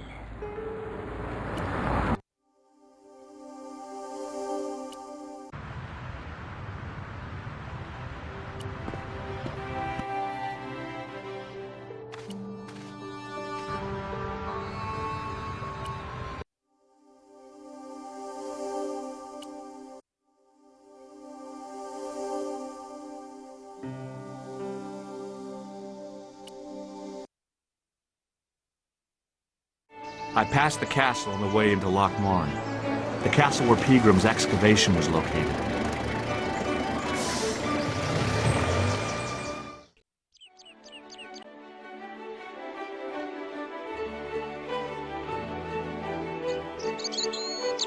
It was a trap door in the sidewalk.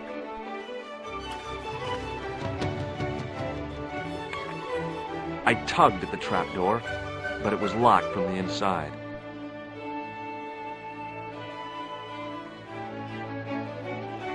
The lad was doing his best to express his adolescent aggression. His effort was somewhat diminished by the fringe of milk on his lightly feathered upper lip.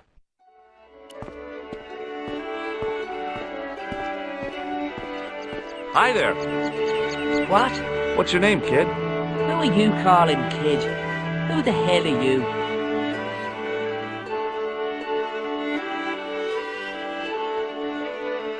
I'm George Stobart, and I'm with the good guys. You're a head case, mister. A few sandwiches short of the picnic. Cut the crap and tell me your name. Liam McGuire. What are you doing hanging around the bar, McGuire? I'm on the run from me dad. Why? Did you do something bad? I ain't done nothing, boss. You can tell me, kid. Is it your dad? Oh, sir. He drinks every last penny down his evil throat. And there's me poor old mother, bedridden and dying of presumption. I tried to buy her medicine. Chopped firewood for Father Mahoney till me fingers bled. The old skinflint cheated me too. But I took the pennies he gave me back home. Look, Ma, says I, see what your darling son has earned with his own sweat and blood. When suddenly, me dad appears and grabs the loot. I'm off to Dublin, heavy drinking, says he. Watch out till I get back. That's why I runned away. Something in the grin on his face told me he wasn't being strictly truthful. Compared to him, Huckleberry Finn was a candidate for Altar Boy of the Year. What can you tell me about the castle, McGuire? What do you want to know?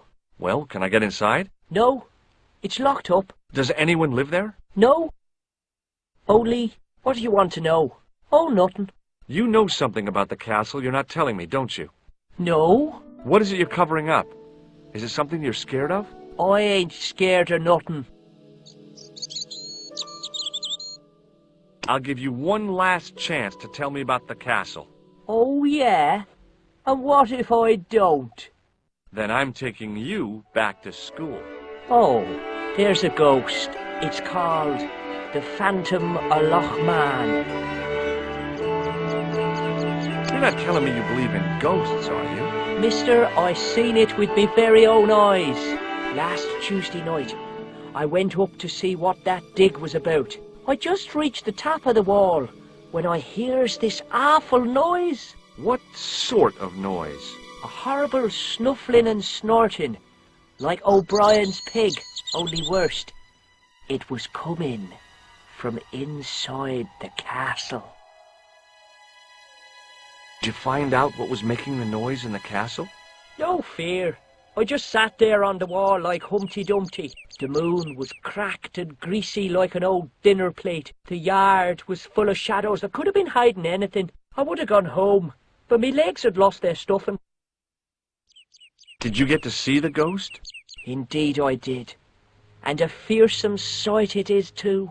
I sat on my arse, waited while the moon went down. Then out it comes from the shadows, all grey and tattered and hunched over like an old bent willow. Then I hears this spluttering and splashing and horrible laughter in the dark. I was so scared. Why, I fell off the bloody wall. I'm sure there's a rational explanation for what you saw at the castle. There is. The bloody place is haunted.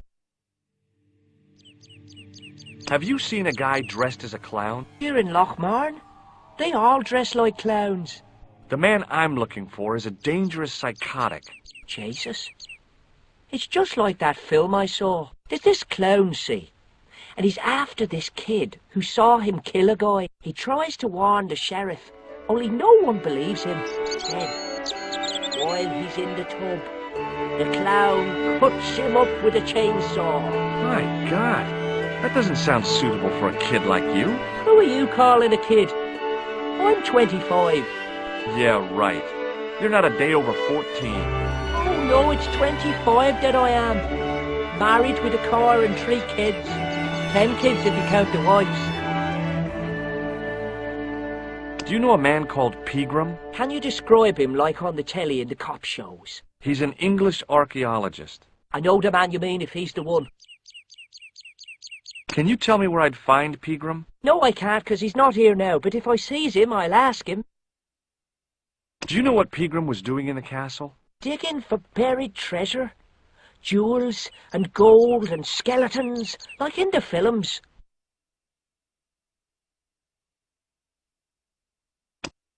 What do you think this tool is used for? Lifting drains. Dead right. How did you know that? Work experience course at school. That gives me a choice of going down the drains or up the chimney. You're kidding. Have you ever seen this man before? What a slimy character. No, I never seed him. Have you ever seen anyone wearing one of these? Sure. Rudolph the Red-Nosed Reindeer. That belongs to the killer clown you're looking for. That's right. Can I have it? Sorry, I'm keeping this as evidence. You should have told the cops. I did. They weren't interested. You should run tests on that, mister. You could identify the murderer with a sample of his snot. Yuck. I don't think so. What does this tissue mean to you? Nothing. Do you recognize this matchbook, McGuire? No, sir. I never seen it before in my life. Ever heard of Thomas Merlin or the Gruber Electronics Corporation? No. Give me your hand. Get lost. Oh, come on. I just want to show you a little trick. No way, mister. I don't do tricks. Father Mahoney told me I'd burn in hell if I did. I just want to shake your hand, that's all. No way. See you later, kid. Okay, mister.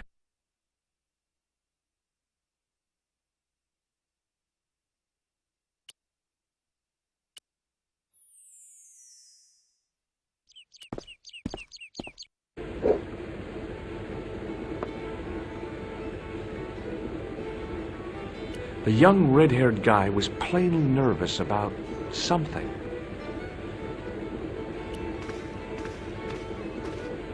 My name's George. Pleased to meet you, mister. My name's Fitzgerald. What can you tell me about the castle? There's nothing there. Just an old ruin. How old? I really couldn't tell you. Have you ever explored the castle yourself? I used to play there sometimes, when I was a kid. Then one of the little ones fell off the wall, broke his head and died. We didn't go there anymore. You haven't been up there recently? No. Do you know Professor Pegram? He's the archaeologist, isn't he? That's right. Did you work at Professor Pegram's dig? What gave you that idea? Can I get you another drink? Oh, no, thank you. I shouldn't be drinking at all. I'm on tablets for my nerves. More than a pint and I'll pass out. What do you think this tool is used for? Something to do with horses? Wrong. It's for opening manhole covers. Oh, really? Well, you learn something every day. Do you recognize the man in this photograph? No, I'm sure I don't know him. What does this red nose suggest to you? Blood. Why's that? I used to bleed a lot when I was a kid. Every time there was a playground scrap, I'd end up with a bloody nose. I wouldn't have minded, but I wasn't even involved in the scraps. What does this tissue suggest to you? Nothing. Does this matchbook mean anything to you? No. Check out this pass. Thomas Merlin? No, never heard of him. Shake my hand. It's a trick, isn't it? Damn it, you're right. I can't seem to fool anyone. See you later. It was a beer-stained piece of toweling.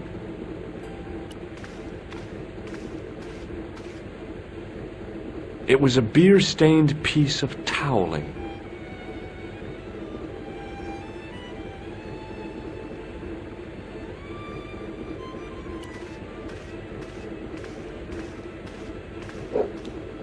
He wasn't listening.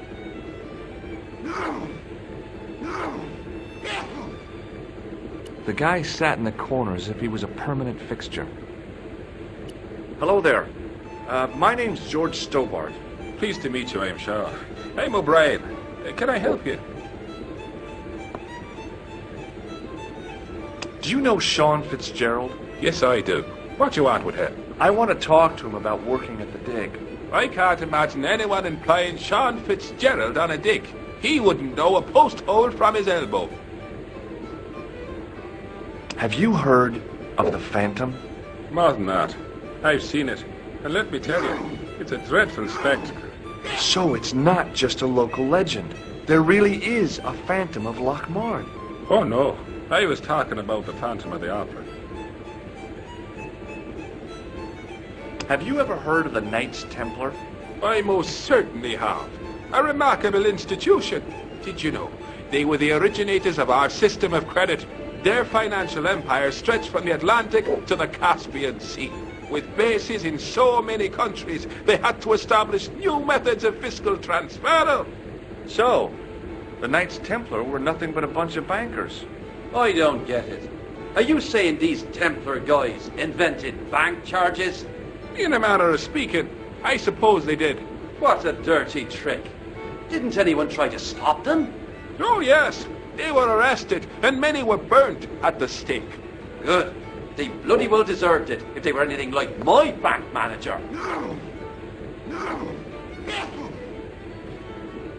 What can you tell me about the castle, Mr. O'Brien? It's a fine sight now, isn't it? Dates back to the 10th century, you know. Most of the existing building was added much later, of course. Are the ruins open to the public? Oh no, it's much too dangerous. Anyway, there's nothing of interest remaining.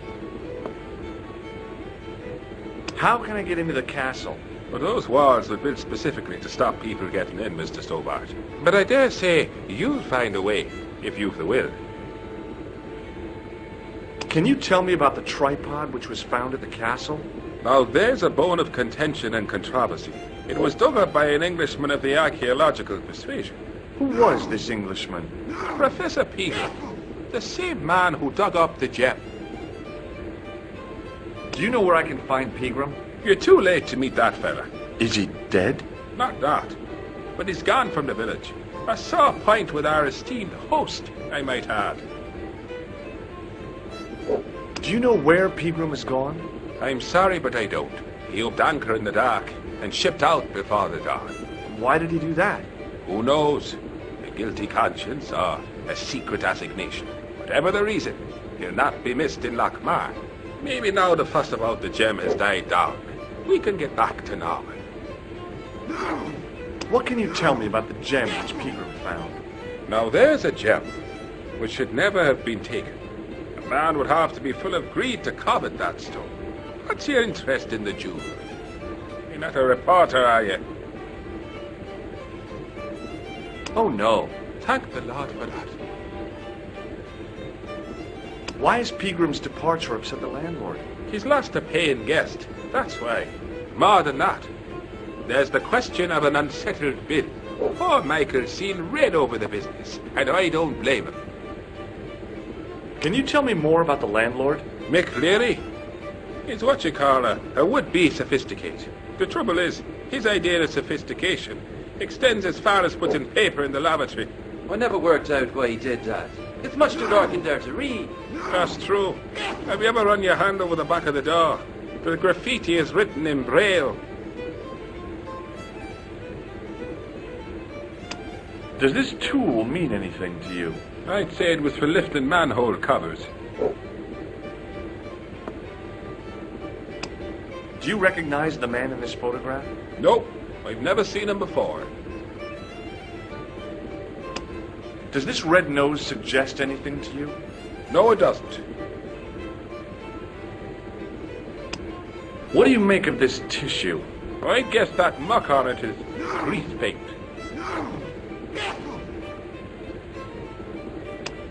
Does this towel mean anything to you? Sure, it's one of Leary's towels. Are you planning on stealing it? Just borrowing it, if you must know. Does this matchbook mean anything to you? The design is Middle Eastern, I'd say. What can you tell me about this ID pass? Gruber Electronics. I've never heard of it. I'd like to shake you by the hand, Mr. O'Brien. Oh, no, you don't. Goodbye for now.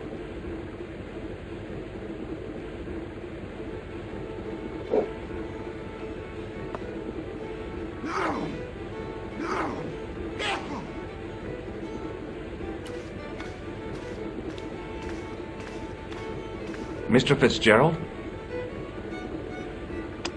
Ever seen this towel before? Doesn't it belong on the bar? Very observant, Fitzgerald. See you later. There was a vacant look on his cow-like face that said quite clearly, "Nobody home."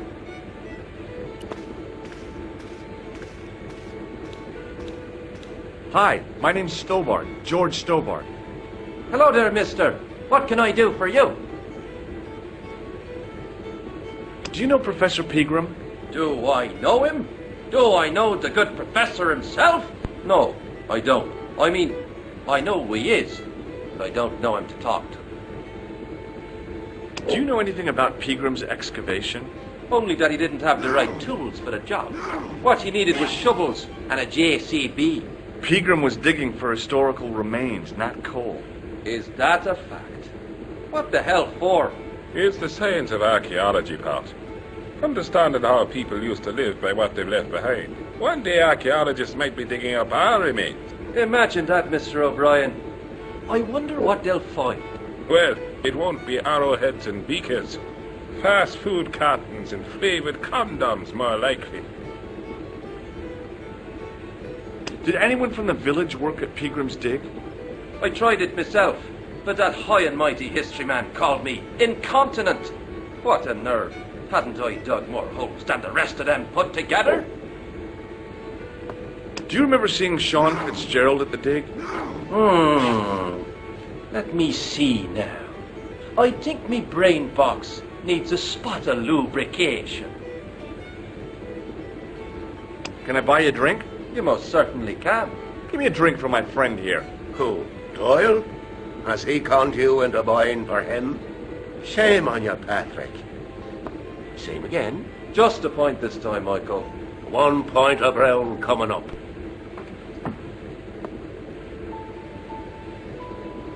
Do you remember Sean Fitzgerald now? I can picture the scene as if it was only last week. Come to think of it, it was only last week. Fitzgerald was there all right. Him and a bunch of students. He was speaking with the boss man. Can you tell me anything about the castle on the hill? Oh, I don't know much about anything. You should ask Mr. O'Brien here. He does joined up writing. Would you be one of them history fellows yourself? That's right. Professor Stobart, Miskatonic University. You're an archaeologist, and you're asking us about the castle. Excuse me, Mr. O'Brien. The gentleman was talking to me. How come you didn't leave with the others? I didn't know they'd gone. Oh, yes. Packed their spades and shovels and away they went. Seems I missed all the excitement. What excitement? What do you make of this tool? It's for lifting manhole covers. Do you recognize the man in this photograph? It's a handsome mug on that fella, to be sure. Is he a film star?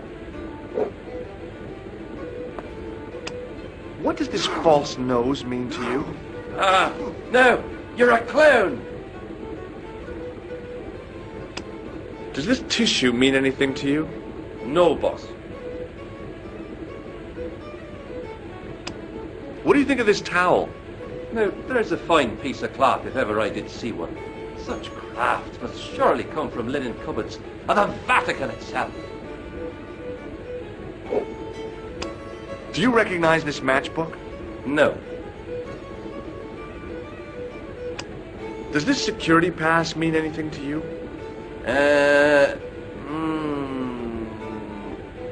Well, no. May I shake your hand? No, you can't. Well, how come? Because I'll spill me beer if you do. Bye for now.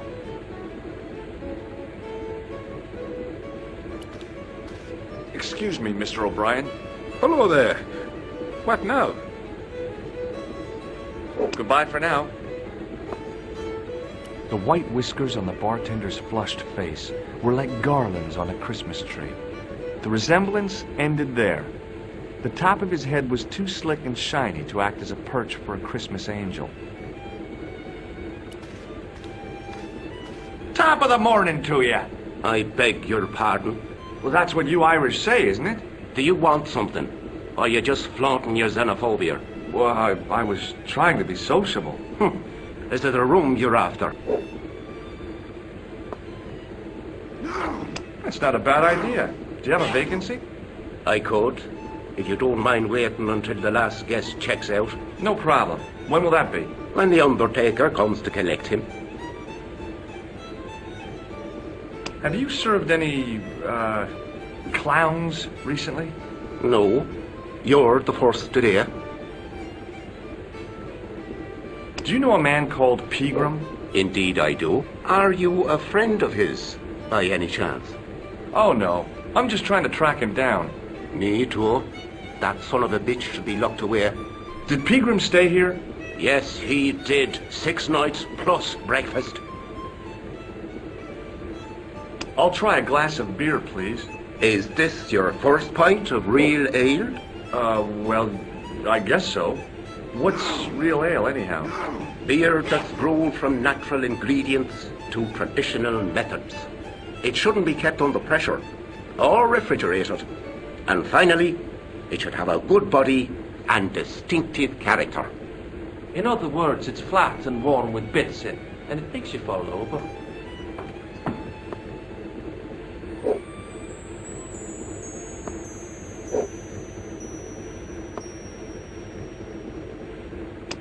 Here's something which might interest you. It doesn't. Do you recognize this man? No, I don't. What do you want with him? I've got a score to settle. I don't want any trouble in the bar, mister. If it's a fight you're looking for, see Father Mahoney. A priest? A man of the cloth? Sure. And he teaches the boys how to box at the youth club. According to Mahoney, it develops character. Isn't that right, Pat? Didn't he teach you the art of pugilism? Doyle. Sorry, Michael. I was miles away. What did you say? Never mind. Does this false nose mean anything to you? No, it doesn't.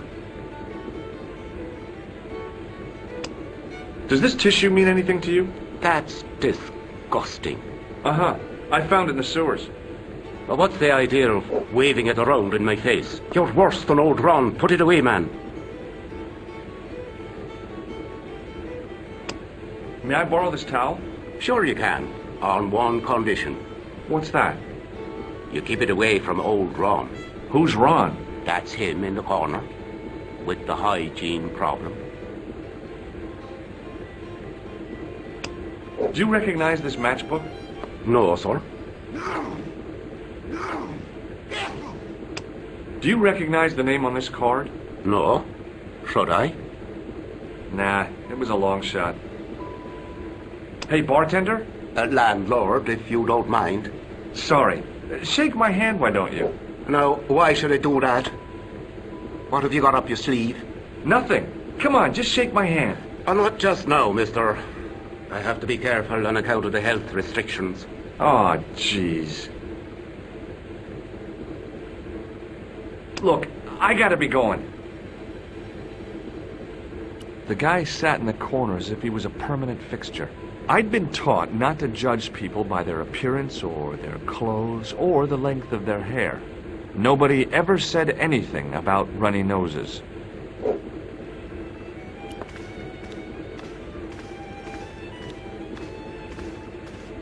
Hi there, old-timer. What? Nasty cold you've got there.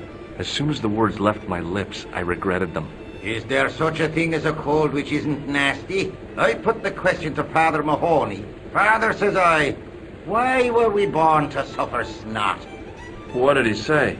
He said it's my reward for being out all night like a sinner. Pious prig. Anyway, this is no ordinary cold. 'Tis the hay fever. Pollinosis? Thank you. You're not a policeman, are you? Excuse me? Police? No. I'd know it if you were. Can I buy you a beer? Very kind, I'm sure. But I don't drink the stuff Leary sells. What's wrong with it? I've seen what it can do. Can you tell me how to get into the castle? Don't even think about it, me bucko. Lochbarn Castle is haunted. That's what the kid outside told me, but I don't believe it. Then you're a fool. Ghosts don't bother me. I still want to visit that castle. You can't. It's not open to the public. There's no one around to stop me, is there? That's right. Nothing human, anyhow. Have you ever seen the ghost? To be sure. With me very own eyes. Can you describe the ghost? It was horrible. A wee stunted beast, long beak, straggly, flappy wings. Are you sure it wasn't a wild animal? A rabbit or a skunk or something? Skunk? In Lochbarn? That'll be the day. No, that was a ghost, to be sure. I think I know what you saw on the castle wall.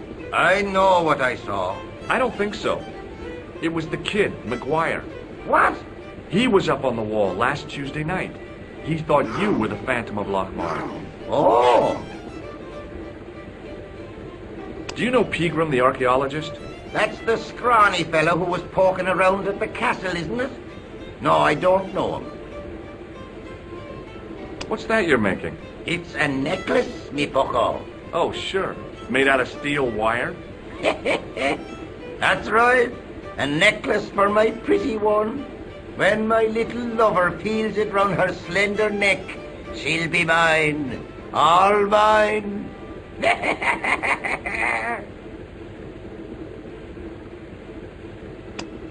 Can you identify this tool? No. Do you recognize the man in this photograph? I can't tell without me glasses. What does this red nose mean to you? Nothing.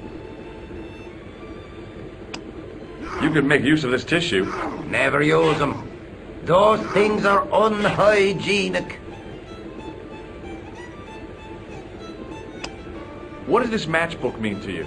Nothing. Go away and stop bothering me. Take a look at this ID card. I don't know anything about it. Hey, would you like to shake my... no, on second thought, forget it. I'll see you later. It was a rectangle of toweling, printed with the words, Nagopaline Stout builds body. Hello again. What? If I was a woman, I wouldn't think much of a wire necklace. It's not made for a woman. I've got my sights on tastier dishes than women. Flesh as smooth and tender as a maiden's. Bones as soft and white as a newborn babe's. Rabbit, lad. That's what gets my juices flowing.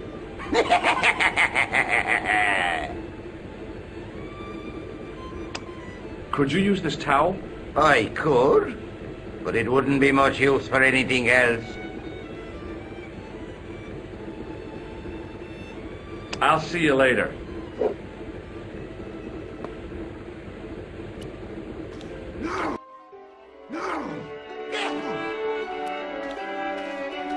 Hey, McGuire. What? Do you know anything about Pegram's Dig? He wouldn't let me anywhere near it. I offered to help, but he chased me off. I didn't want to see his smelly old hole anyhow.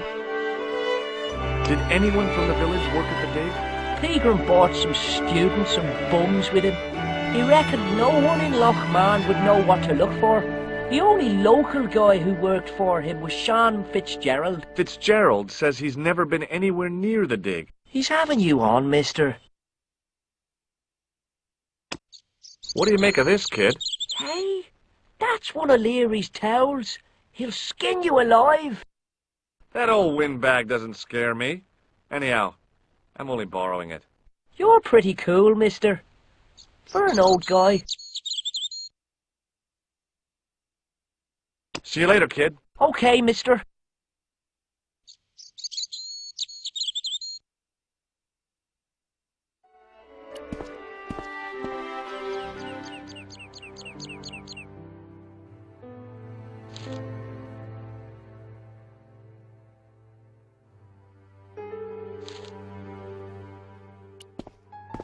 The farmer's craggy face was set in a mask of aesthetic appreciation. His feet were set in a pair of manure-caked boots. Hi, do you speak English? Well, no, what if I was to say no? An implication of cognizance shrouded in denial. A pretty poser of a paradox indeed. I gave him the look I'd perfected when I was 12 and was going to be the greatest hypnotist of all time. It was a killer. Are you attempting to hypnotize me, or is it the constipation you're suffering? I was a little out of practice. Have you seen Professor Pegram? No, he's packed up and gone. Do you happen to know where? Back in England, I suppose. What can you tell me about the castle? Not much, I'm sorry to say. Most of its history is long forgotten.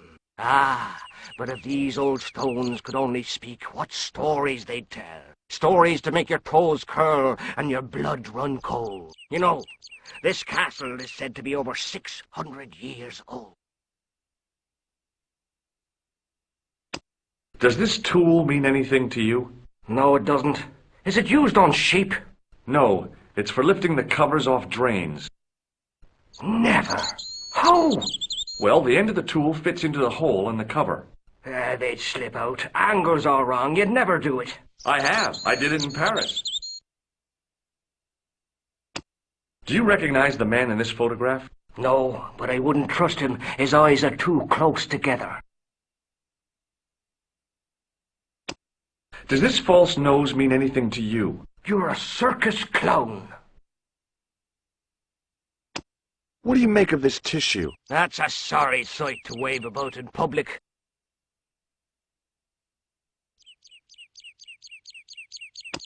Have you any use for this towel? Whatever gave you that idea? Oh dear me, no. What do you make of this matchbook? Seems ordinary enough to me. Do you recognize the name on this card? I can't read that little writing. Would you like to shake my hand? What is this? I don't do that mail bonding stuff. I have to go now.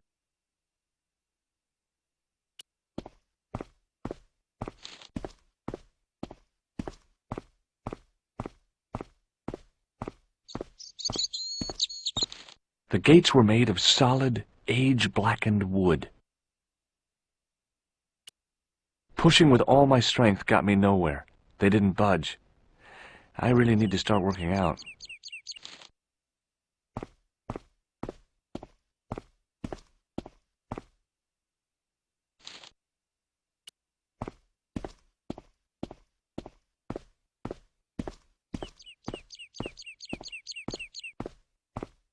Hi, it's me again. So I see. What now? I have to go now.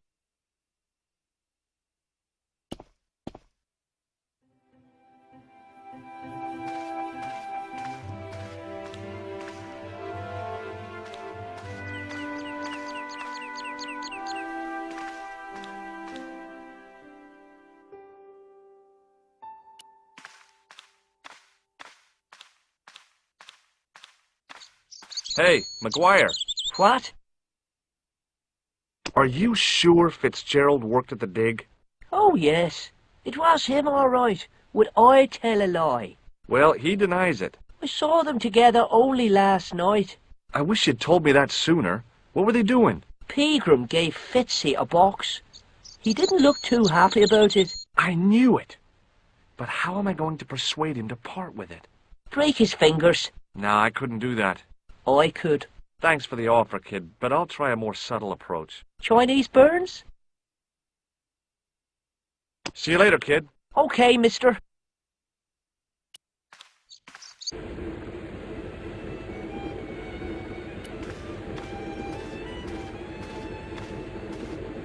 He wasn't listening. Excuse me, Mr. O'Brien. Hello there. What now? Goodbye for now. Hey! Hello there again, mister. Bye for now.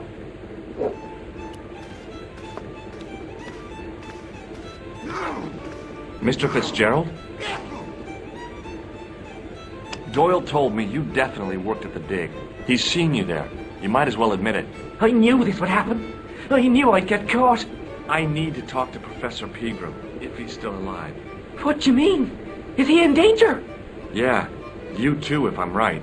You're not from the Social Security. Hell no. What makes you think that? Well, I was claiming benefits at the same time I was working for Pegram. I'm not in a position to make judgments, Sean. That's between you and your conscience. All I want is to talk to Pegram about the gem. But he's not here! I know that. But he left that package with you, didn't he? So where did Pegram go? I don't know. I swear it. He came to see me early this morning. Said he was leaving. He asked me to give this package to a guy called Marquet. Show me what's in the package, Sean. I can't do that. Why not? I promised the professor. So what? You didn't have any qualms about your benefit scam. So where's the harm in taking a peek inside Pegram's package? You don't know these people. I can't. I don't dare. This is your last chance to show me the package, Fitzgerald. I've been patient with you, but now it's time to kick ass. But he'll kill me. Who will? The man from Paris. Jack Marquet. Pegram told me if I gave him the package unopened, I'd hear no more about it. But if I double-crossed Marquet, I'd be dead. I'll deal with Jacques Marquet. Give the package to me. No. Why should I trust you? I don't know who to trust anymore. I wish I'd never even heard of the Lochmarn gem.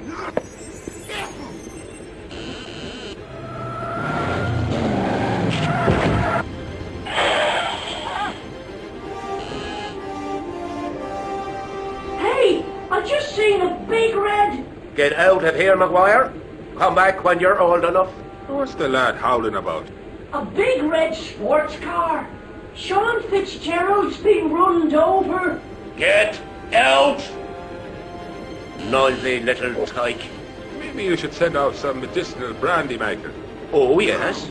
And who's going to pay for it? Not me. Me too, neither.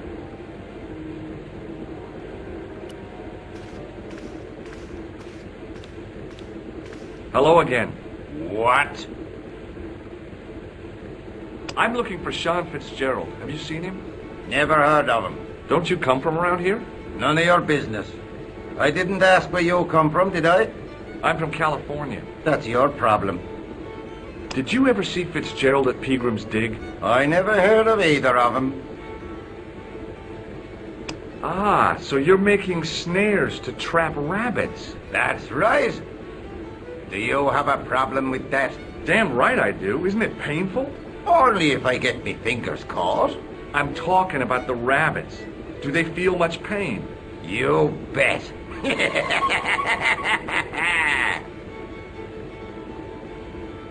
I'll see you later.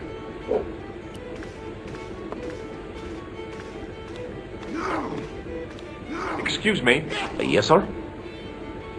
May I have another beer, please? Certainly, sir. Same again? Yeah, please. How is this stuff made? That's the secret of the master brewer, sir. Each barrel is lovingly manhandled in time-honored fashion, suspended on skillfully tied ropes of the finest hemp, lowered into the cellar, utilizing the forces of original gravity, like manna from heaven.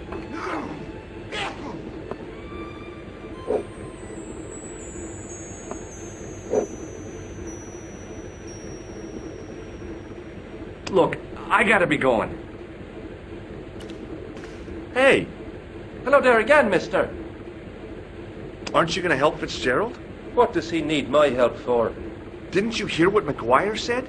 He's been hit by a car. What an idiot. People call me stupid, but I've never done that. Don't you feel any sympathy for poor Fitzgerald? He never bothered about me, so why should I? Bye for now. Excuse me, Mr. O'Brien. Hello there.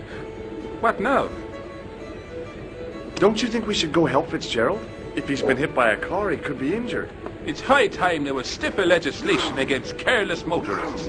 What we need is a bypass around the village. One of them ring roads, like the M25.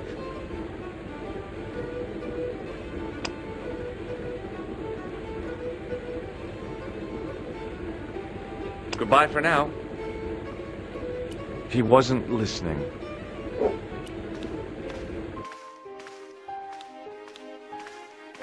I was telling the truth about Fitzy, mister. Okay, calm down. Now tell me what happened. I was standing here, minding me own business, when I saw this beautiful red sports car coming up over the hill. Would you look at that, says I, and I going over to take a closer look. Next thing, Fitzy comes tearing out of the pub and nearly knocks me on my ass, but the car just flies at him. It was too fast for poor old Fitzy, and hit him an awful wallop. He goes flying up on top. Jesus, says I thought he was a goner.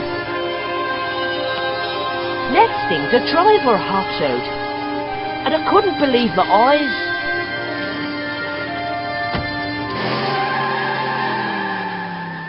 He was dressed like a bloody pixie.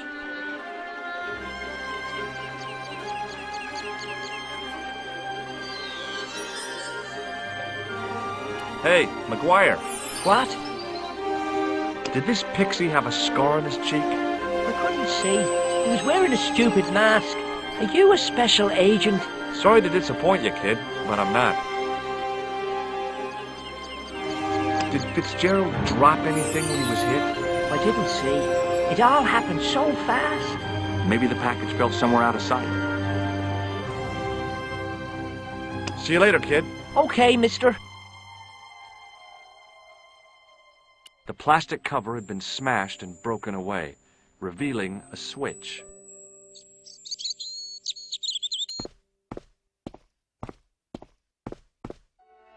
I pushed the switch down, but in doing so it snapped off in my hand. The plastic cover had been smashed and broken away, revealing a switch. It was impossible to return the switch to its original position.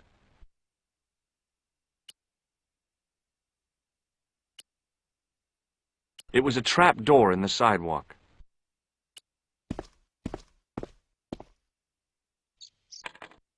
I tugged at the trap door, but it was locked from the inside.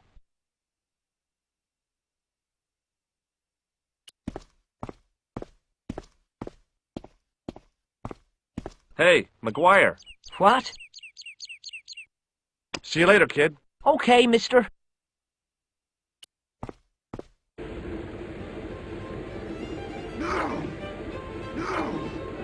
It was a short piece of wire, twisted into a rough circle. As I stared at the circle of wire, the old man snatched it away and put it in his coat.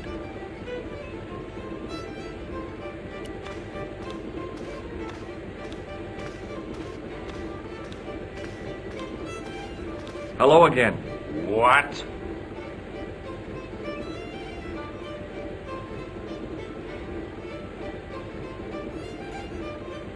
I'll see you later.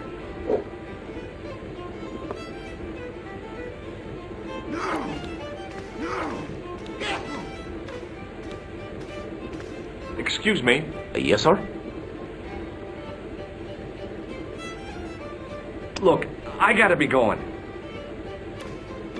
Hey! Hello there again, mister. Bye for now. Excuse me, Mr. O'Brien. Hello there. What now? I have a suspicion that Fitzgerald might have been given something by Pegram. I thought he acted strangely. I'm talking about the gem. It was something he said. Were you not speaking to him when he ran out of the bar? Yeah, sure. Just talking, that's all.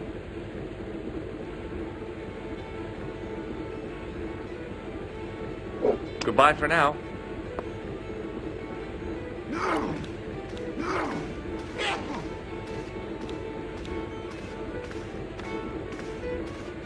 Almost as if he'd sensed my intentions, the old derelict snatched the wire from the table. Will you leave it alone, man? Look, I know how it seems, but my curiosity got the better of me.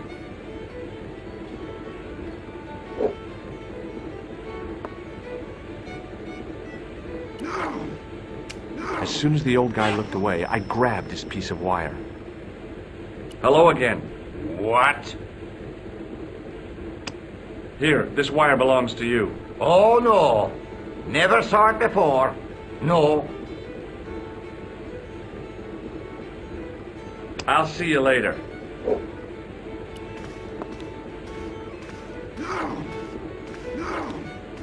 Excuse me. Yes, sir? Check out my card. I've seen it, for heaven's sake.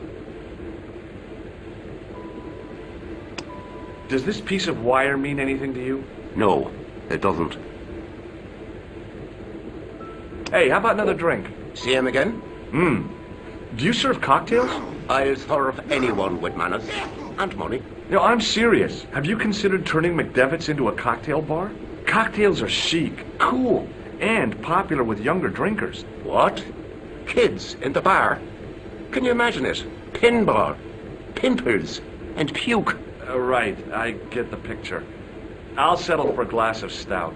I'm sorry, but the pump appears to be broken. I could fix it for you. I don't think so. This is a job for a professional electrician. Oh, well, at least the glass washer is still working. It's not my idea, is it? It just so happens I'm an electrician. Check out my credentials. Well, no. Isn't that marvellous? Here's a house bedeviled with faulty wiring of a wayward nature. Here's you, an electric man, with a little plastic card to prove it. I still want to see what you can do before I let you touch me beer pumps. You can make a start on the glass washer. When you've finished that, will you take a look at the pumps?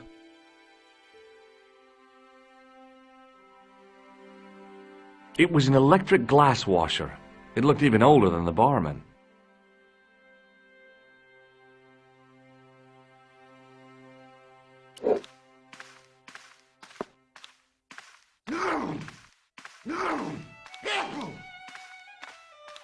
I couldn't see anything obviously wrong with the machine. I figured it must be the wiring.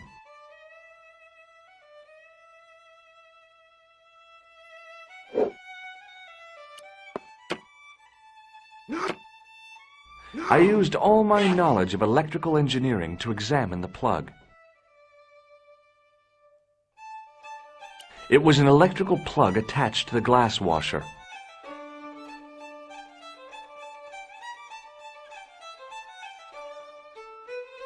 Excuse me.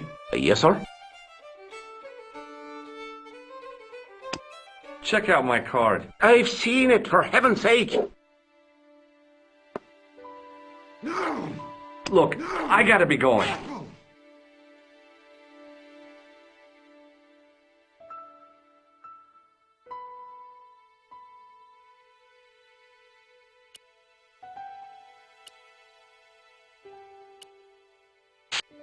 I replaced the fuse with a piece of wire.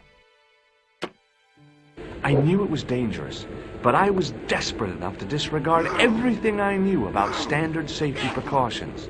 Excuse me, Mr. Leary. I fixed your glass washer, no problem. Bingo!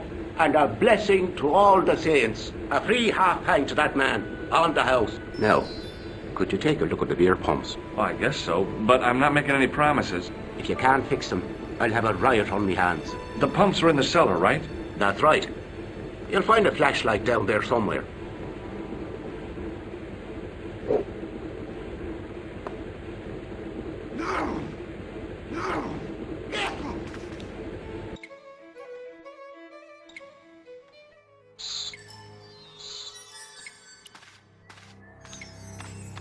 It was the lever which locked the trap door.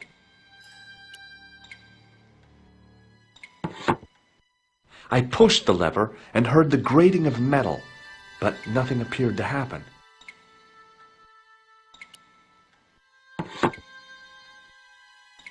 I pulled the lever and the bolt creaked back into place. I pushed the lever and heard the grating of metal, but nothing appeared to happen.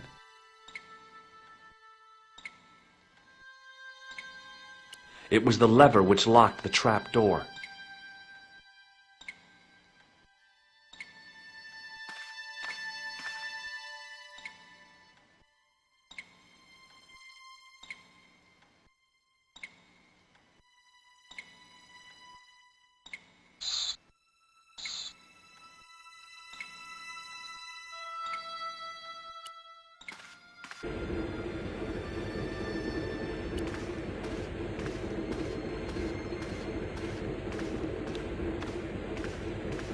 Hey!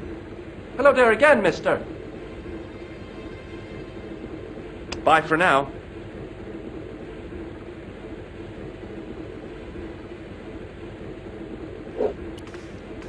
Excuse me, Mr. O'Brien. Hello there. What now? Goodbye for now. Excuse me. Yes, sir? Look, I gotta be going.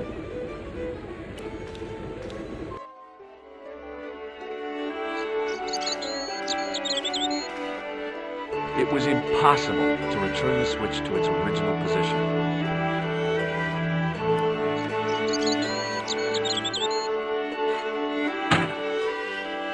I lifted the trap door, and an overpowering smell of stale beer rose from the cellar below. I looked down on a stone-tiled floor, way too far to jump. Excuse me. There was a nasty feeling in my guts I usually associated with light opera. It was Khan. What's the problem? Did you see what happened here a few minutes ago? What was that? A man was involved in an unfortunate accident. I didn't see anything. What about the boy? He doesn't know anything either. The kid, well, you know how it is in these rural communities. Not enough genes to go round. I prayed McGuire had the sense to keep his mouth shut. Was the guy hurt bad? He's been taken care of, but he thinks he dropped a small parcel. You didn't happen to find it, did you? If I had, I would have taken it to the police. Of course. Thank you.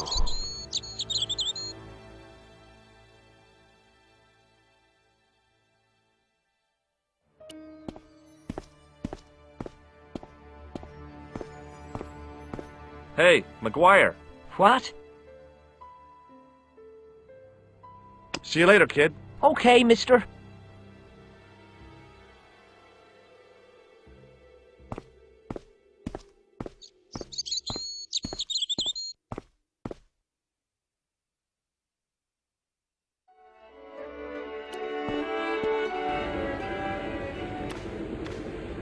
Now I could see. I spotted Mr. Leary's flashlight easily.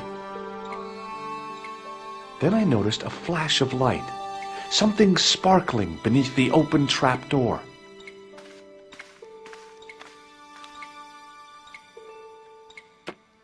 It was Peagram's gem, all right. A large, uncut blue stone. I guess I was already under its spell. Did you find it? What? Whatever you was looking for. Yeah. Listen, McGuire, I want you to keep this to yourself. No problemo. Just chuck us up a crate of lager. No way, you're not old enough. We can sell it and make some cash. Forget it, kid.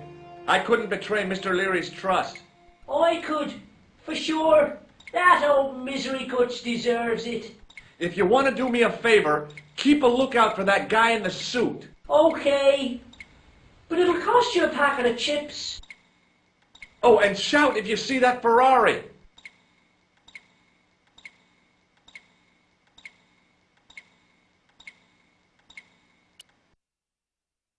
It was the barman's flashlight. It was a large blue gemstone.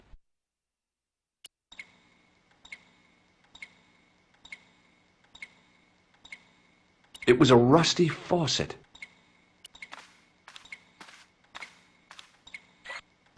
The faucet creaked, coughed, and spewed out a stream of rusty-colored water.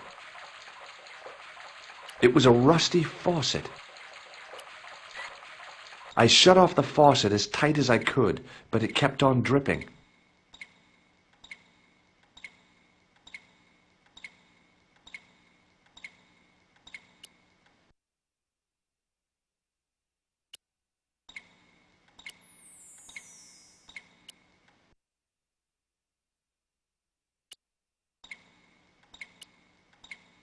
The slow drip of water barely dampened the towel. The faucet creaked, coughed, and spewed out a stream of rusty-colored water.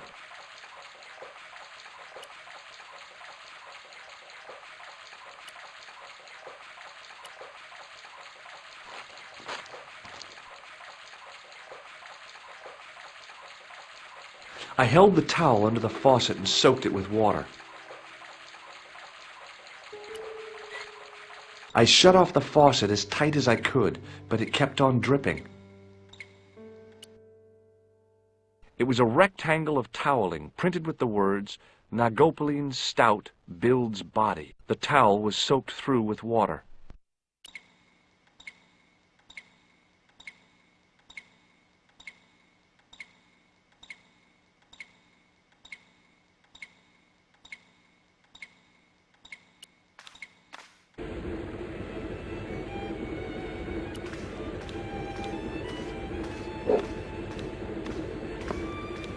Excuse me.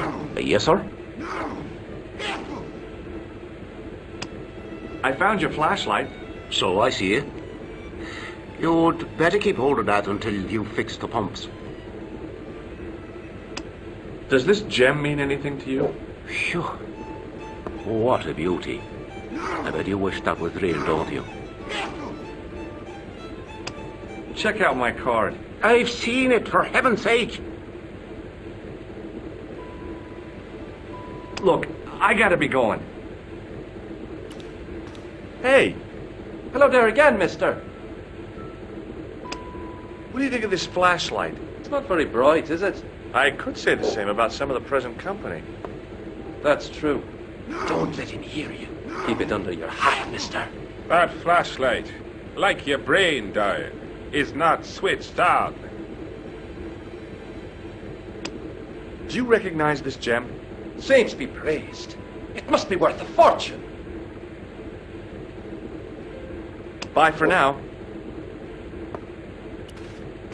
Excuse me, Mr. O'Brien. Hello there. What now? What do you think of this flashlight? It's not a very practical piece of equipment, is it? It's not switched on. I'm referring to the lack of a bracket. How would you be fixing that to your bicycle? I don't have a bicycle. What can you tell me about the gem which Pegram found?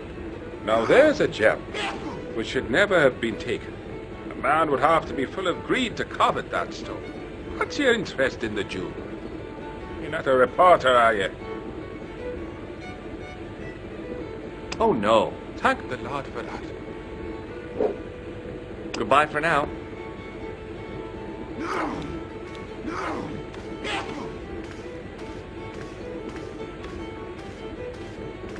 Hello again. What? What do you think of this flashlight? Very useful. That could be very handy in the dark. How much do you want for it? It's not for sale. It belongs to Leary. What does this gem mean to you? Well, well. Would you look at that? Pretty. Do you recognize it? No. I'll see you later.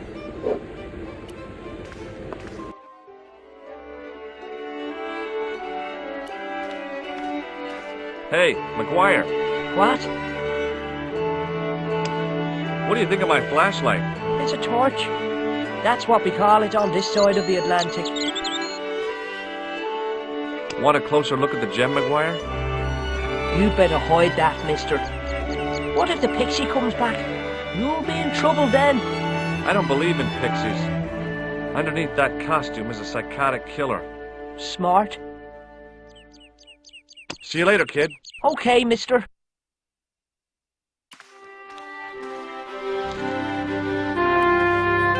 Hi, it's me again. So I see. What now?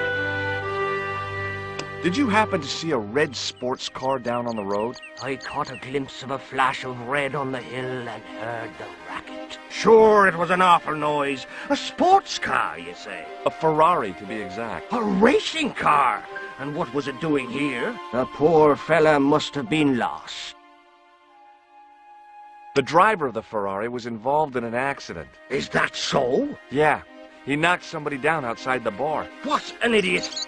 How could a thing like that happen? He was traveling too fast. So fast, he ran right under the car? I mean, the car was traveling too fast. But you'd have thought the idiot could have heard it coming. Maybe you know the guy who was hit by the Ferrari. His name is Sean Fitzgerald. Oh, I know him all right. That's me nephew, the idiot responsible for the stacking of my hay cart. Was he killed by the car? Oh, no, but he has been abducted. Well, that's a relief now. Aren't you going to look for your nephew? What for? From what you say, it's too late. Well, you could report the matter to the police. Better not. Besides, what could they do? Well, they could mount a search. They have only the one bicycle between them. In a question of superior acceleration, I'd put me money on the Ferrari. I think you ought to know exactly what Sean has gotten himself into. I'm not sure I want to know. But you're his uncle. His own flesh and blood. You're right, but what can I do? If I'm not here to guard it, some idiot might try to climb the haystack. What a moral dilemma. Stay here and guard this potentially lethal agricultural construction, or to go off in search of the prodigal nephew, the very man responsible for said hazard? It'll need some thinking about. Why, there's no problem. You're right. Why didn't I think of it before? We'll demolish the haystack. You don't have to demolish the haystack to go look for Sean. I'll stay here in your place and warn anyone who's silly enough to climb it. Marvelous! I think I should start me inquiries in the bar. He strode off in the direction of McDevitt's bar, leaving me to contemplate the stack of hay.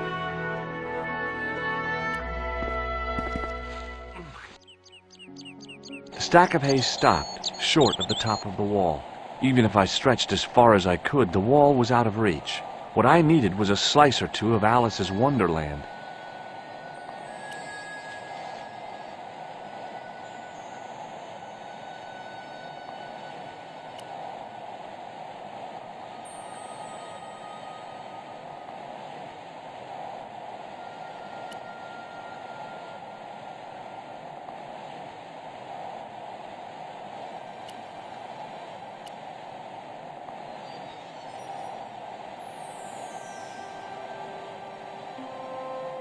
There was a narrow crack between two of the stones where the centuries-old mortar had crumbled away. I pushed my fingers into the narrow crack. It went back several inches into the rock.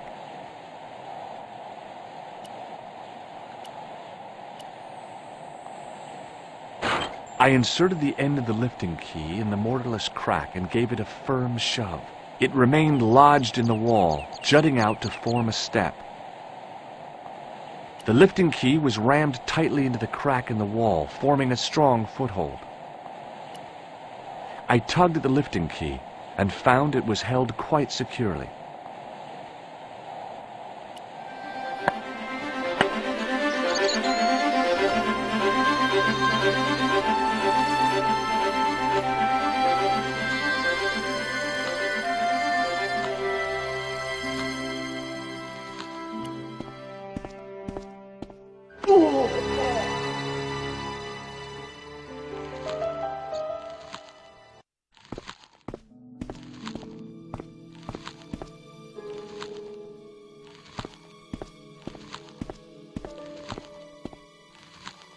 It was a rusted piece of iron, maybe part of a plow or something.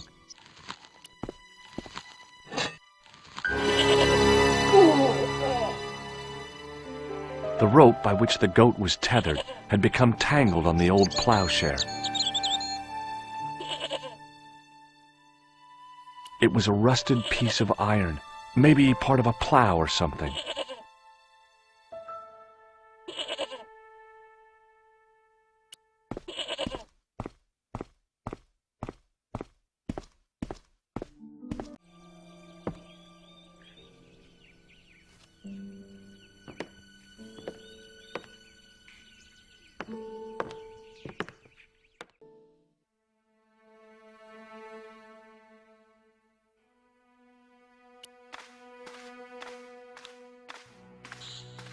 The sack contained a fine white powder. As I dipped my fingers into the soft white powder, I realized what it was. Plaster of Paris. I'd used it in kindergarten to make casts of animal paw prints. I reached into the sack. The sack contained a fine white powder. Behind the altar was a carved panel decorated with animals, birds, and plants. I tried in vain to move the panel.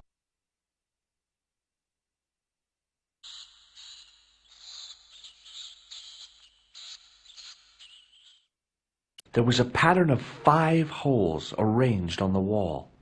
They'd been drilled there deliberately.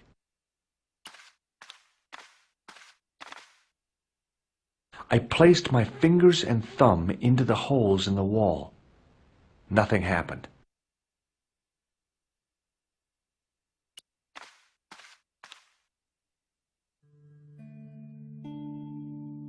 It was a statue which had fallen from its place on the wall. 5 fingers of stone projected from the back of the carving.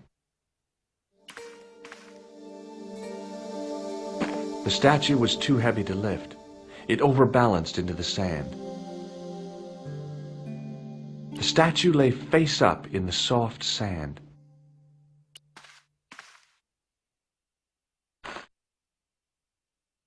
As I swung the stone upright, I noticed it had left a pattern of holes in the sand. The 5 fingers on the back of the statue had left their impressions in the fine sand. I placed my fingers in the 5 impressions left by the fallen stone. It was weird. They fit perfectly.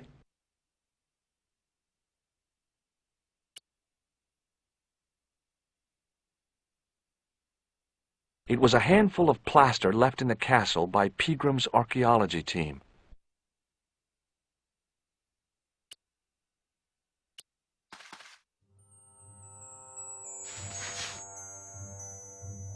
I sprinkled the plaster on the sand until the holes were filled.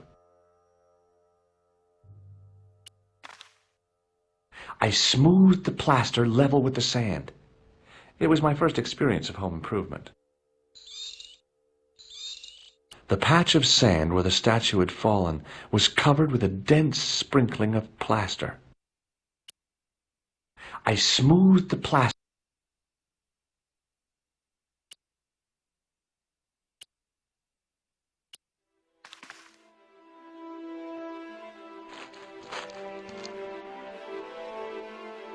The trickle of water was quickly absorbed by the plaster. My improvised plaster cast was slowly drying out. I eased the solid piece of plaster from the sand. Underneath, it had formed a perfect copy of the statue. There was a pattern of 5 holes arranged on the wall. They'd been drilled there. The plaster cast was a pretty neat replica of the back of the stone, complete with protruding fingers. The hardened plaster cast fitted snugly into the 5 matching sockets. There was a soft thud, then silence.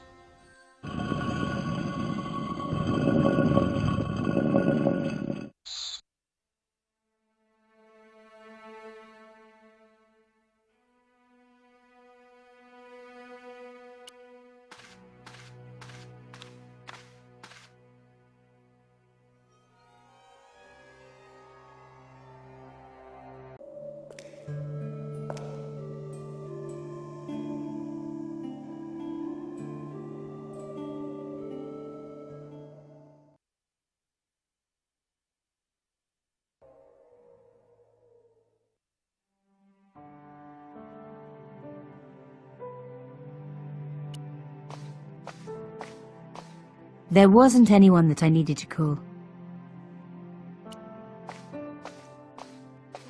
I had messages waiting to be played. You have 3 messages. Hey, Collard, it's me, your favorite editor. Guess what? I'm gonna give you a second chance. I need somebody to write the TV column. Pays lousy, so what's new? If you're interested, drop by the office. In fact, drop by the office anyway. We have to talk, Nico. That story of yours I spiked. It won't go away. You've made some dangerous enemies out there. Hey, Nico, it's your old pal. I mean, your new pal, George. Whoa, Ireland. It's a whole different country. And I got some amazing news for you. Gem of a story, in fact. Oh, gotta go. Yeah, fella here's got a drink lined up for me. See you tomorrow, Nico. Slonsha. Yep, only here for a day and I'm speaking the lingo like a local. Mademoiselle Coulard, this is Imelda Carchon. I wanted to thank you for being so understanding when... Come to lunch, why don't you? Tomorrow. I might have more news. There's a Monsieur Merlon coming to see me this evening. He says he knows why Pierre was murdered. In fact, he'll be here shortly. I shall let you know what he says. Goodbye, dear girl. Till tomorrow. Merlin? Oh my God! Merlin's the killer. I'd better get over there and warn her now. When it came to being two-faced, Imelda was up there with the best. I owed her nothing, but I couldn't just let her die. I arrived to find the Palais Royal courtyard deserted.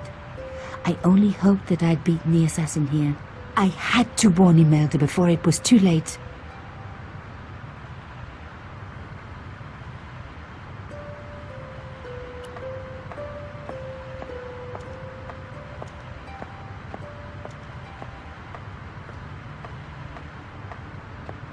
A doorbell.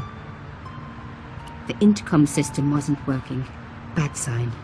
Somebody had cut the wire.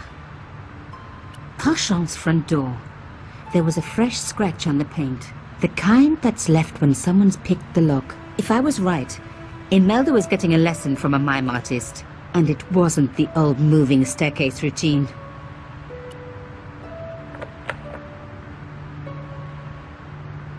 Locked?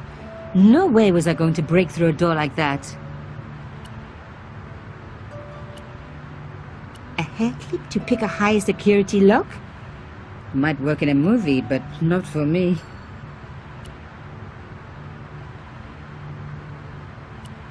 No. No.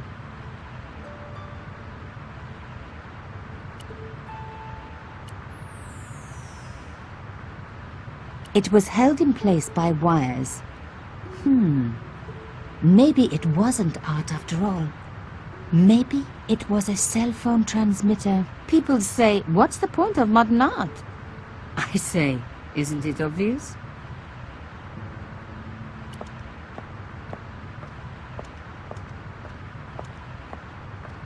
Just your average modern art retaining wire. Just your average modern art retaining wire. Fixed tight, presumably to stop critics stealing it. Who else would want to?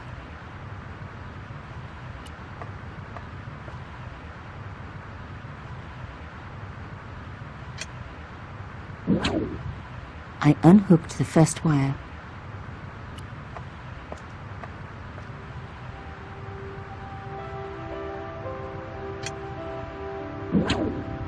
I released the second wire. Even with both wires removed, the statue remained upright.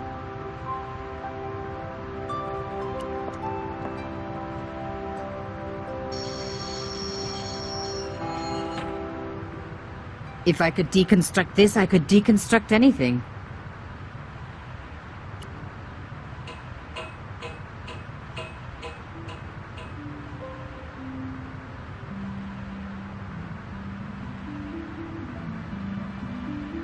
The window had been repaired with industrial plastic sheeting. The plastic sheet was thick and strong. I'd need more than my hands to tear it.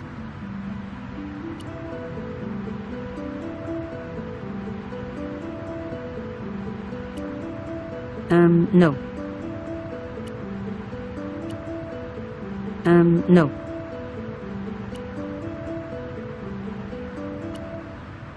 No. The plastic sheet was thick and strong.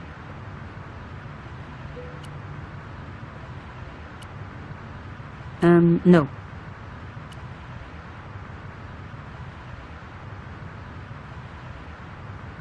I had decrypted the note. It read, Pierre, full report to follow. But this is too urgent to wait. Arno and Yamada both dead. This is not a coincidence. Indeed, it seems that all of us who came together in July are in danger. Take great care. X. I wasn't the only one to make the connection between the costume killer murders. I'd been right all along. That was why he had asked to meet me. But what did I know that he didn't?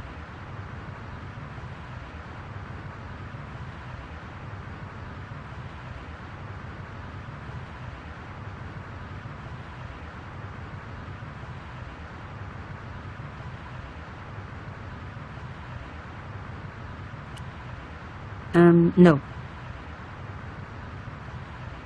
Now I'd got this far, I wasn't giving up. I had to find a way in.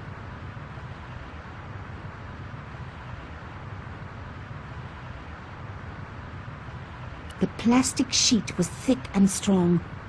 I'd need more than my hands to tear it.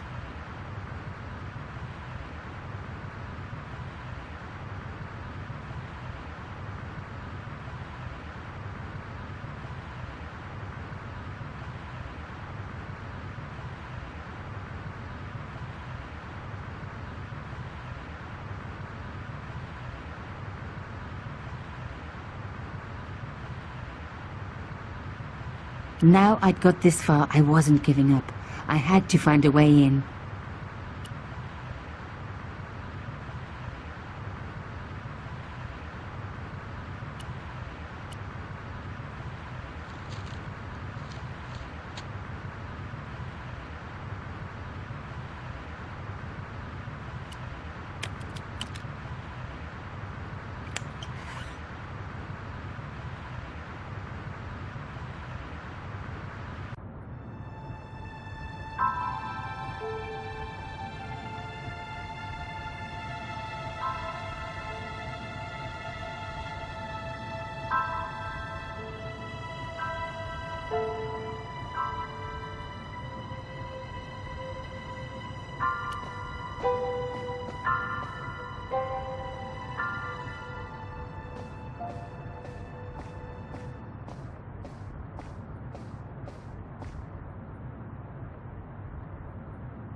My God, I'm too late.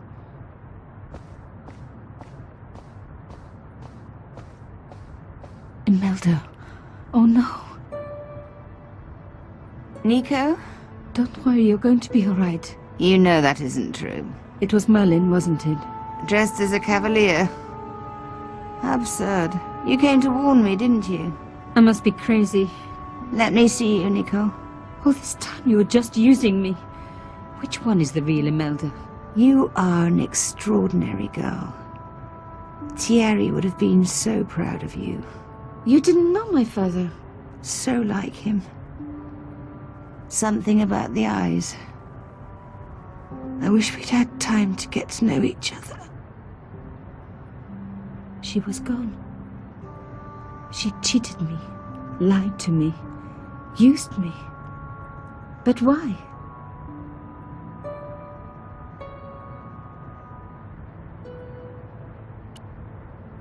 Even in death, Imelda looked the same. Beautiful, inscrutable, the Ice Queen alone in her ice palace.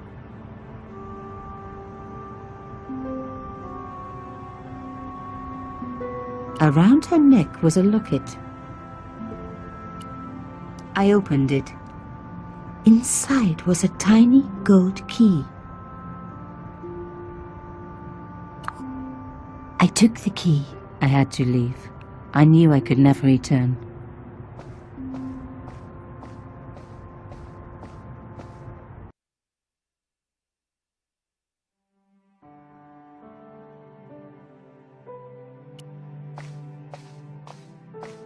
There wasn't anyone that I needed to call.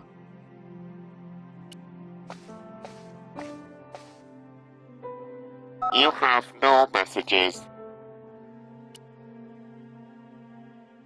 It was a photograph of my father. The first one they hadn't placed.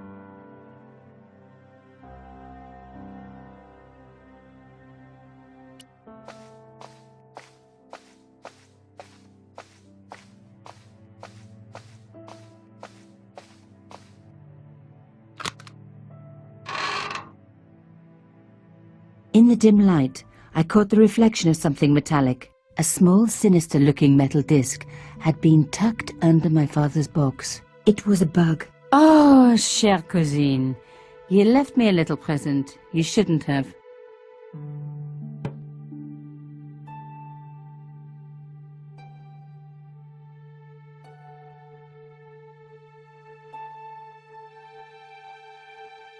You don't scare me.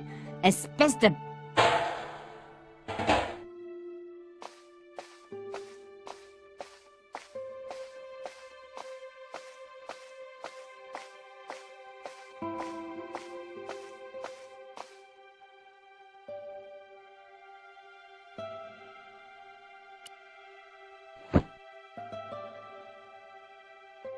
The box was carved by my father. It never had a key. The elephant on the lid was a perfect match to Carchon's. It was the key from Imelda's locket. I took out the key. I couldn't believe it. Imelda's key opened my father's box. I dreaded what I was going to find inside.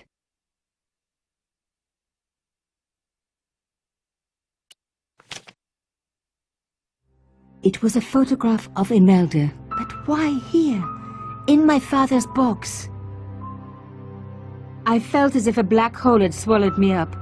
Imelda and Carchon grinning. While behind them a village was being razed to the ground. Its people butchered. And there, next to them, staring out at me across the years, my own father. There was a letter. I feared there was even worse to come.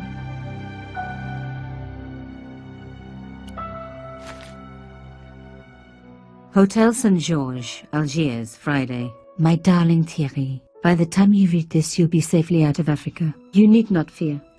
Pierre and the organization do not know who you're really working for, or about us. Did you think I would betray you? I could not. You wanted me to leave him, but I don't have your courage. I know too much of what has been going on here. They would find me and they would kill us both. Enjoy your life in Paris, Thierry. Your life of honor, of patriotic duty.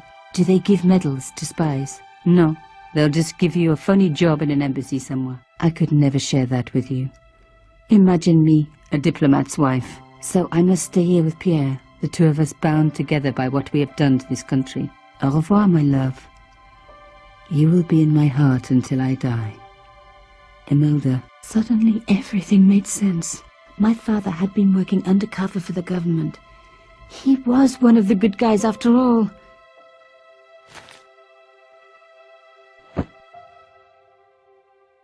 He and Imelda must have fallen in love. She'd found out who he really was, so he had to leave. It had broken her heart, but she had never revealed it to anyone. I knew I couldn't either. Whatever he was doing, he'd had good reason to keep it secret. I decided I would respect that and tell nobody.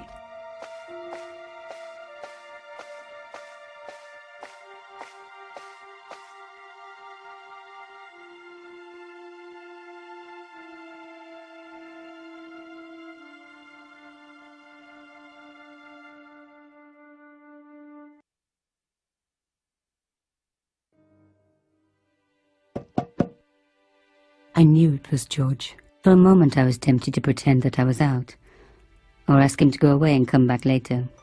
But then... Come in. Hello, George.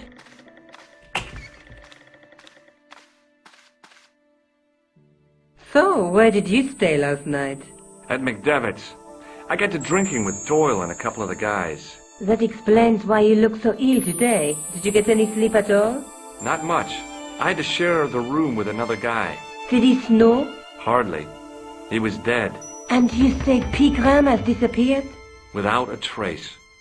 But my visit wasn't a complete waste of time. Pegram's gem? The Templars' gem.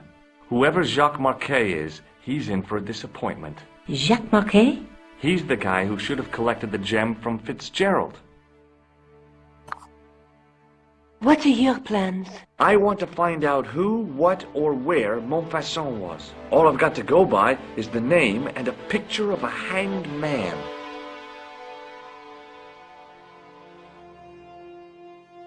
Look, Nico, a handful of plaster.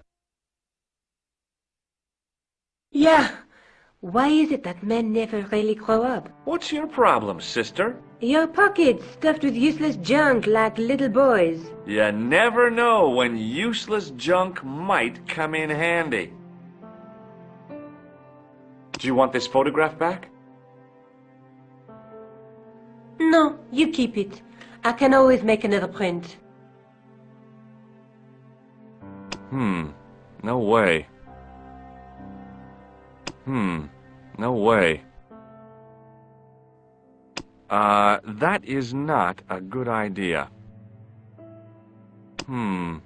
Maybe not. That is not a good idea. Do you want to look after the gem? No, George. I'd be too tempted to sell it.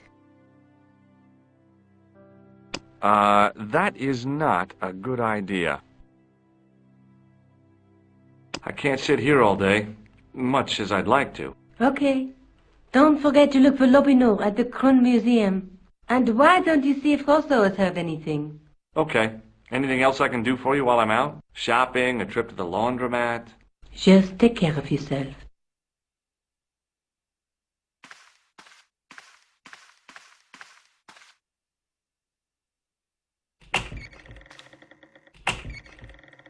I so much wanted to talk to George about everything that had happened, but I knew I never could. My father's connection to Africa would have to remain a secret forever. His bravery would be known only to the government, and to me. Revealing it would just damage his memory. People would take the story and twist it. Before long, he would be the villain and Carchon would be the hero. I know how they do that. I'm a journalist.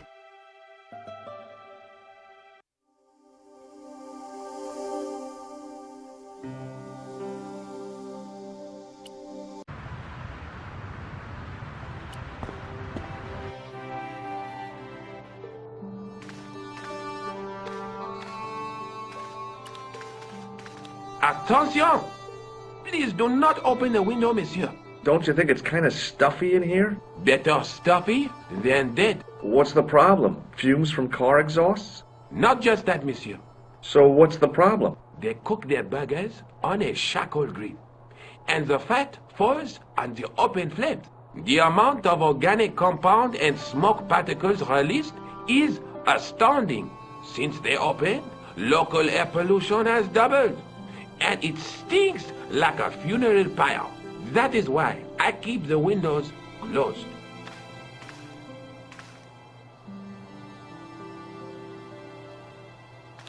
Pardon me? Oui, monsieur?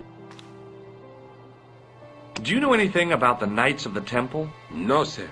not a sausage. The sign on the tripod says it was found at a Templar preceptory. It does? Yeah.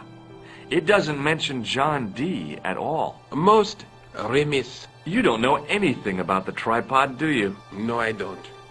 I never had much of a start in life, you see. I owe what little education I gained to my uncle. He was an optician, but he also doubled as the village school teacher. He taught me the alphabet. Well, 19 letters of it.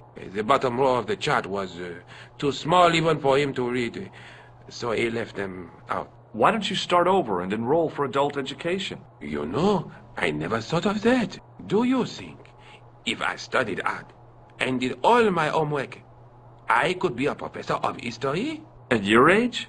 Dream on. Do you know anything about medieval manuscripts? Not me, monsieur. I am no scholar, though people often mistake me for one. It is the uniform, I guess. They see the clothes. They are impressed. And they ask you to park their cars? They ask me to park the... No. They assume I am an authority on the exhibits in my care. Whereas you know next to nothing about history. Of course not. All I am saying is, I am no scholar. Not like Monsieur Lobineau. Can you give me any further information about the tripod? Certainly, monsieur. It's infamous. That tripod, that belonged to John D. What's the importance of John D's tripod? D was the most famous escapologist of the 16th century. The Houdini of his time. Don't you mean alchemist?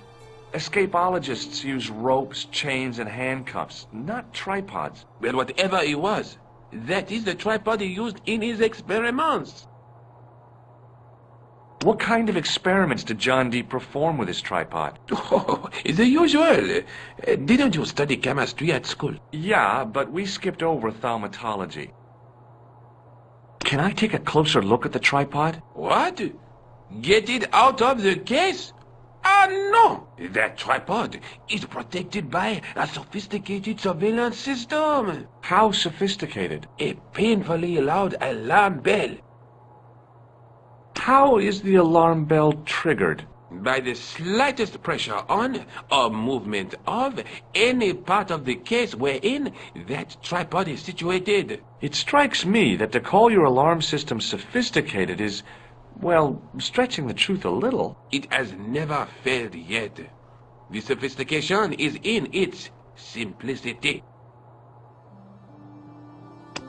Does this white powder mean anything to you? No, it doesn't. Do you recognize the man in this photograph? No, monsieur. Is there any reason why I should? I guess not. Do you recognize this red nose? I don't think so. What do you make of this tissue? It is absolutely disgusting, monsieur. What does this tool mean to you? That belongs in a museum. Pardon? It is a priceless historical artifact, if I am not mistaken. No, it's a plain old tool for lifting drain covers. Have you ever heard of the Club Alamut? Oh no, I don't frequent places like that. Do you recognize this ID pass? No. I found this gem at a medieval site in Ireland. That means nothing to me, monsieur. How did you manage to get this job? I had the right qualifications. A military manner, squeaky shoes, and an irrational hatred of children. Would you like to shake my hand? Not while I'm on duty, monsieur. Thanks for your help.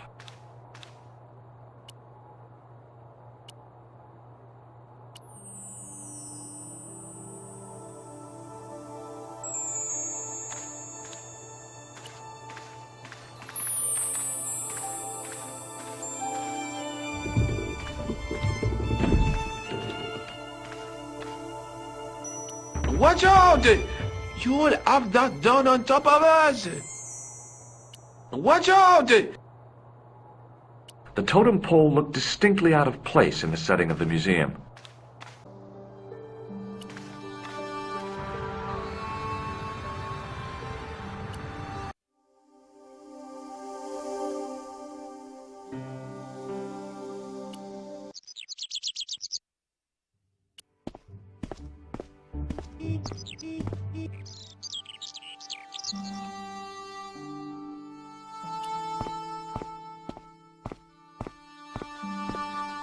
Hi there, remember me? Ah, Mary, Inspector. Have you found him?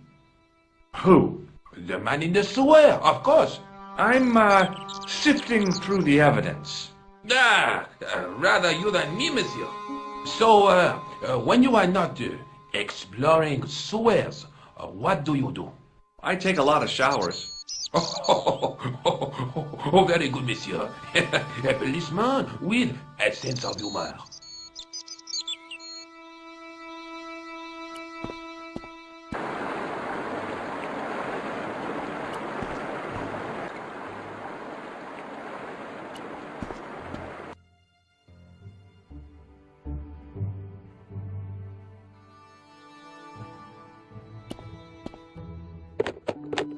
There was nothing of interest.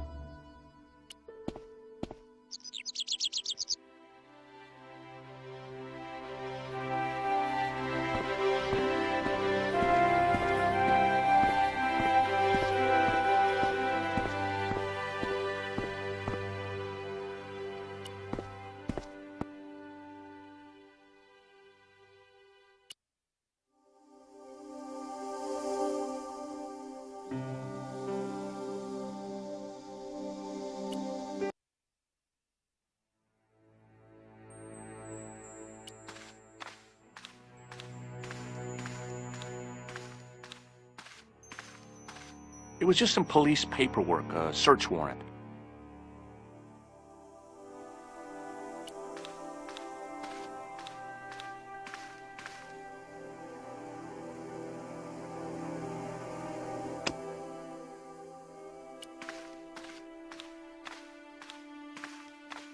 Sergeant Moo? Yes.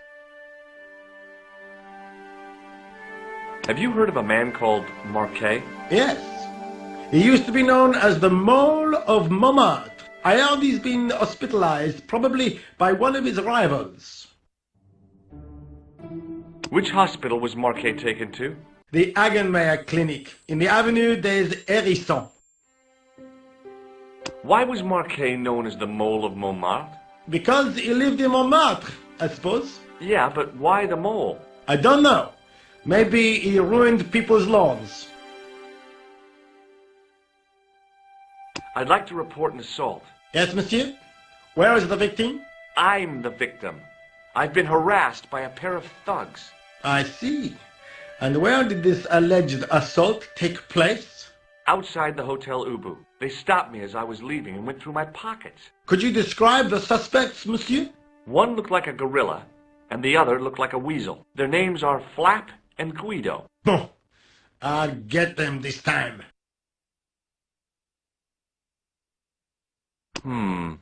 Maybe not. Did I show you this photograph, Sergeant? Yes, monsieur. Are you sure you don't want this false nose? Don't try my patience, monsieur. Do you recognize this dirty tissue? I told you, no, monsieur. Did I show you my tool, Sergeant? Yes, monsieur. Unfortunately, you did.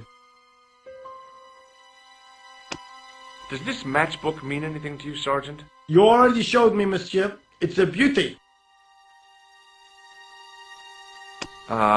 No. Maybe not.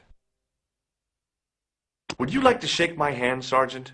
Not while I'm on duty, monsieur. The gesture could be misconstrued. See you later, Sergeant. It was Rosso's sidekick, Sergeant Moo.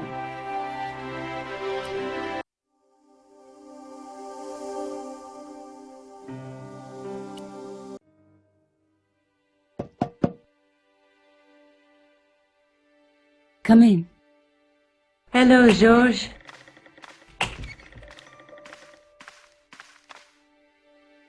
What are your plans? I want to find out who, what, or where Montfaucon was. All I've got to go by is the name and a picture of a hanged man. I can't sit here all day, much as I'd like to. Okay.